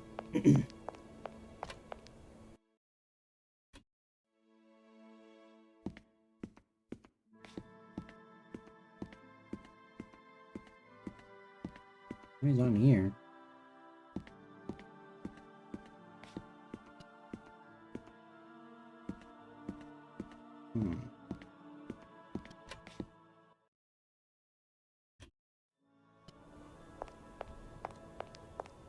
I don't think he'd be very far from the train.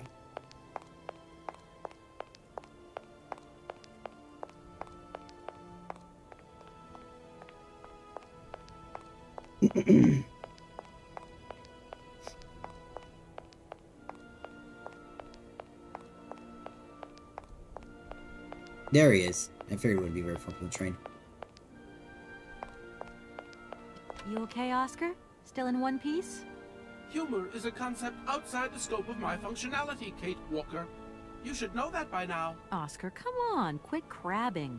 We got out of that dingy city safe and sound, didn't we? And even with a certain style, I might add. Style is the right word. Hey, what are you doing on the platform? That's not like you. I wanted to take a little air and dust away the cobwebs from my joints. This salt wind is terrible, though. I think it would be wiser to return to our nice, warm train. Get a life, Oscar. You know something, Oscar? Despite all our mishaps and your grating personality, I think I'm gonna miss you. Why? Are you leaving us, Kate Walker? Yes. When I found Hans Varlberg, I'm going to have to go home to New York. That's your decision, Kate Walker. Oscar, the wind has dropped. Maybe you can come with me. Kate Walker. A high-precision mechanism like myself has a built-in aversion to sub-zero temperatures. There's a built-in aversion. You know, just Oscar, in general. Sometimes I think we'll never find Hans Varlberg. You have manifested a certain spunk and perseverance, Kate Walker. Walker. Please do not be discouraged. It's possible you are closer to your initial target than you currently imagine. Yeah, maybe. How do you know? I hope the train wasn't damaged in the explosion. Do not worry, Kate Walker. I checked that everything was in order. You really do think of everything, Oscar. I do not think of water sports, Kate Walker. You just did. Oscar, I'm sorry you missed Madame Romansky's performance. It was really something. I don't know. Emotion is a concept outside the scope of my functionality, Kate Walker, as well you know. Sometimes I'm not so sure. The weather has changed since my last visit. The wind has dropped, and it has started snowing a little. I was not fortunate enough to accompany you on your first visit, Kate Walker. You abandoned me to who knows what horrible fate in that creepy factory. Oscar, do you know something? You're changing. You might not notice, but you are. Change is outside the scope of my functionality, Kate Walker. Keep telling us that, buddy. Oscar, can we get going now?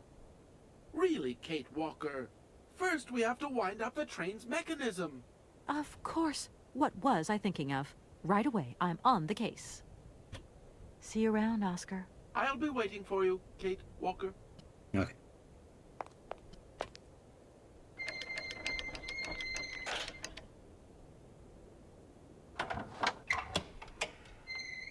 The easiest one to do.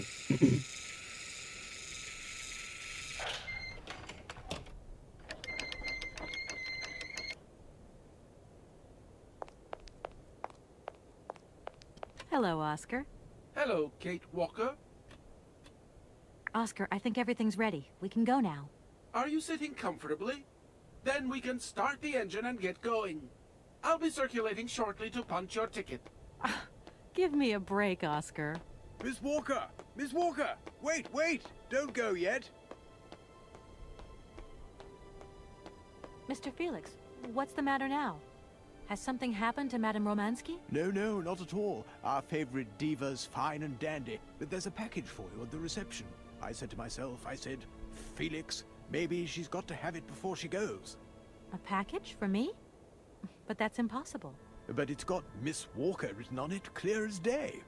Why didn't you tell me about it earlier? Just arrived. It's only just arrived, like. Oh, and Well, who delivered it? I don't know. I just took my eye off reception for a moment. The game was on, you see, and there it was, on the counter in reception. Come and get it. Okay.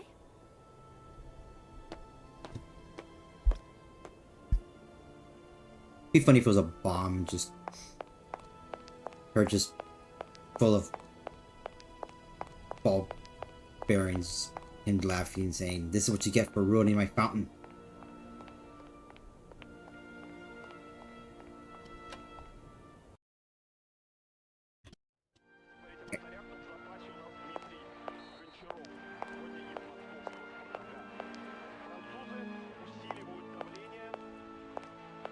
Is that in here? There it is.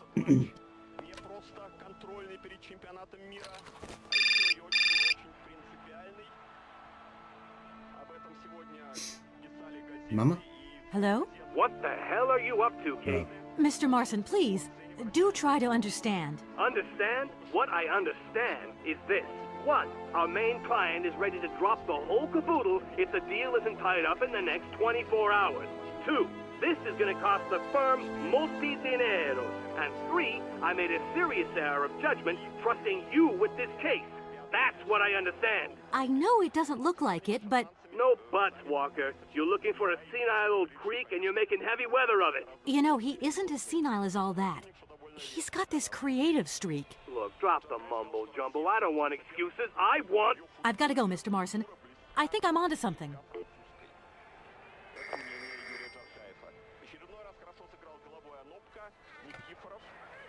Hello, reception here. Felix Massano at your service. Yes, ma'am. Yes, yes. Yes, she's right here in front of me, ma'am. Immediately. Please, be my guest. Miss Walker, Madame Romansky would like you to join her at the hotel bar as quickly as possible. I'm going. Keep forgetting, you cannot run. Now I can run. Oh, that's not a walkway. And the bar's this way.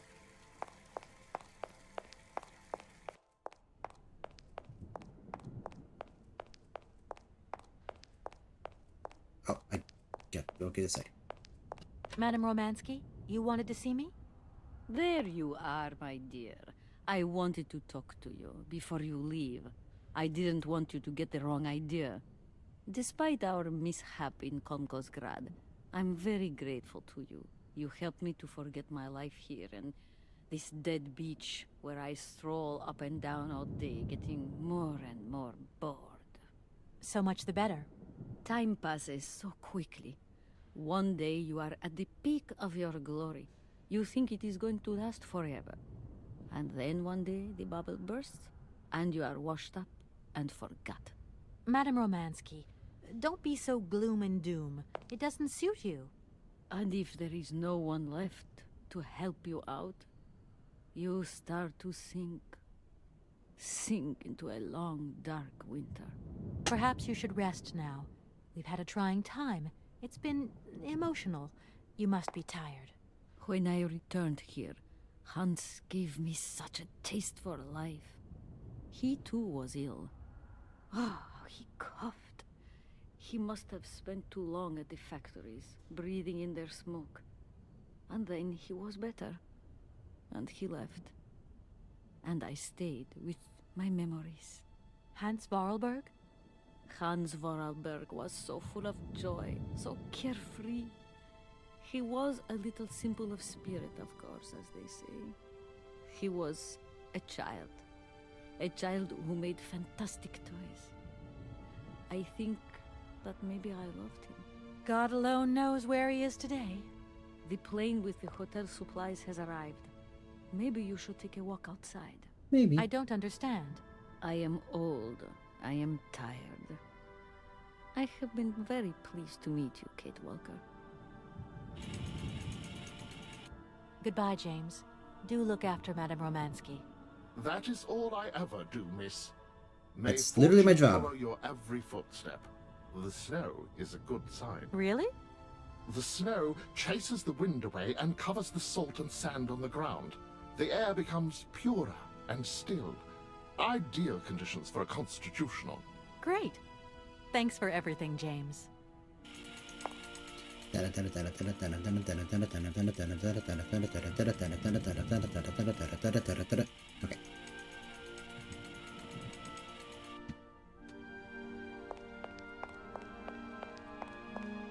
And I don't need the mask anymore because, as James said,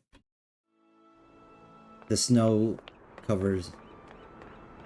lessens the salt. Oh.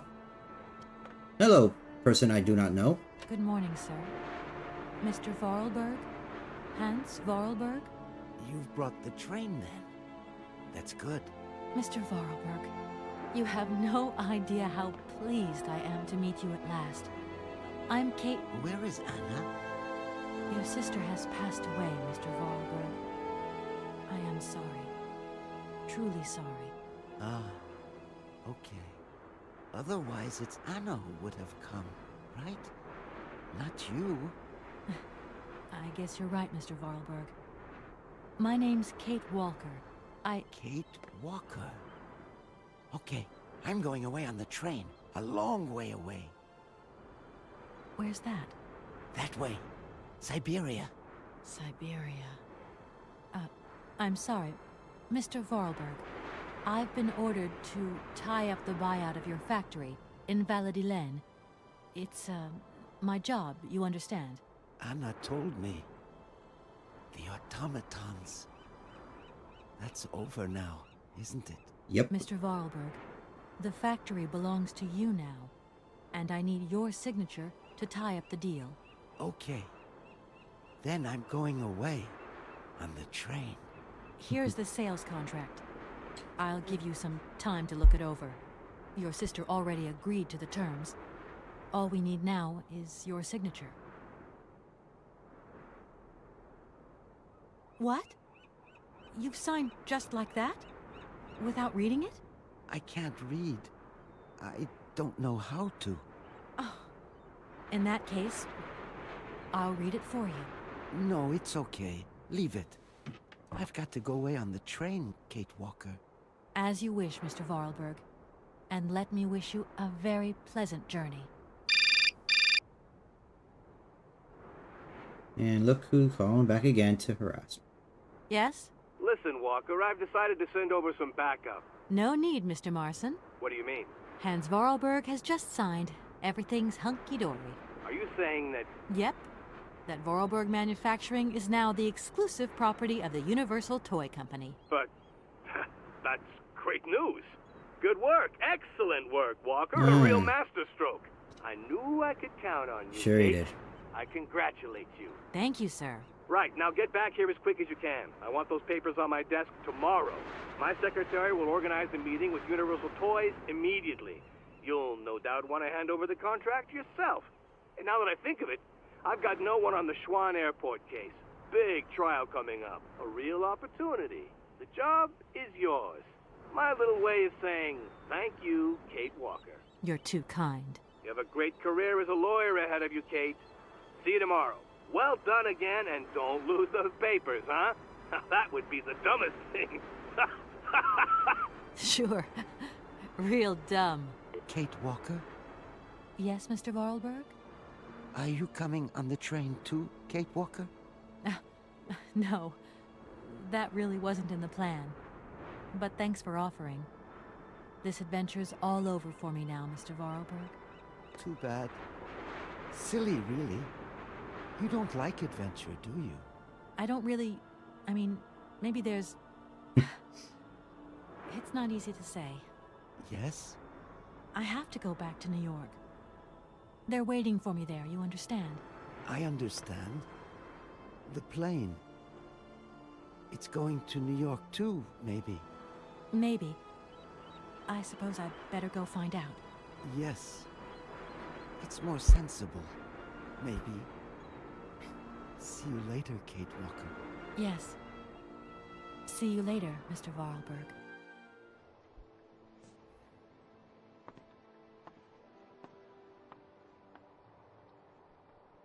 Yeah, I was so close to the finishing up that I was just extend the stream just a little bit longer.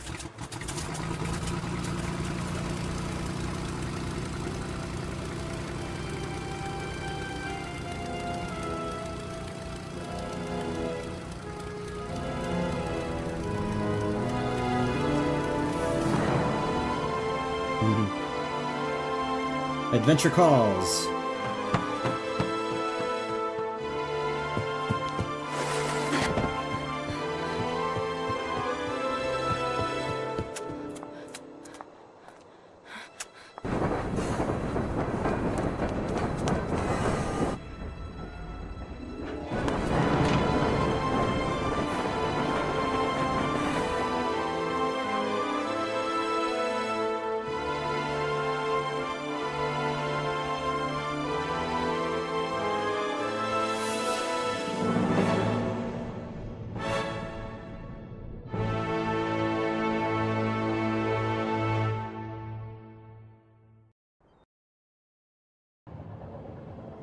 Yay!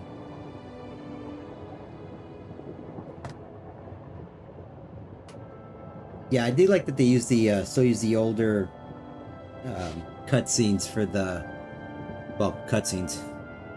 Idiot. I always did like that ending, you know. As odd as she was, the only one that seemed to actually be having her back was her mom. Her fiance was, I don't know if a lush, but douche was probably more appropriate term for him. Her boss was just, ugh. I don't want to judge too harshly on that, but I would not be able to have that kind of job. Don't get me wrong. It is a high. I imagine the pay is well worth it, but just I would not be able to. It is just so, you know, just constant, just the immediate results. You're a failure, and as soon as you get a job done, it's like, I knew you could do it. It kind of reminds you of those family members. If you start pursuing a goal, and they tell you, you let them know, it's like, you're not gonna do it. You're gonna fail, and if then they'll pass you, hey, why haven't you done it yet? Why haven't you succeeded? Why have not you completed the thing you wanted to do? And if it becomes too much and you want to quitting, they'll say, hey, you should have listened to me. You should have listened to me. I told you you were going to fail, but you didn't listen to me. And if you happen to concede, they'll say, well, where's my thanks? I motivated you. I was the reason to push you.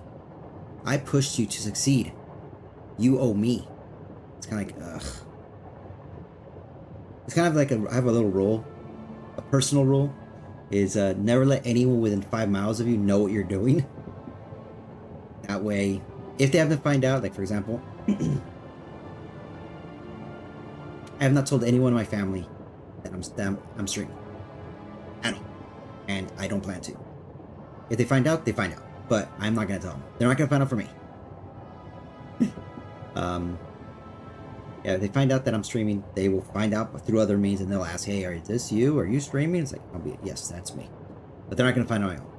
For personal reasons. I just want to get this on my own. But enough of that. This was a lot of fun. I really enjoyed it.